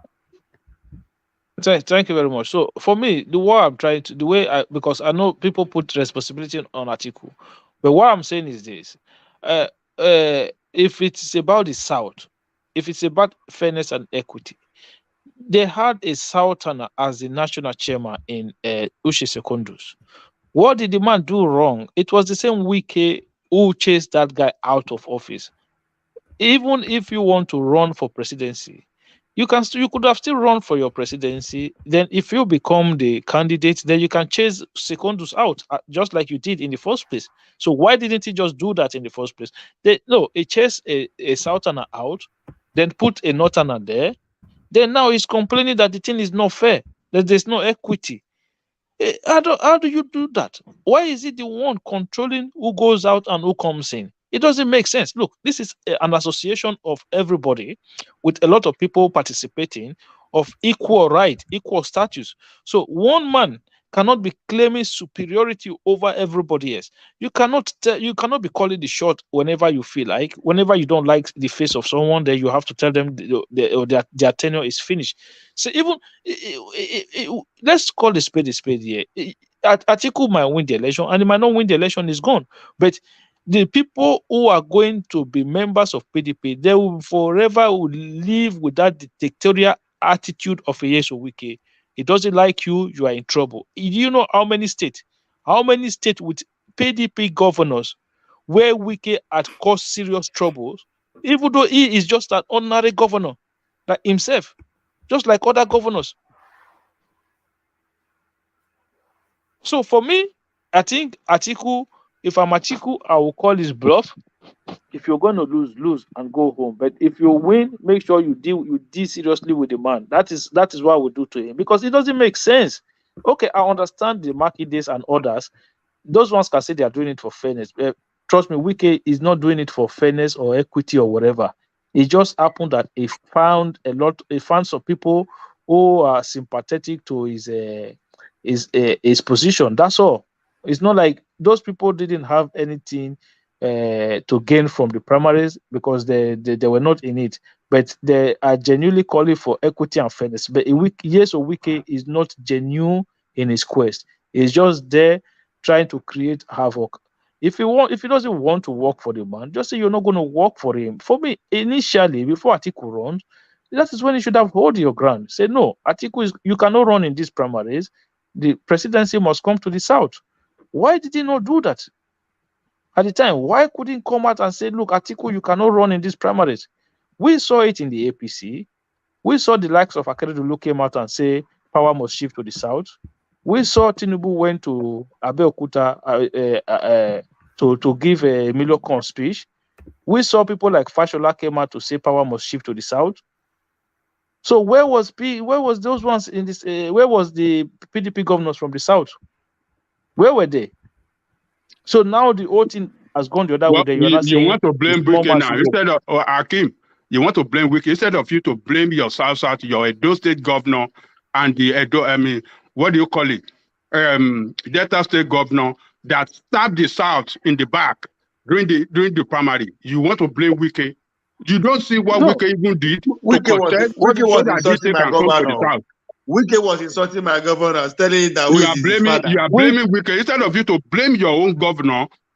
Wike that Wike did everything to become the governor, to retain his position.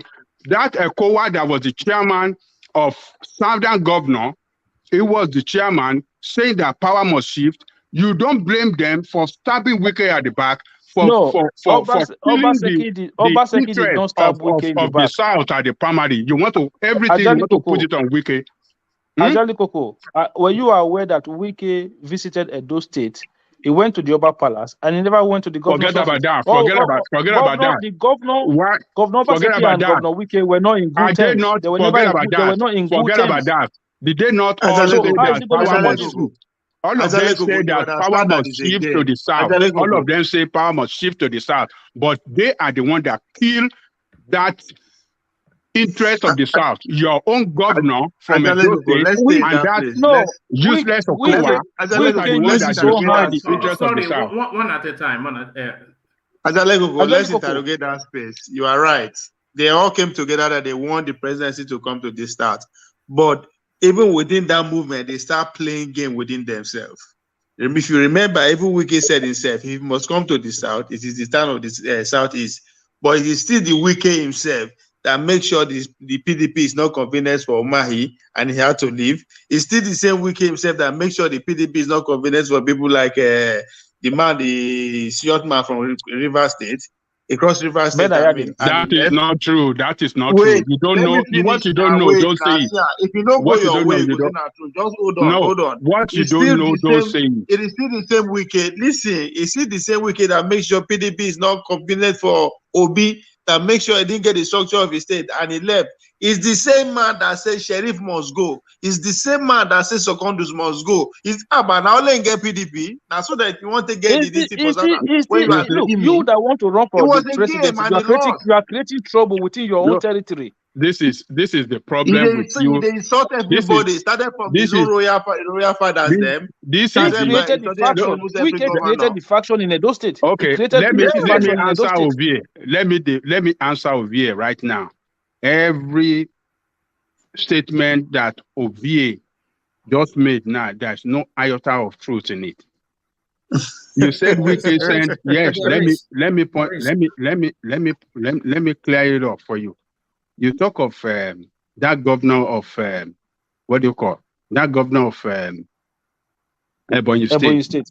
You said Wike sent him out of the party. Wike was in charge of PDP for 4 years. Hold on. You remember that? He was in charge of PDP for the last 4 years. Let me talk. You said Wike sent him out of the party.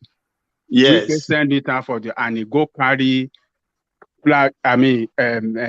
presidency ticket for APC. Yes. Yeah. He said categorically that it's only in APC that Southern presidency can be achieved. And it's the time for the East to have it, and they want to go and fight for it. That is what Ebonyi said. If you, why would you follow that against a party? No, why would you say against a party that controls the South now? Why you don't want somebody to talk? The thing, that is what he said when he moved out of the PDP. Then that of who again do you your that thief will be medical doctor governor of is it Cross River? What is his name? Ben Ayade. Ben Ayade. Because that one failed, the party structure does not favor him anymore. He knew that he couldn't get re-election, he couldn't get the ticket for second term. That is why he ran out. Because the party structure were already calling for Duke to come back, that every good thing that Duke did, particularly with that resort, what do you call it? That resort vacation area. Who was in charge of PDP? Hold on now. This guy who was in charge of PDP at this point? It was Wike that was in charge of PDP at this point. When Atiku was in Dubai. Can you just listen? Can you just listen? This guy had problem within the party. The party leadership in the state does not like the way he's running the state, is embezzling funds, and is destroying all the good work that Duke did before he left as governor. So he saw that he could not get that second term ticket, and that is why he ran to APC. So all these things that was happening, these people left because of one reason or the other, that the ticket will be difficult for them because they were dictatorial and they were not doing well enough to satisfy members of the party, and the leadership of the party within the state were turning against them, and and that is why they left to go to APC, because they know APC has a policy. The moment you are, when you are a governor, they surrender the party to you in totality. And APC have no structure in those states. Hold on. APC have no structure in those states. So going to APC, we give them a platform that they can use maybe to rig the election, because by that time everybody was looking for, what do you call it, federal mind. They believe in federal mind, that federal mind can help them, even if they are not popular in their state. It can still help them to get re-election. Re-elected. You know, so those are the things. So all these things you are blaming Wike, blame your governor. Okay, you have made your point. Let's clear that. Wait, let's clear that point you are making. Who was in charge of PDP in terms of leadership as at this time all this thing is happening? It is Wike. The party was left for Wike. So the party is one man. So the party was one man show party. One man show party. Have you even practiced? That's the beauty of this platform. Let's respond. Hold on. Let me say this. Hold on. Let me tell you this. Party does not run. You can't run a big party like that by one man. One man cannot run a party like that. A whole but you are party. just accusing ATIKU for not being able to lead, not prove himself as a leader. You are just accusing ATIKU for the same crime. Wike was in charge of PDP for the last 4 years. Ovie, please hold on he one was second, overbearing to everybody that left.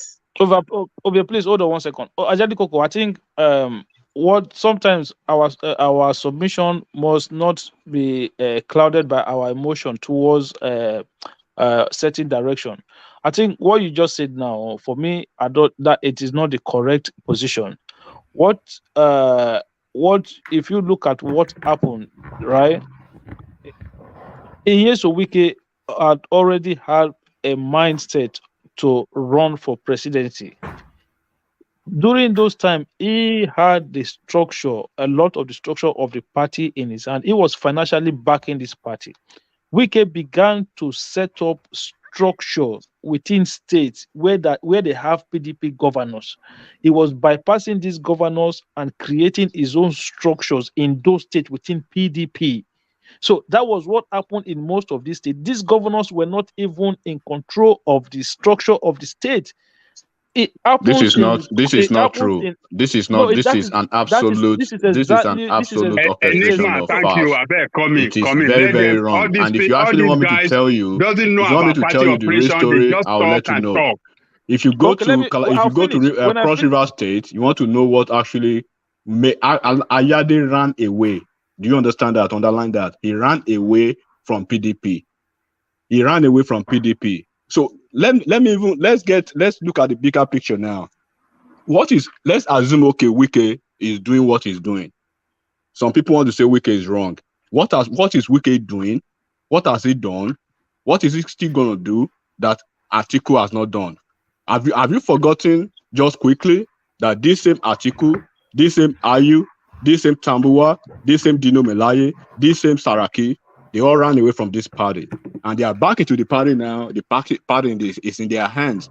It's like somebody, probably like you have a wife who betrayed you, who molested you, who dehumanized you, ran away when you had issues. And when things become rosy, you get your balance, you steady the ship, then she comes back, take over everything from you. No, look at it from that enigmatic. Listen to me. That is not the correct representation. Just hold on first. Is it not correct that ATIKU ran away from PDP at the time?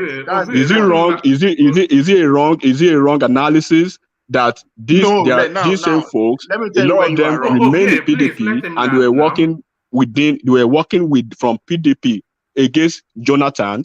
So what is Wike doing? If Wike has chosen to work to remain, he said it today that he will never leave PDP, but there are every indication that definitely he's going to be working against PDP from within. So if he's doing that, he's not done anything wrong. Listen, bro. Whatever Wike is doing is copying the template left behind by the same folks that are crying today now.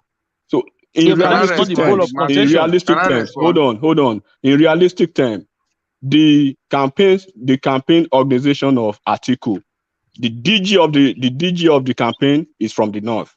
The party chairman is from the north.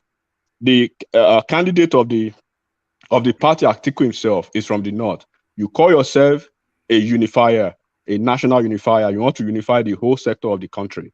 You failed woefully to unify your party for the past 3 months. So what kind of a leader are you? So it speaks to volume. I'm looking beyond the picture. Forget about all those abstracts. I'm talking about the bigger picture now. ATIKU has failed woefully to steady the ship of PDP.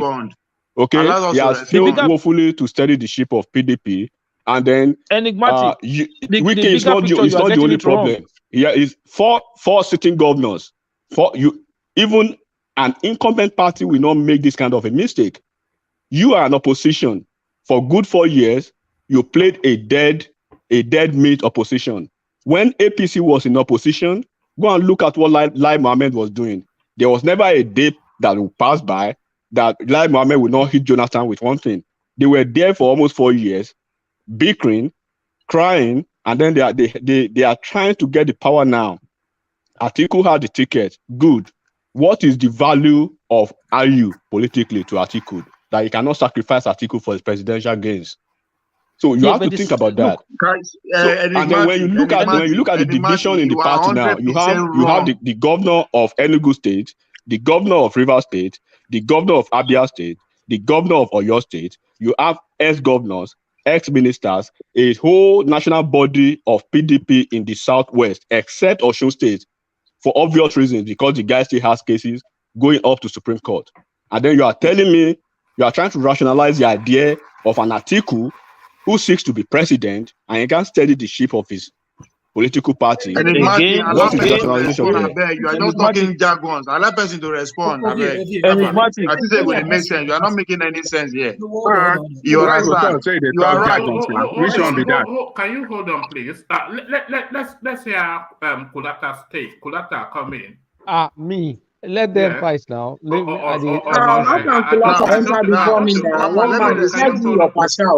you hold on, please? I thought you came in for this particular conversation, Kulata. Oh, no. And then now you're calling Kulata in. When am I going to speak? Okay. Come into the conversation,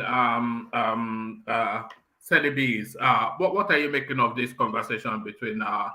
Really, we're talking about the Wike article space and people's understandings of what is going on.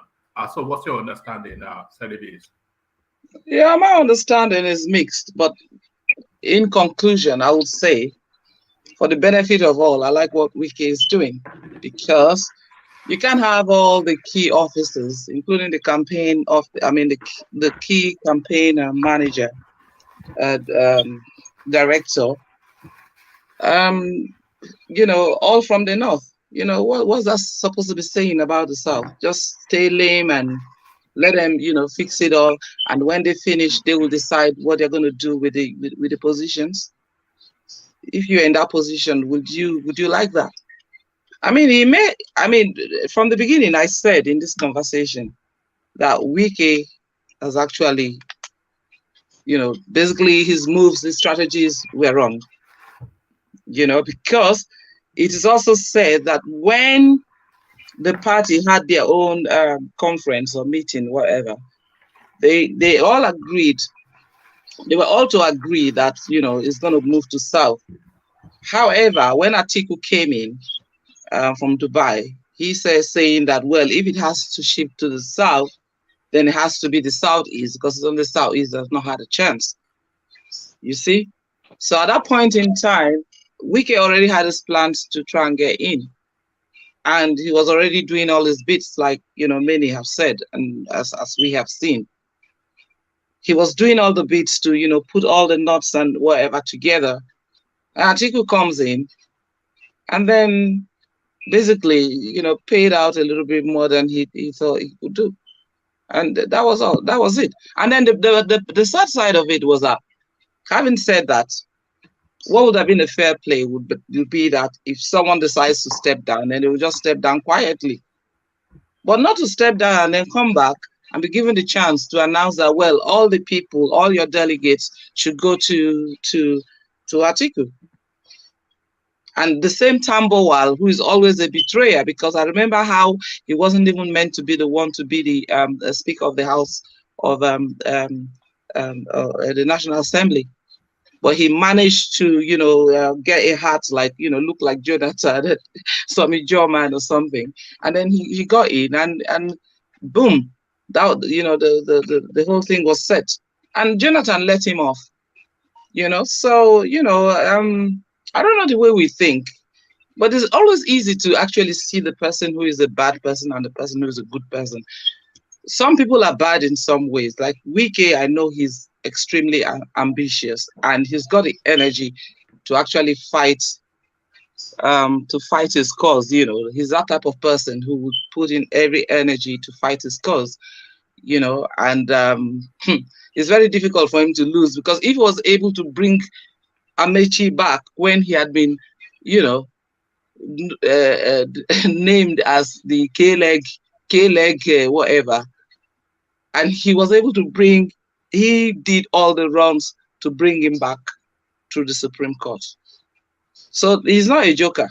But the only thing I'm not sure about in his case, and that's my own analysis, looking at how, the whole tempo in Rivers State and all the campaigns for Obi and all that, I believe that a lot of the Rivers, who are usually very enlightened people, they want someone they can communicate and have. They've had a lot of difficulties, even with Odili.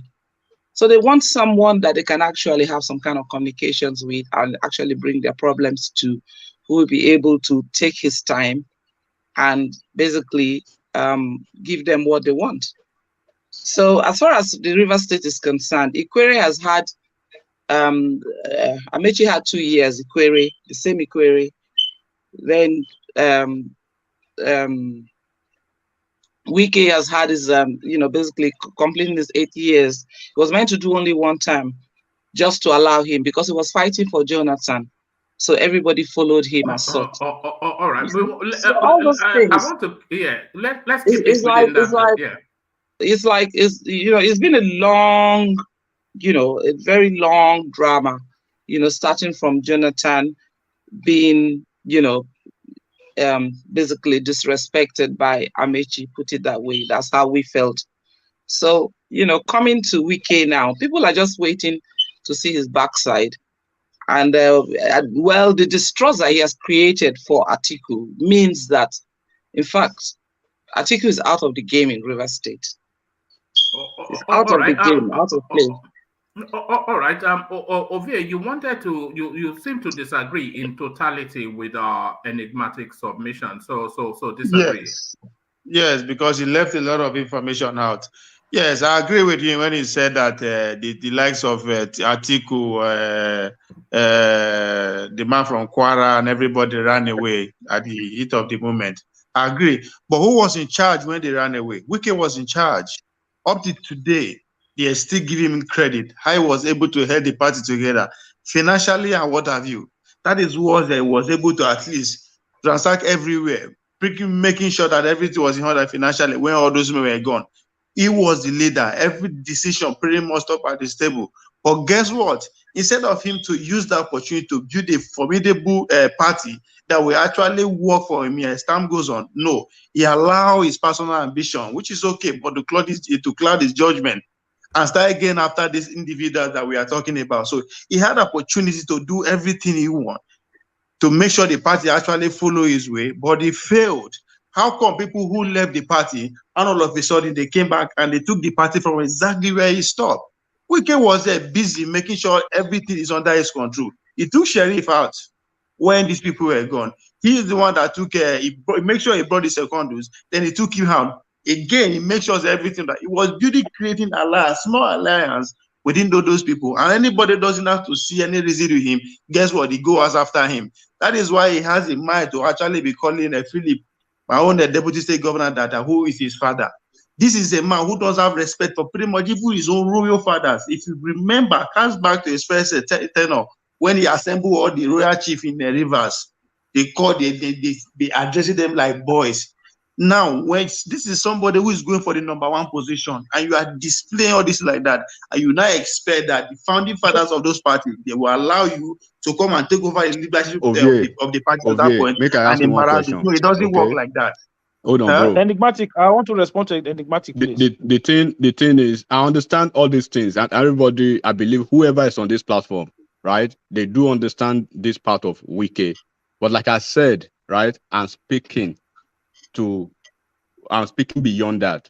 Is anything Wike doing wrong? Is he doing anything wrong within? Yes. From the purviews you're forgetting that it's a personal interest. All these are personal interests. Yes, he's okay, but do you now, personal interest listen, that is almost costing? If you were in ATIKU's shoes, if you were in ATIKU's, what will you do? I call it bluff, and which has already been done. Let me tell you why. All those people that you mentioned around Wike, the likes of Makinde or Tom or whatever, let's analyze them one by one and see what they stand to gain and what they stand to lose. If they will actually sacrifice everything. No, let's not do that because that would be a long night, bro. I think the bottom of it is that in summary, is that Wike in 6 months' time, Wike will be useless in terms of power if he's not careful. In 6 months' time, Wike will not be useless. I see Wike's politics as weak as in a second. Let me tell you the end of Wike's politics. If everything goes as planned, this is what will happen. What will happen is the part 2 of what happened in 2014 to Jonathan. All these guys will work from within for whichever party they want to work for now. That party they believe is probably going to be the one going to Aso Rock. When they go to Aso Rock, those who are those who are seeking offices, they will negotiate offices. Those who are seeking elective positions, of course, like Wike now, they will leave the whole of Rivers State, Makinde. Don't be surprised. APC will throw most of their governors under the bus in PDP states that are working for them. Then they will probably compensate those governors listen now, just a second. They will probably compensate those governors with appointments, and then the states. I don't see Wike losing Rivers State. PDP will carry most of the seats in Rivers State. Wike is not trying to run for governor again. Then, at the end of the day, in 6 months, if for instance, if he's working with Kwakwanso will compensate him. If he's going to be working with Bat will compensate him. I do not see anything happening to Wike. He's fighting a righteous cause. These things shouldn't be swept under the carpet. How would you just come from the north? Like Everything that. is from the north. We are talking about BUHARI for 8 years, and ATIKU is coming with his big head, putting all the northerners over there. Enigmatic. This is what I'm saying. Hold on, Ovie. Let's hear from Akeem. Okay, hold on, please. Enigmatic. This is where I disagree with all your submission. Right. If Wike from day one played this role that he's playing, okay, fine. But he is the one that is calling the look. The whole structure of the party, the leadership of the party was in the hand of a Southerner. Why did Wike remove Secondus? Time for bed, okay? Why did he remove Secondus?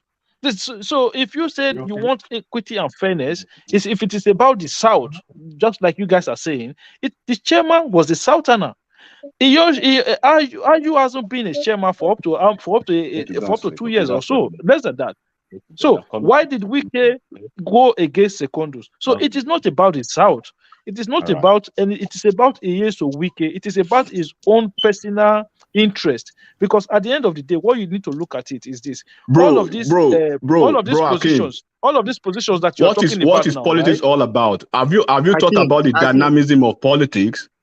The way you play your politics last night may be different the way you play when you wake up. So Wike, in your own submission, Wike might have made some moves. Wike might have made some. I'm just speaking. I'm speaking to the bigger picture. There is nothing Wike is doing now, and that he will do that was not done or were not done by ATIKU and all these renegades. That is not what we are talking about. It's payback time. So Wike is not playing to lose. You believe that. He's gonna win this fight, and it's gonna be the end. Hakeem, let me say this. Hakeem, this is the end of ATIKU. If ATIKU cannot keep his house in order, ATIKU is done. Sorry, enigmatic. When I say hold on, that never excludes you. It includes every single person. Let's hear from Ajane Koko. Hakeem, you see where I disagree with you is because you are saying everything that is happening now is about Wike. I mean, you can't say that it's about Wike with governor of Enugu State, governor of Oyo State, governor of Abia State, all of them in this struggle and not on. It is not about Wike. It is about what they believe should be done within the party to make party a party for all. They have seen it all. They are not stupid. So why did they remove Secondus? You still have answer that question. Hold on. Are you saying those people are dogmatic to just follow people like that? You still haven't answered the question. Why did they remove Secondus? Can I say something at Ajane Koko? Secondus has been removed. Before you come in, let's hear from Kolata. Let Ajane Koko land. Ajane Koko,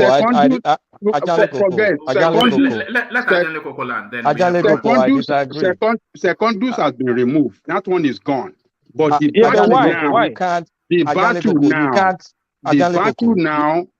battle now, I am telling you, is not about Wike. It's about the interest of a particular group that see another particular group trying to overrun the interests of others, particularly the interests of the North. And you can see what Atiku have done by all the appointments you have seen so far. You have seen it. Ajali Koko. Yeah. Ajali Koko, a football game. A football game, yeah. A football game is for 90 minutes. A football game is for 90 minutes. You cannot cut away 45 minutes and then come and analyze 45 minutes. You cannot tell us that Secondo is gone. Why was it taken out? All right. It is a Southerner. Hold on, Akim. You've made that point. Let's hear from Kulata. Let's see if we can get Ajale Koko, you're injecting your own personal preference into this. This is a very, very simple matter. Wike played a game and he lost.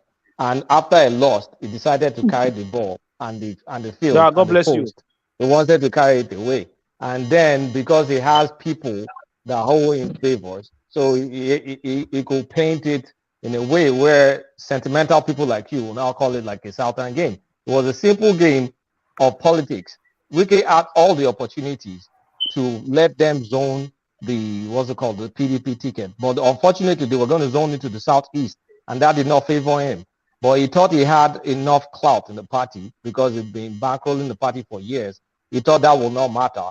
And he'll be able There's never a time they said they want to zone it to Southeast. You are making a wrong assertion right there. That's a wrong assertion right there. It's not a wrong assertion because it was either they zoned it to, I mean, according there's never a time they wanted to zone it to Southeast. So you are making what you are saying there. Allow him finish now. He's making the point that it's already out there. Nothing is saying that is new. Just allow him finish. When the choice to zone the the presidency was for the Southeast, but they decided to leave it open because Wike had already played the game. He removed secondos. I know you don't want to hear about that, but he removed secondos and he put Ayu there because he thought Ayu was going to play ball for his own. And then because if they were going to go into Southeast, of course, he probably would have gone to Peter Obi. But he said, okay, let's cast the net wide open because he thought he had Tambuwal. He bought a lot of people in the North. That was obvious because the gap between him and Atiku was not that big. So he thought, okay, let's leave it wide open. We're not zoning to the South. Then Atiku stepped in and was a sharper guy than him, and he lost. That is not true. What you're saying is not true. Now he wants to carry his ball. It's never true. There's never a time they said they want to zone it to South. There's never a time they said they want to microzone it to South. It never happened. Why are you saying this? For God's sake. If I can interject, something that is not true. That's the narrative. That's the narrative. It's never a time. There's never a time. And Kulata. The constitution of the party. Hold on. The constitution of the party. Baba, hold on, please. Kulata. Yeah. Kulata. There was actually a time when. I muted myself. You guys continue. Sorry, I just wanted to interject quickly. Kulata, so now Wike has carried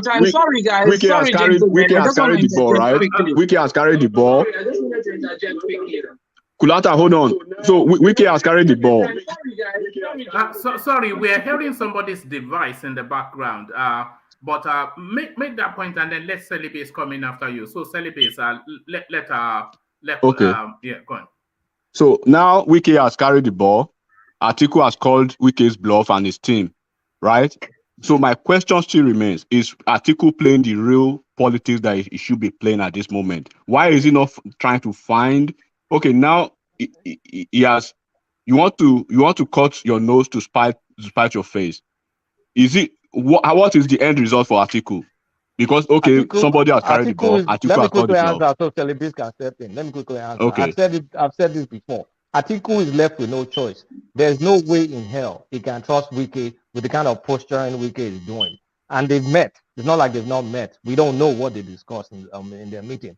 So he can know well. And also, even if you look at the PDP constitution, if Ayu steps down now, the person that's going to step in now is going to be a Northerner. So what does that mean? No, there's doctrine of necessity, which actually even helped. They use that for Atiku to have the ticket. They can still use that. Under the law, there are always an exception. They can use that, but because of the fact that Atiku, maybe he has had this mindset that no matter what, come rain, come sunshine, I'm not going to let Ayu down. That is what he's doing. But if I believe, let me wrap up so Celibase can. Okay, go ahead. So So here's the deal. Atiku has options. He has options. All Atiku needs to play for is to play for round 2. If he plays for round 2 and is him and Tinubu being the first and the second, Atiku can always coalesce with his old VP in 2019, Peter Obi. So of course, the Igbos will play game with Atiku, of course. Yeah. So that's it for fact. me. But right. this game is not going to round 2. Forget Atiku. Atiku has played a very bad game as a politician, season 1, veteran politician. I wouldn't expect that he wouldn't be able to manage this situation up to this level. Somebody has taken the ball, he's calling the bluff at a presidential race where you have somebody even like Kwakwanso in the north challenging your ground with you. So look, take it or leave it, head or tail. It's not a win-win for Atiku at all. It's bad. This is the same thing that Gage went through and he never survived it. All right, let's say from Sally. Sally, come in. Yeah, I agree that Atiku is also playing a bad game because earlier he just should have come in, and to be quite honest, he was the one that brought about. He was the one that disagreed that it's not just South, that he has to go to either the Southeast or go to his own side, which I believe is the Northwest, isn't it? Because he claims that their side has never had a chance. Northeast, yeah, right. That was what he claimed, that they've never had a chance. And so somehow the whole thing played out in the way that it did. And Wike also was thinking that his game with Tambowal, because they're pals, they're party people, and he didn't believe that Tambowal at some point would actually just drop all these delegates and make it up for Atiku, So that was where he lost out. But the thing is, as far as Rivers State is concerned, I don't think they're really bothered about Atiku right now, because it's between Atiku and Peter Obi. Certainly Rivers not State, my auntie. Yes, certainly not. Wow. I'm on the ground. I'm telling you. I'm in many groups. I'm in every look. It's certainly nobody's talking about Tinubu at all. And unfortunately, there are some of our candidates who are who is talking about Tinubu in the South. Then they vote Yoruba before for Southeast. Or okay, let me explain now. We have a very good candidate like Tonye Cole, who is coming in for governor under APC, and it's been really difficult to really see how we can actually support him because of all these because of the APC factor. Because that's one thing Rivers don't want to hear, APC. Because even Amechi, even as he became minister, he was a disappointment, to our expectations. So really, that's the game. So the Rivers people, Hilda Dokubo and all of them, they've been, doing all the, and it's not a joke because they all have their PVCs, and I'm telling you, Obi is going to carry Rivers State. He's going to carry Rivers State. You want to bet, my sister? I can bet you on that. I will bet. I feel bet you. Wike or no Wike, Rivers State will be carried by Obi. One man, make I bet this sister, bet 1K now. If Obi carry Rivers. So that's the third property we've seen her in. All of them in Chelsea. Where are you now, Celibis? Yeah, is this your third mansion? She's in Manchester now. She's in another mansion in Manchester. He likes Manchester. What am I going to do? You cannot compare the mansions in America. You cannot compare the mansions in America. You know that, bro? No. Chelsea. Have you been to Chelsea? Have you been to Potomac? They don't build mansions in the UK. Don't worry. Don't worry. We're in Queenstown, my dear. We're in Queenstown, Royal Borough. Royal Borough. If you Do you have a Royal Borough in America? Do you have a Royal Borough? If you talk in a mansion, now townhouse for Atlanta. Now townhouse are the for that place. You build townhouse and you call it mansion. You build condos and you call it mansion. Yeah, and Maisonette. All right. Yeah. So back to you, Kulata. You were about to bet Celibis that I don't know what no, it's enigmatic, not me. Oh, sorry. One man, can I please But Celibi, for a fact, I understand what you are talking about. But all these things, right? There are I know you are from River State, and I know you are the daughter of the soil. You guys are on WhatsApp, all those kind of things. All those things, you know what they call foul, like wiki language. Wiki will beat. Nobody will take River State from Wiki. I'm telling you now, today is 9/22, 2022. I think what Sally is saying is that the presidential will go to B. Why they retain?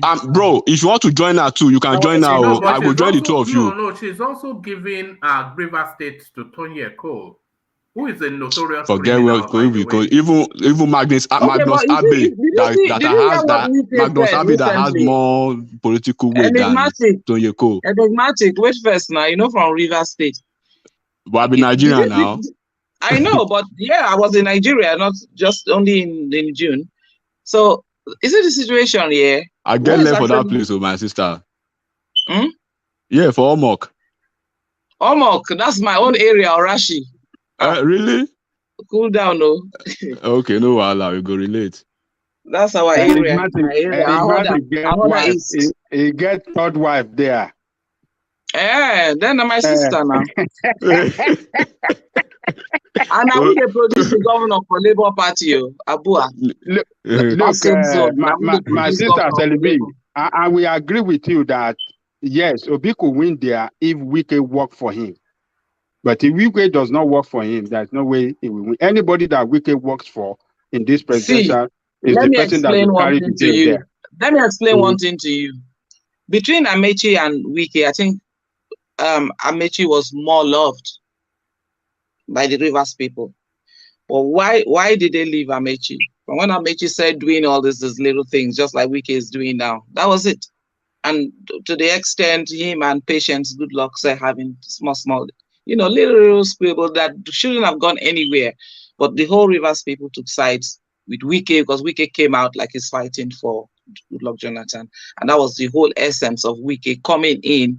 And whereas he wasn't even supposed to take that position because it was meant to be for a riverine, but he took that position and it was allowed the first time, and then the second time he was powerful enough to continue taking it.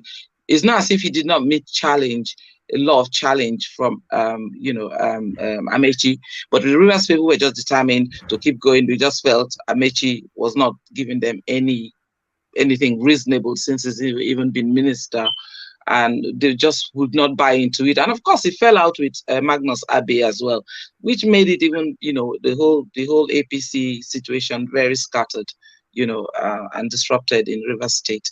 So right now, all the people who were part of it, they've joined back to the PDP.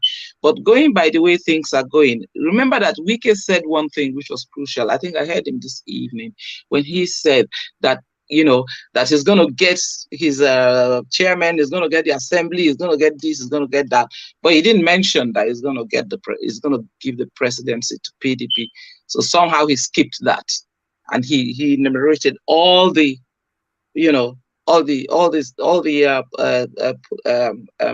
political positions that he's going to make sure that he's going to get for the party. So I think well, he will try, but I think his head is just going round and round and round to say which would be the best way to live, and that's what he's thinking about, because it's like he's stuck in the middle. And he's just trying, is actually having an embattlement on how he's just going to land, give himself a soft landing, because when you're in this thing, immediately you're in a party and then other people are closed in, later against you. It's not easy. You have to find your way. You have to fight your way out.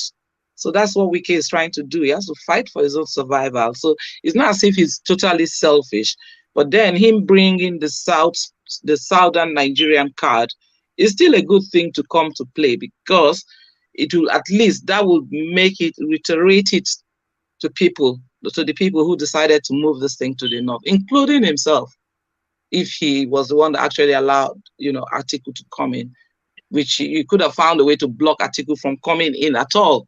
Because the other time, because the North still had another 4 years to do. So that was why everyone accepted the Northern candidates. But, really the lineup should have been more of the Southern candidates, much more than, even Tambowal and all these people rolling into this game again. It should have been all of them, you know. And Okowa, well, I don't know what it is, but he seems to be a man of his own mind in a way, because Atiku has chosen him. It's an opportunity for him. He doesn't know how far that will go. Maybe he'll be the next president after Atiku. Then he had to take that position. But, you know, he's not finding it kind at all, because he's really done a lot of groundwork, knowing him, the type of person that is very energetic and he will do anything.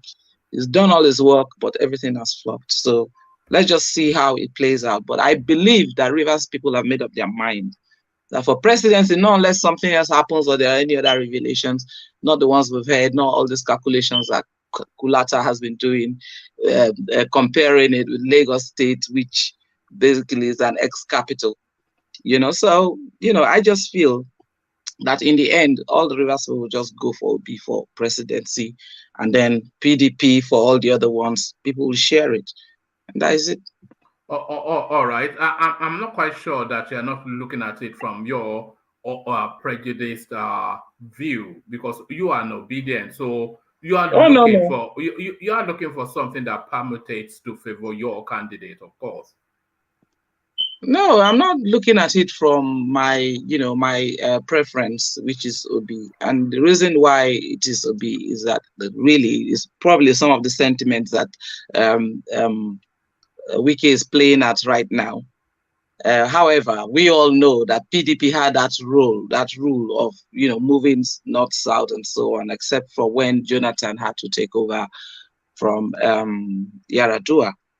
Okay, so that was it really. But you know, honestly, it's just not my choice. It's like I've been talking to people, and I was in Port Harcourt, I was in all the places and all that. I'm in Port Harcourt groups, and I'm not hearing anyone. Some are not, you know, speaking out loud yet, but they're so disgusted with this government, this APC. Even the APC members have changed in their tone. You know, they're now speaking like everybody else about all that's actually transpired with this dispensation of APC. So you know, it's just not gonna work for APC. That is basic in River State. But thereafter, when it comes to I like as this woman just he just honestly, give us that is lamba. period. It's not going to work for APC. Forget it. If you're APC, I'm not going to lie to you. It will not work. They don't want to hear that thing. Can you give me a second, Auntie, if you don't mind? Just a second. Let me inject a quick thought. Very quick thought. So some of it is tribal, I agree, but really this time it doesn't make sense. Quick thought. Go ahead. If Wike gives Obi, Wike is giving Atiku, because most likely it's going to go to round 2. And if it goes to round 2, Obi will give Atiku. So Wike is not stupid enough to want to try and give Obi. But it doesn't mean River State will not vote Obi, because River people have the mind of their own. But Wike will not be working for Obi, because automatically he's working for Atiku if he works for Obi, because it's likely that it's going to be APC, PDP going to round 2. And if it goes to round 2, you know Obi is going to give Atiku. So I don't see any reason. He may not say it out. He may not say it. He may not say it. I'm just telling you that as if I was Wike, I will not give Obi, because Obi doesn't stand a chance of getting into round 2 if it goes into round 2. And if it goes into round 2, you know it's going back to Atiku then. Kulata, let's look at it in another different angle. If he give it to Wike in this first round, and on the basis that, okay, I'm voting for the Southerner, I want Southerner to win. So, and if it goes to rerun, and they have to vote between Tinubu and Atiku, it can present a very good case that, look, I don't care, let us vote for Southerner. Baba, forget that. Let me tell you, I'm sorry to cut you short, but it will resonate with people. They will say, okay, look, Tinubu is the last Southerner we have. We have given it to Obi. Obi couldn't make it. This is the last Southerner. Power must come to the South. And it will resonate with people. Baba, whether you like it or not. That's quite idealistic. I just don't buy into it. I'm too cynical. Baba, it won't work like that. Let me tell you why, right? If it goes to second round, like Kulata just said, and Atiku is facing Tinubu, right? 100%, the Igbos will go with Atiku. Forget about that definition you are trying to. Yeah, when it comes to that, then let it come to that. They will go 100% with. Forget about Buhari is beating them now, is slapping them, all those things. They will forget about that in a second. They will go with Atiku. Because of course the history between Yorubas and the Igbos. So now I disagree. Enigmatic, stop playing this card. I disagree with you, Enigmatic. That's a fact, bro. I don't know how you want to digest that, but that's a fact. That pattern of politics actually come down. Very dangerous for them. If they want to take that route again, if this thing goes to second round, which of course I've said from day one, it won't even go. There's no chance of going to second round. But if it goes to second round, Atiku is facing Tinubu 100%, 101%. The Igbos will go with Atiku. That's a fact. Enigmatic. What is the pathway for Tinubu now? What is the pathway for Tinubu? Yeah. Let me give me a second before I come to you. Let me speak with Madam Sally one bit with River State. This is what we found out in River State. When did you become a madam? One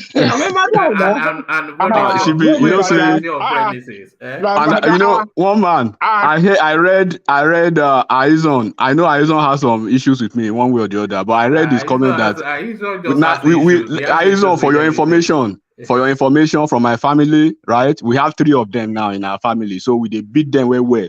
So that one don't see lamb.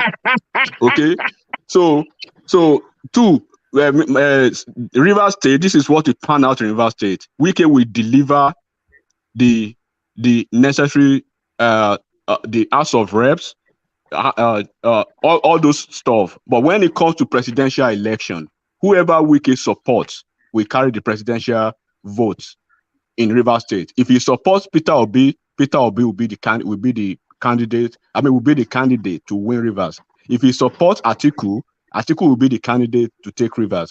If he supports Kwakwanso, same thing. If he supports Bat, same thing. But forget about the fact that Wike and is not supporting anybody in the presidential race, and he's supporting somebody else other than Peter Obi in the presidential race, and Peter Obi will win. Foul. So no, it's not foul. Okay. Joel, come on. What's your question? Let's hear from Joel. Enigmatic. This is the thing, right? This is the thing. We keep playing. You see, there's this narrative. Before I go to the main thing, there's this narrative we keep playing, and I wish we could stop playing that narrative because it is becoming irritating, right? Okay. Especially with what the Shehu guy said, right? Now, coming down to what the election is going to be like in River State right now, as it is, I agree with you that if Wike supports an Atiku will win. If Wike supports a Peter Obi will win. Now, let me tell you the other side. If Wike supports Kwakwanso will lose.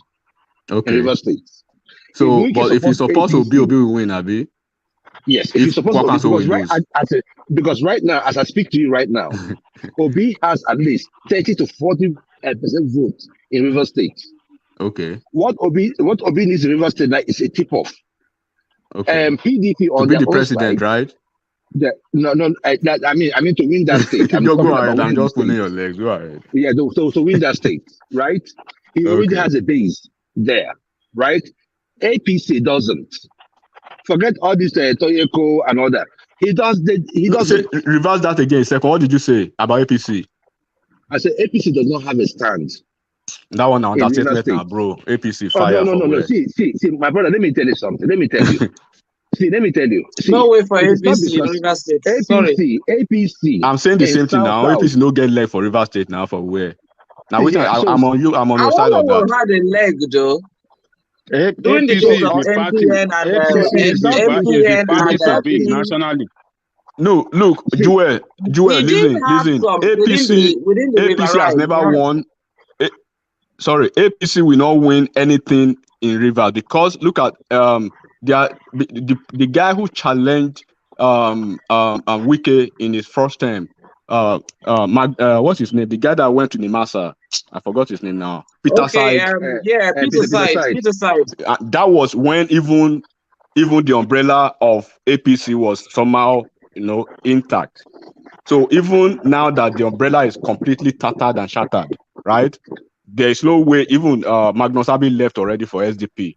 So the politics that will play out in Rivers State is what I just explained to you. Of course, even Bat himself, if you wake up Bat will tell you he's not expecting Bat is not dealing with Wike or anybody in Rivers State to win Senate or to win House of Assembly or Rep. No, he's securing the bag. He's trying to secure the presidential bag. That's all he cares about. And every other thing, Wike can take it. He doesn't care. That's what I'm talking about. Enigmatic, let me tell you one thing. You see how people say Edo not be Lagos. Rivers is worse than that.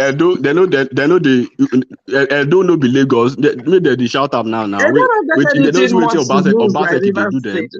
no they follow. The problem with Edo no be Lagos. It was not vast. Look, the behind story, right? It's not between Obaseki and this guy Oshomole. Their fight was because of Tinubu. Their hatred for Tinubu. That's why they voted en masse for this guy. And this guy, they give them Koboko now. That is not true now. That is not true. Edo na Ashale now. You know what they call Ashale, Abi? Enigmatic, that is not true. You see, this is the problem. You don't have the fundamentals. You just saying things that are not correct. Okay. The slogan Edo no be Lagos. It comes out of what happened between Tinubu and Ambode. Don't forget, Oshomole was trying to kick Obaseki out from going for second term. I told you the behind story.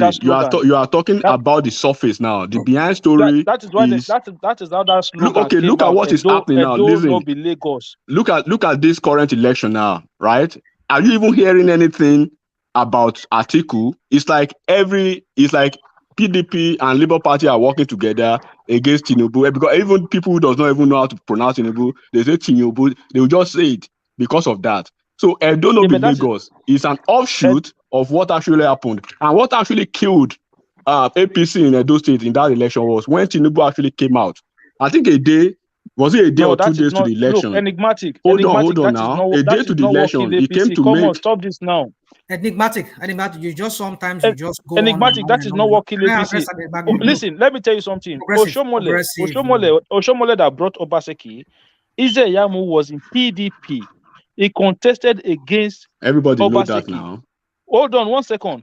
Oshomole called Keyamo all sorts of names. He called him a cultist. He called him a thief. He said he couldn't trust him. That's why he didn't give him a position in the government. Then he went to support him again. Oshomole now turn around and go and bring the same Keyamo that is the dynamics of politics. There is no permanent friend in politics. There are no permanent enemies.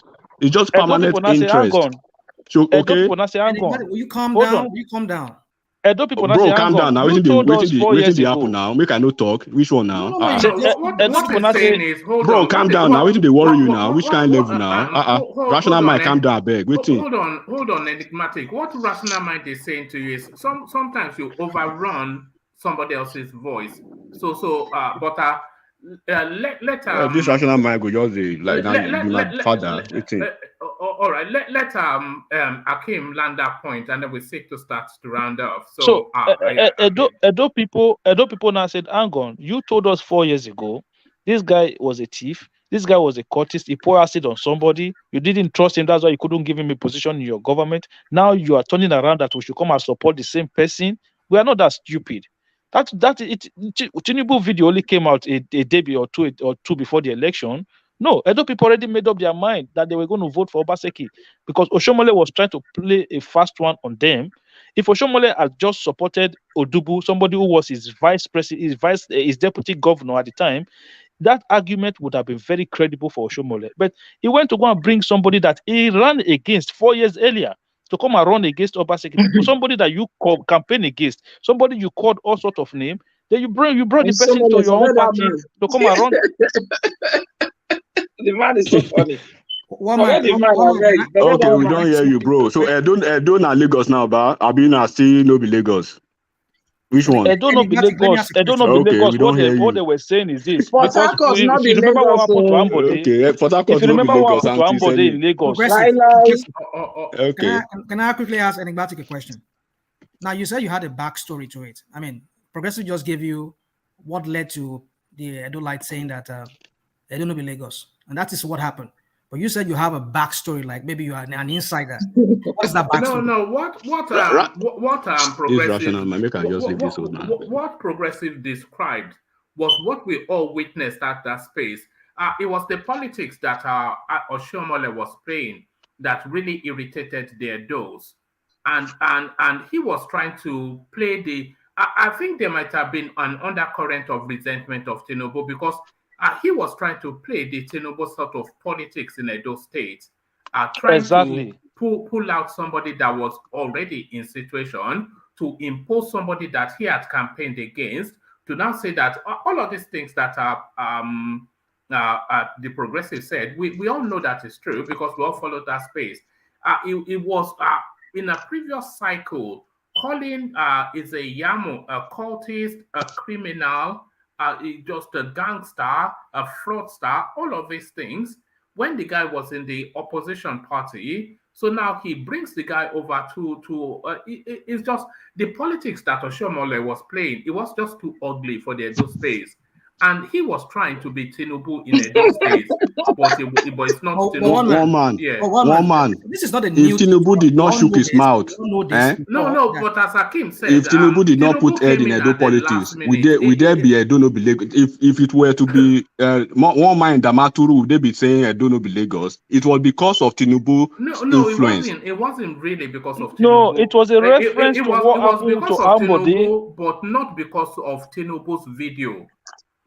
What they were saying it was a reference to what happened to Ambode in Lagos. It was a reference to what happened to Ambode in Lagos. You're right. That was what they said. I don't know, be Lagos. That was exactly that. But now Edo is what? Removing Ambode, and then now coming to remove. That's 90. Edo is what now? Even if Ezenyamo is not all those things that they said he was a cultist, blah blah blah blah. But the point is that Oshiomhole wants to be another kind of Tinubu in Edo, determining who goes into that government office. That is what and knowing that he has the backing of Tinubu. That was why the Edo kicked against him that Edo no be Lagos, no canton they go Edo State to Lagos State. That's it. All right, I must now start to round off. So I think to start to round off, and I'll kick it off with Collins, who I'm almost certain has already gone to bed. So Collins, is it night? Yes, it is night. So thank you, Collins. So that's Collins, who has been joining us recently. So it's one of these champion voices that we discover every now and then. So that was Collins. So from Collins, let's go on to the Progressives. So the Progressives, another one bites the dust. We can carry on for another 24 hours, but I suspect we will never agree on anything. Closing remarks to the Progressives. Okay, this is your closing remark of it. I don't really know how it goes here, but the thing is this. Sorry? It's just about a minute or so just to round off your thoughts. Yeah, for me, I listen. Someone asked a question that what is Tinubu's part? I've always said this, that election will come and then God willing, all of us will be alive and will come here. I still believe that Tinubu have the upper hand in this election. I believe that all the permutation still favors him. I know that a lot of people don't want to agree, but I think after the election, we'll see. We will all come here and then we'll see how it goes. All right, brilliant. Well put. So I say we always have champion voices on this platform. So we have Collins, who is a champion voice. We have the Progressives, who is a champion voice. But the jury is still out on Celibis, but the silky tones not in dispute. Celibis, are you a champion voice?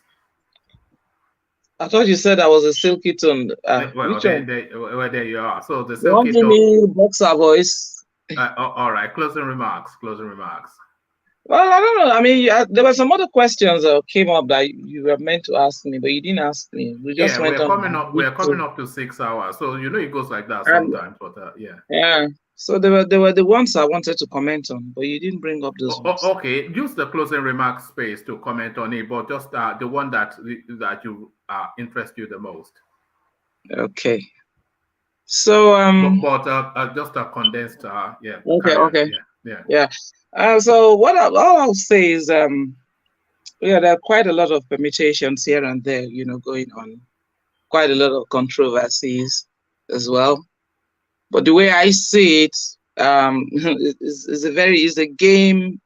I mean, everyone is in for now, and based on that, remember the statistics that we got from the data that we got from the polls that they conducted, and all that is also leaning to something. If nothing else, I think it's gingering the OB camp. You mean the polls that was conducted by the OB group? Yeah. By the OB group. Okay. Yeah, because I mean, I did listen to the discussion, but I didn't participate. But you know, the way I see it, from you know the data that they got, minus the those who didn't want to say, and then those who did not take part at all. Even just you know looking at that sample, you will see that you know the obedience are really you know getting into place, and it's left for them to actually use whichever way the law will bend for them to gather the money that you know the diaspora is very willing to send to them, and wishing them really all the best, and you know basically putting in every effort to see to it that you know we get somebody who is decent, that we can have communications with. We don't want no Baba. We're going to come London back and forth. We want a governance that will run. When we look at Rwanda, the way they're moving and doing things, you know, you'll start asking yourself, where are we? You know, what are we doing? So we really need someone who will really take the all the externals of you know the other countries surrounding Africa and the way which Africa really wants to begin to move to, and move us that way. I'm not saying ATIKU can't do this, but you know, we know the issues that's going on and all the things that are going on with the North. These guys have never been serious about education in the North. And with that kind of chance, you know, what we need is to have, you know, to concentrate on human development, to begin to empower small businesses, empower women, empower the youth, and, you know, just move on. Because if you make one woman, you make a whole village. You know, but you know, the guys will always, you know, sit around their beers and they'll be saying this, saying that. But the things that actually goes on in all the knitting, the cooking, and you know, the development of children and so on, that always lies with the women. So in Nigerian politics, women don't talk to, you know, don't really get into it talking unless they are presenters, you know, actually the, you know, like the Arise girls and all of them. But I don't really see enough women actually coming out to talk, you know, so sometimes I'm really depressed about that because I just wonder why, you know, I mean, if we're all girls in this room now, you hear how this place will be screaming.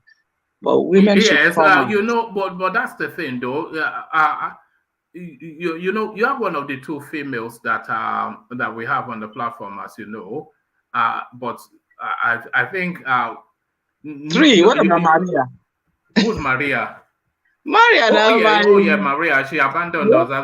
We are too dumb for somebody of our level. But you're one of the two females we have on the platform. But you are the only one really that has really contributed to actually the talking points. In the other instances, it's just screeching and squealing, You know, so that's the thing. Now we say we want more voices, female voices.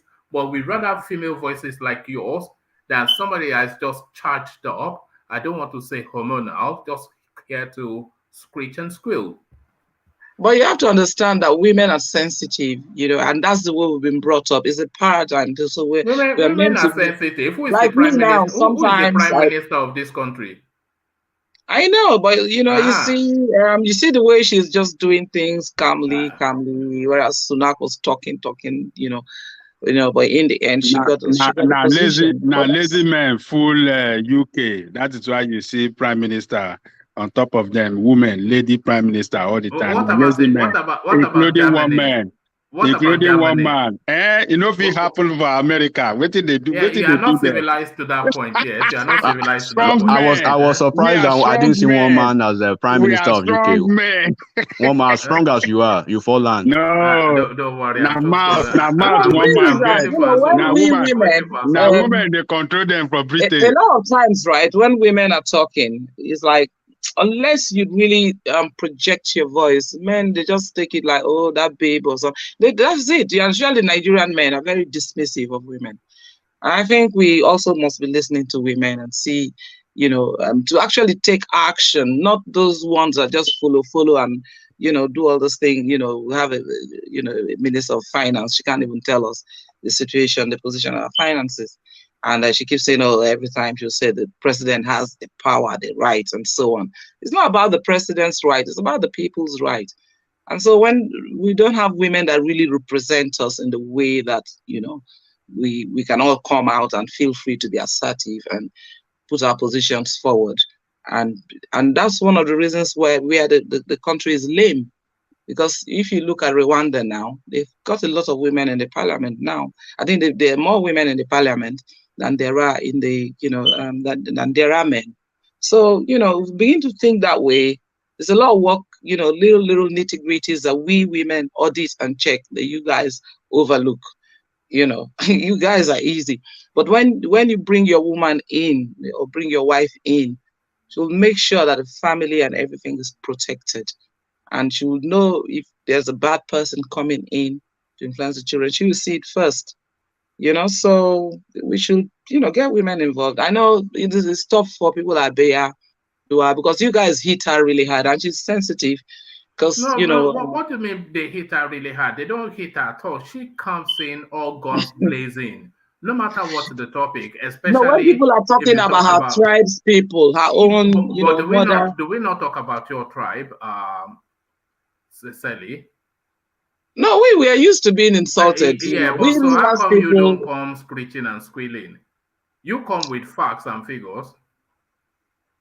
Yeah, but because I'm used to it, I've been in that environment. I've been in an environment where I have to stand up in presence of a lot of, you know, males and female. I mean, I had that problem when I was going to a female boarding school, but thereafter, from A-levels, university, and all that, it just did not matter. I just did not even see a man, you know, so until when I know that there's a man in front of me, you know, we just roll, and everybody, you know, expresses themselves, bring their own points, you know, that one wins, this one wins, and so on. So if we make it like that, it'll be easier for, you know, a lot of women to join. But some of the issues that you guys talk about too are very prone, you know, stag kind of talk, you know, like stag club. So, you know, the hands run away. For politics is too stark for your delicate sensitivity. No, sometimes you guys talk about your babes, you talk about women, you talk about this. We are not really in for that, you can come and talk about your babes too. We are not homophobes. You can talk about your babes. Obviously, I will have no babes to talk about, and I will have nothing to talk about in that respect, other than the fact that this is me talking to you, and I'm a mom. So, all right. That's the best I can give. All right, brilliant. All right, thank you, Sally. So thank you, Sally. Sorry I didn't come to you fully, but you know, it goes like that. So you guys were having such an engaging conversation. I didn't want to stop it. And it just anyway, yeah. Well, I hope I made that clear, because this thing, and somebody wanted to give me 1,000. I will put my money down. That 1,000, I'll collect it. He's always wanted to make a bet. As far as Obi is concerned, River State is settled. I don't know about Bayelsa. You'll be the referee. You know I'm serious. I'm cashing out after the election, one man. No wrong, election. You know, we'll call one man show again. Joel, I'm waiting for you too. I go chop na money. Obi people. Look at that. The people Joel, come on, boy. Come on, drop it. You can. People don't pay your bets. Yeah, we've seen that. But if Tinubu no win, you go still pay me, oh. If Tinubu no win, you go still pay, oh. You know when you have a candidate like Shiwore, you can place betting on people who you know that will never win it. Forget Shiwore to the holla for small boy like that. Not supposed to the holla too much. No, now I your brother. No talk like that now. Now I your brother. I know, but into the holla, you see the things in the campus. But that kind spirit Nigerians need. Nigerians need person who go whip their nyash where they're too stubborn. They know the hear word. You don't know. No, I like Obi style. In they talk small. They talk how everybody go understand. Forget that, man. Obi na cricket voice. Na cricket. You don't see Obi one-on-one. You don't see the man one-on-one. Who? Obi. Not fine guy, actually. Obi will speak grammar if he understands grammar. It's just that he doesn't understand grammar. That's just the thing, yeah. I don't join. You don't want to go today. I want to leave the guy. All right. Thank you, Sally. So thank you, Sally. So I have to come with you with an apology, Joel, because you've been here for almost the whole of the session, and I didn't really get the chance to come to you fully, but it goes like that sometimes. So yeah. All right. I'm sure what the best thing that we have ever heard from you is what you are saying now. You see. So you had so much sense. Look at that, eh? It's not the first time. It's not the first time it's happened to me. Gibberish, and the gibberish starts. It's not the first time. It's not the first time it's happened to me. Sometimes I come to the show and I found out that it's engaging. You know, it might not be like today. I think it was a lot of stuff that was said that had no substance, but you know. It's good for the engagement, you know, people express themselves, it's people's opinion anyway. So I decided to let it flow. I'll just I'll make my stuff brief.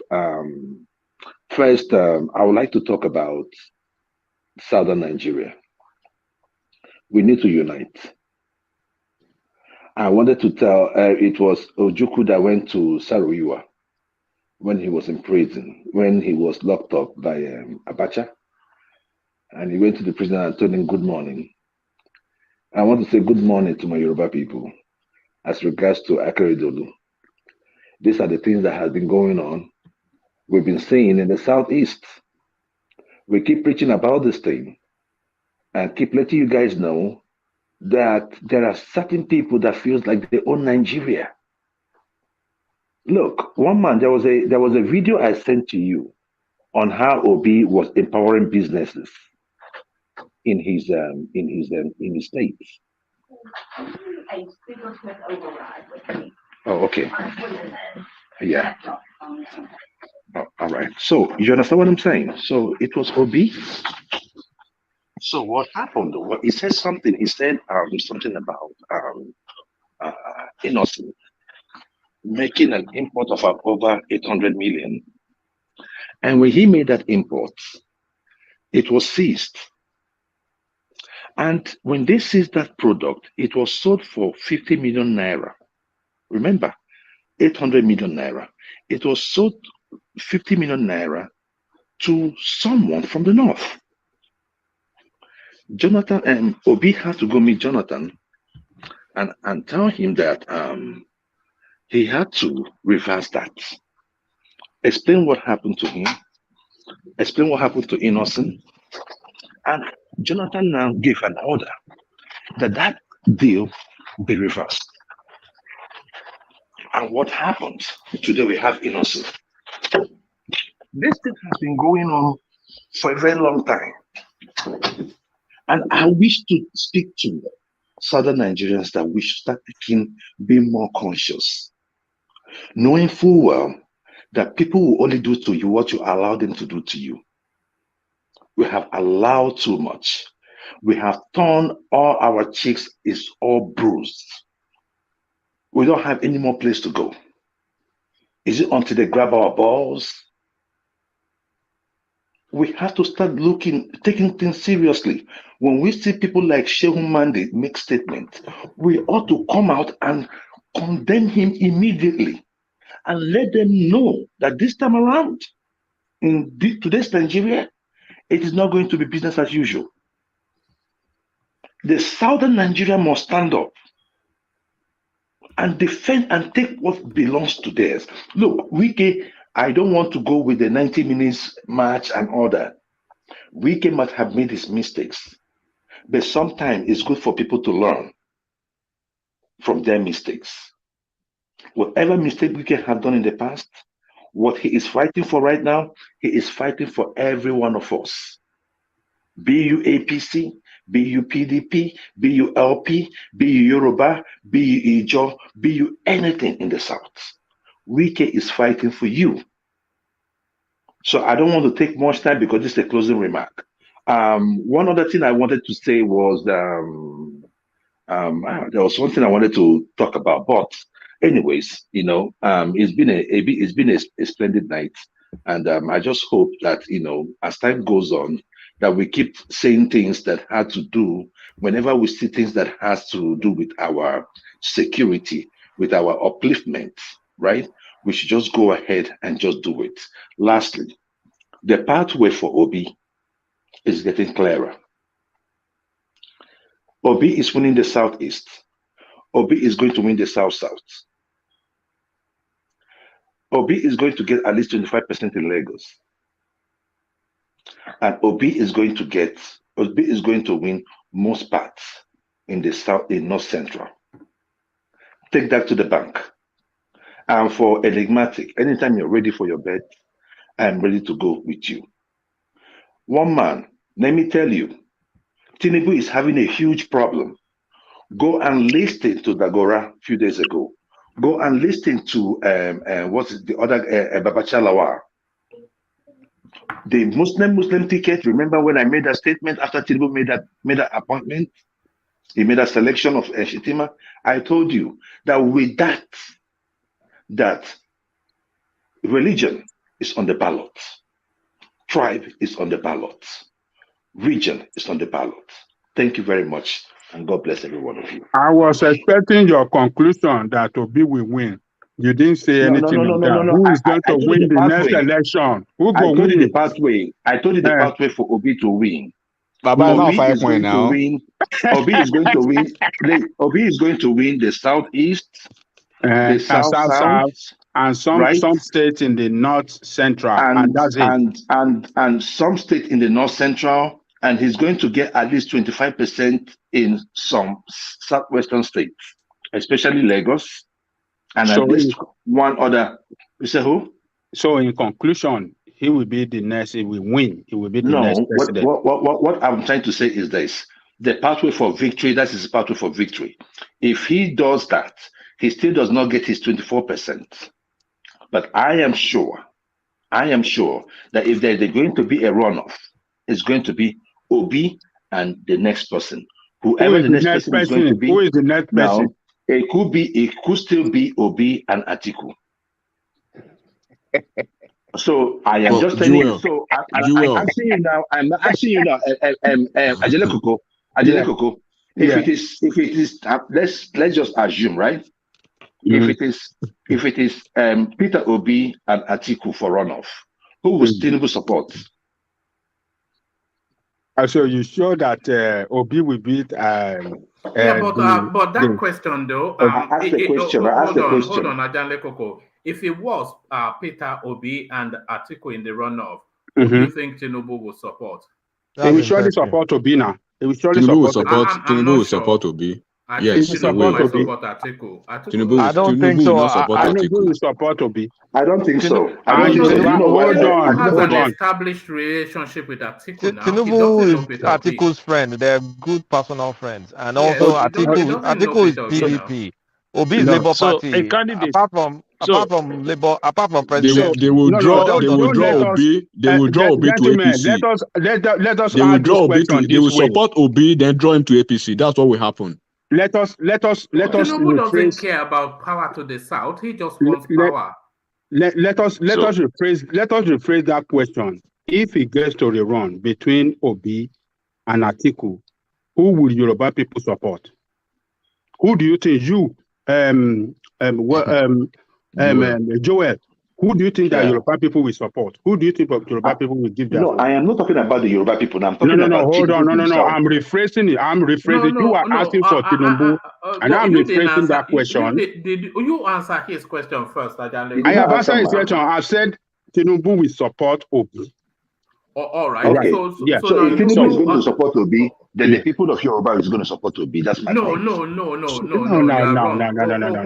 Hold on. You have to hold on, Ajale Koko. Joe, you have to distinguish between the two because Tinubu is an ambitious, self-obsessed politician. Tinubu is not really playing it for the Yorubas. He's not interested in anything southern. He's just lost us after power because he feels it is his turn and he feels he has earned it. So it's not a Yoruba thing. It's a single individualistic ambition. But to Ajale Koko's question, that if Peter Obi was up against ATIKU in the runoff, set aside Tinubu and look at the Yorubas as you understand them, and he's inviting you to say who you think the Yorubas would back. That's why I just answered the question. I said, if it's the man Tinubu, right? Tinubu will go. Don't worry about the people of Yoruba. The people of Yoruba, I believe, will vote Obi. That's my point. I said it in the past. I said that the people of Yoruba, if it's there for people of Yoruba, the people of Yoruba will vote Obi, right? But if it is Tinubu malayes with ATIKU, because it becomes an elitist thing. Yes, no, we agree with that. That's my point. Nobody disagrees with that. And I agree with your answer, one man.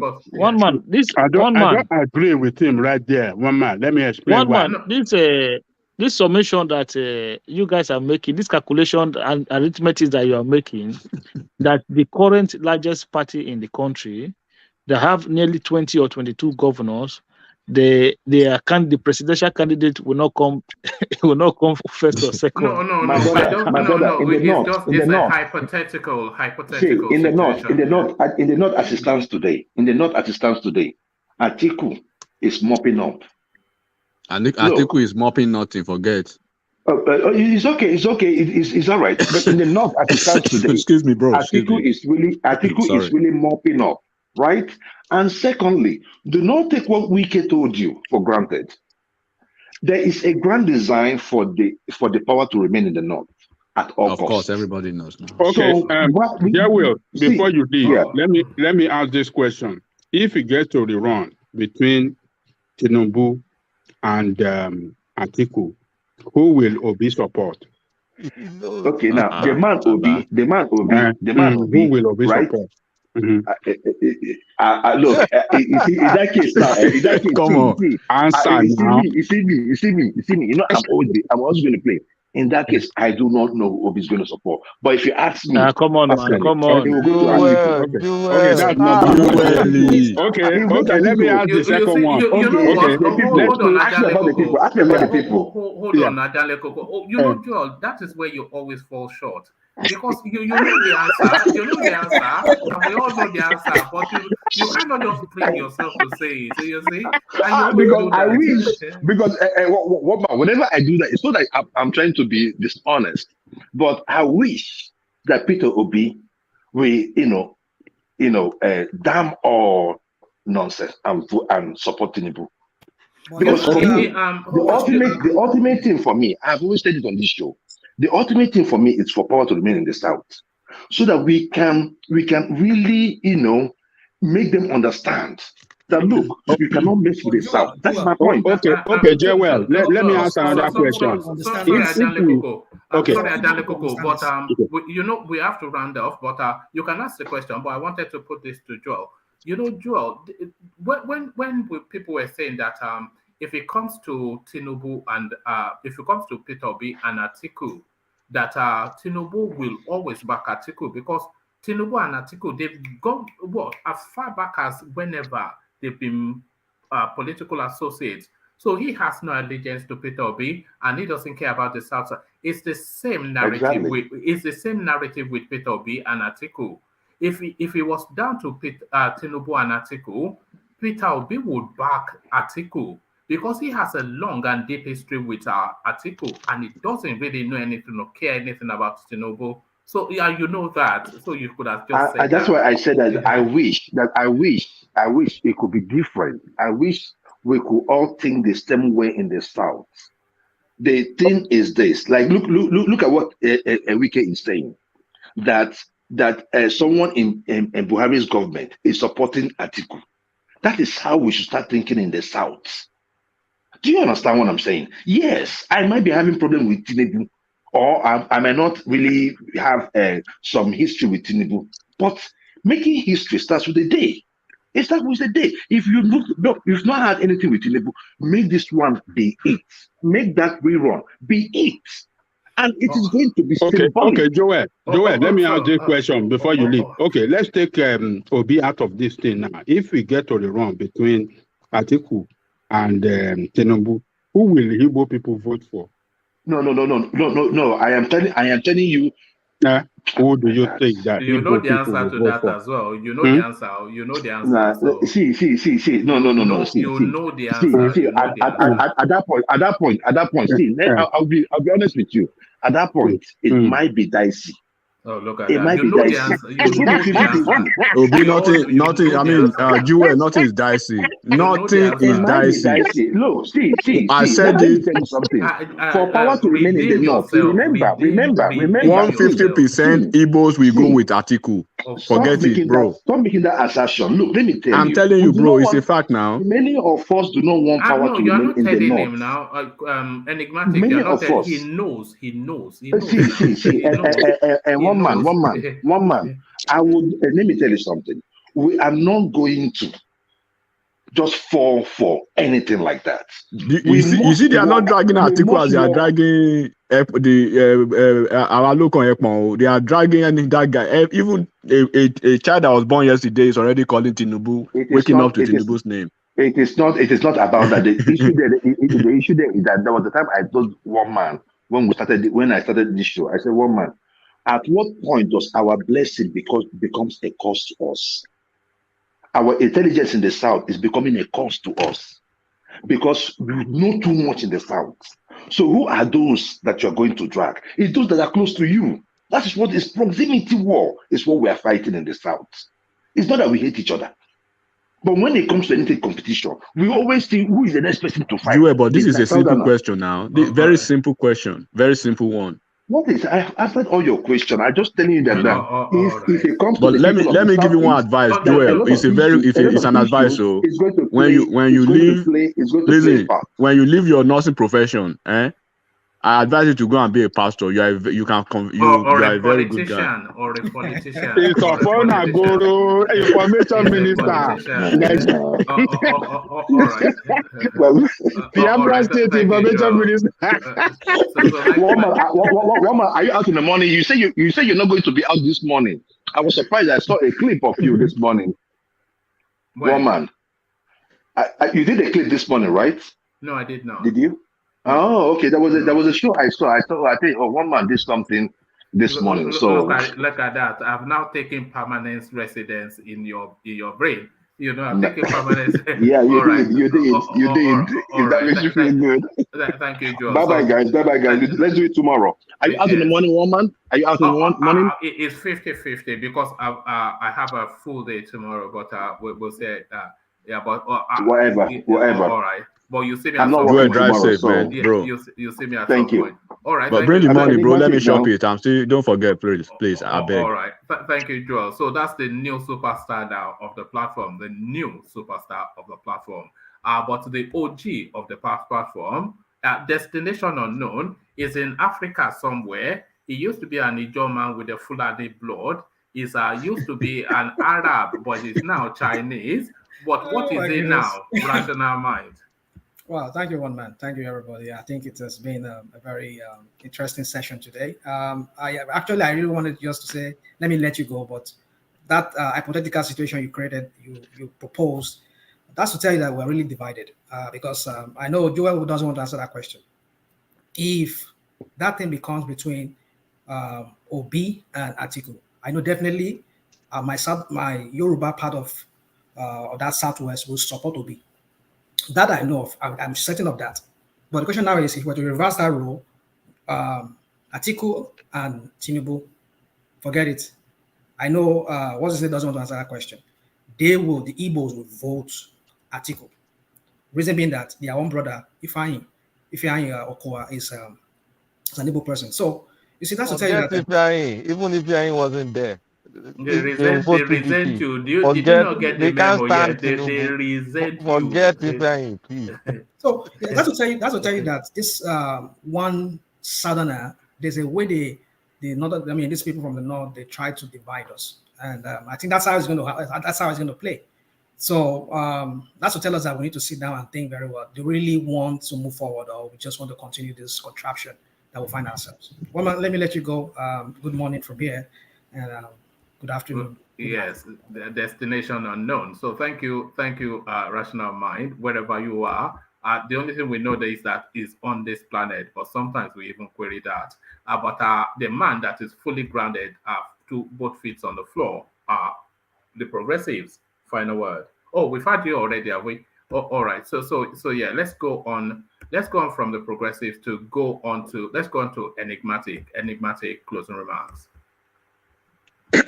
Okay. First, let me tell everyone that we are all family. Okay.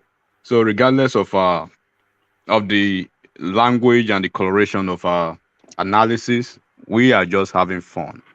Okay.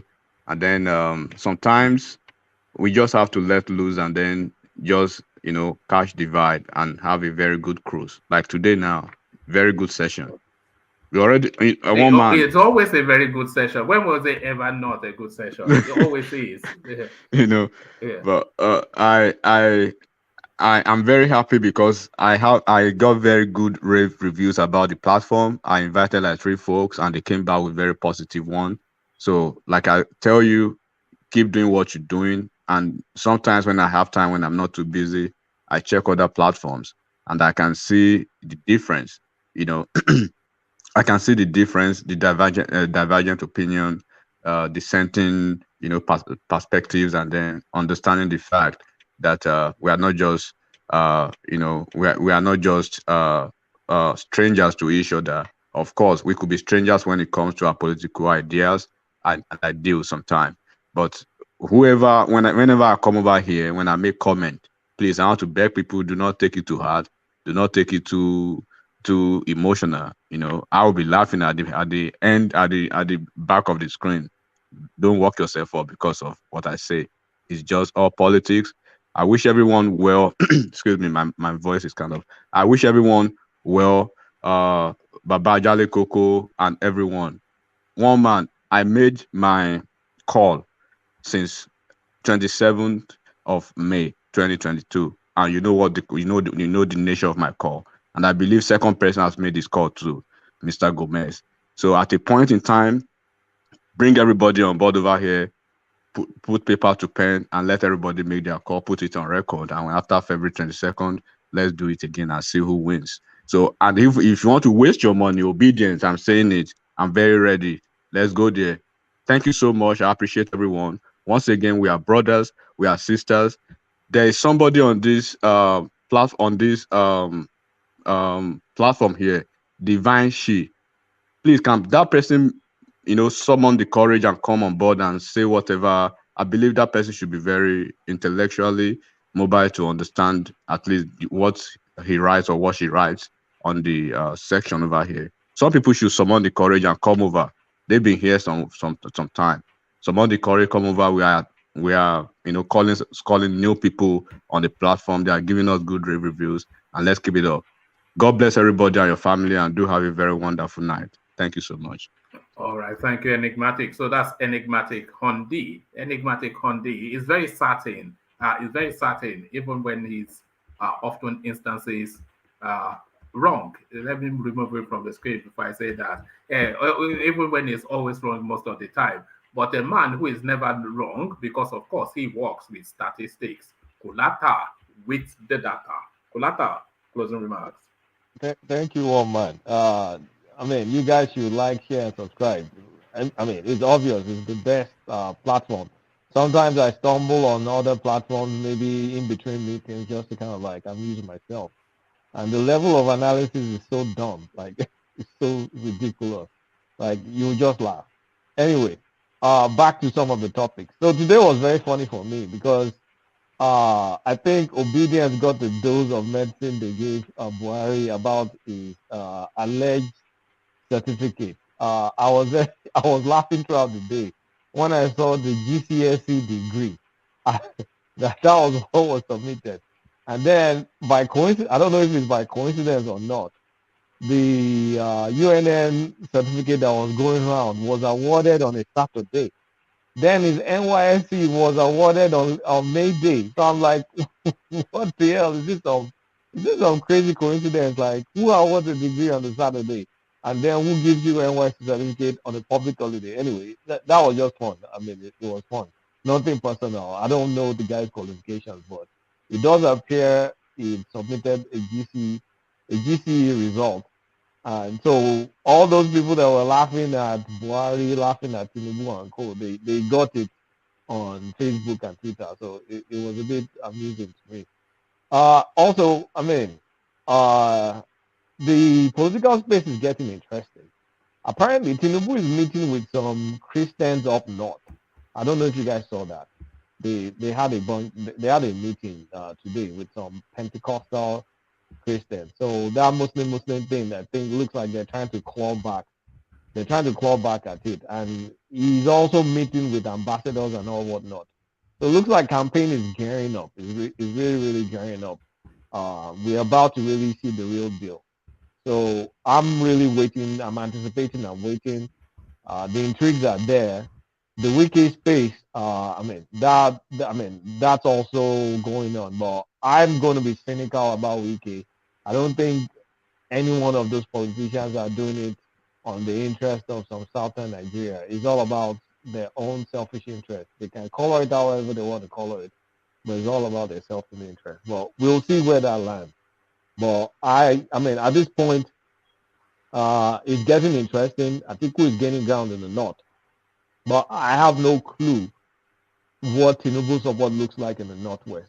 I'm really, really intrigued because if Tinubu support in the northwest dies, then Tinubu's candidacy is just going to be southwest. So southwest and the western part of north central. So that really intrigues me. I would like to know. So I just want to gear up, let this thing start. Let's get it going. Have more intelligent analysis here. A lot of pushbacks. I do enjoy it. This platform, like I said, is very, very different. We go deep.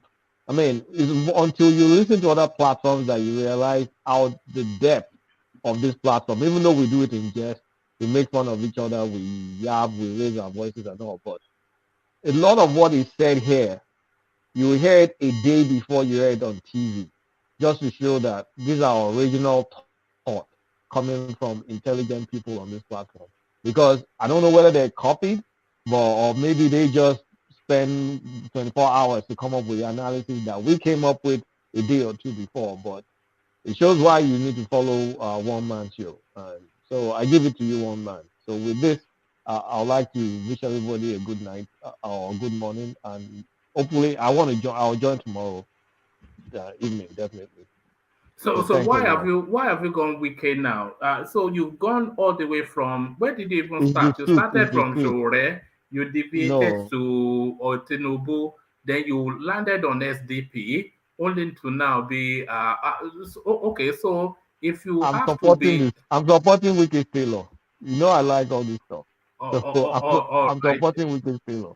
If you support Wike's Taylor, do you support Wike's dance? You know what is coming, so it can't be helped. When they bend them, when they sweet us, they never say something.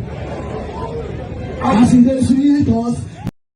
So there it is. It's a River State something. It's a River State something. So from the street, you may have something from Milan. I think he probably caught his street in Milan. So anyway, I'm not going to go into all those details. All right. Yeah. Right, talk to you guys tomorrow. All right, brilliant. Thank you, Kulata. So thank you, Kulata. So from Kulata, the mighty one himself, the daddy of them all, you didn't get to hear fully from him today. But then, of course, any time spent in his company, always a delight. The final word from the mighty one, Ajan Lekoko, to you. Thank you, woman. Thanks to everybody that came on the platform today. All the contributors did very well.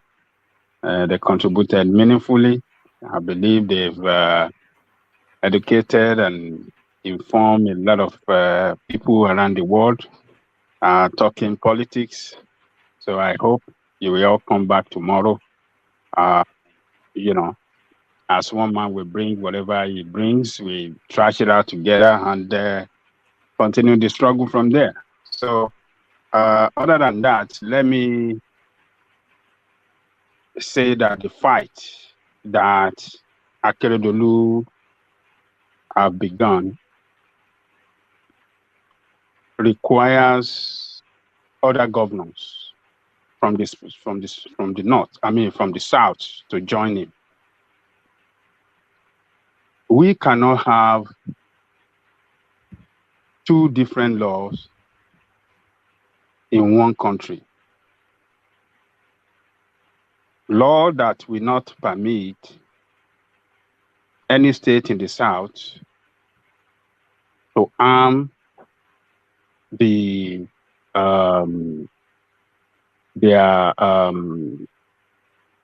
security outfit like AMOTEKUN and the BUHARI in the east, while you will have that one, the similar one in in Katsina, approved by the president to carry arms. That is unbelievable. And this is what APC administration under the leadership of Muhammadu Buhari represents. Favorism. Favor his own people at the detriment of other ethnic groups. We have seen all the strategic position in the countries occupied by the Fulanis. Now is even playing politics with security. How on hell must we play politics with security of life and property? It is insane what this man is doing. Therefore, our governors across the southern space, all the southern space, should join forces with Akeredolu to issue a very strong statement that our own outfit, must be allowed to carry arms as well, so that we can, secure our own space as well. That is what they should do. There's no wasting of time, and we should salute the courage of this man. This man, this is not his first time of standing up for his people in Edo State, for his people in the entire Yoruba land, and for the southern space, the entire southern space. So other governors must join hands with him, stand up strongly against this favorism, and so that we can have our own security outfit as well, to carry arms and secure us, so that we can move around freely in peace. In peace, we need peace. Why should the president want his own people to live in peace, give arms to his own state, particularly his own state, Katsina State? He doesn't even care about other states in the north. This is the most useless president ever in the history of that country. So I salute Akeredolu, and I hope that he will continue. He continue to issue a strong statement every day, definitely against this favorism. I salute him, even though that is a member of APC. He doesn't give a damn. He doesn't give a damn. This is not his first time standing up the same way at the formation of AMOTEKUN. This is the same way he stood up. against Malami that said that, okay, formation of AMOTEKUN was illegal that time. He said, look, by law, I'm a son, we go to court and fight it out at the court. It's a member of APC and he still remains a member, but he's standing up, speaking against the power that be in that APC and against the federal government. So this is a courageous man. I salute him. Other than that, let me thank everybody at the commentary session for staying with the platform from the beginning to this time. You are the strength of the platform. Come back tomorrow and come and do what you know to do best. And our listeners around the world, thank you all as well for standing with us all through to this time. God will bless you all. Use this time, click on the like button, share and subscribe if you haven't done so. And the greatest thanks to one man. Thank you for bringing us together again today. 6 hours is not a joke. God bless you. Tomorrow, we'll be expecting you to bring it as usual. And I guarantee you, I promise you, we shall all join you and we'll continue the song from there. Thank you, one man, the Eagle. See you tomorrow. Thank you. All right, brilliant. Well put. Always well put by Ajan Lekoko. So that was Ajan Lekoko, of course. Half the reason why most of you turn up here is to listen to Ajan Lekoko. So there he is. And I'm also starting to lose my voice. So that is to tell you that it's come to a natural end. So there it is. Just to what Kulata was saying, it is really nothing of my doing. It's just the people that choose to come and spend time here. Those are the people that make it what it is. So if you're talking about how engaging and how enraptured you are in the conversation and by the conversation, it is the people that have chosen to come and spend their time here.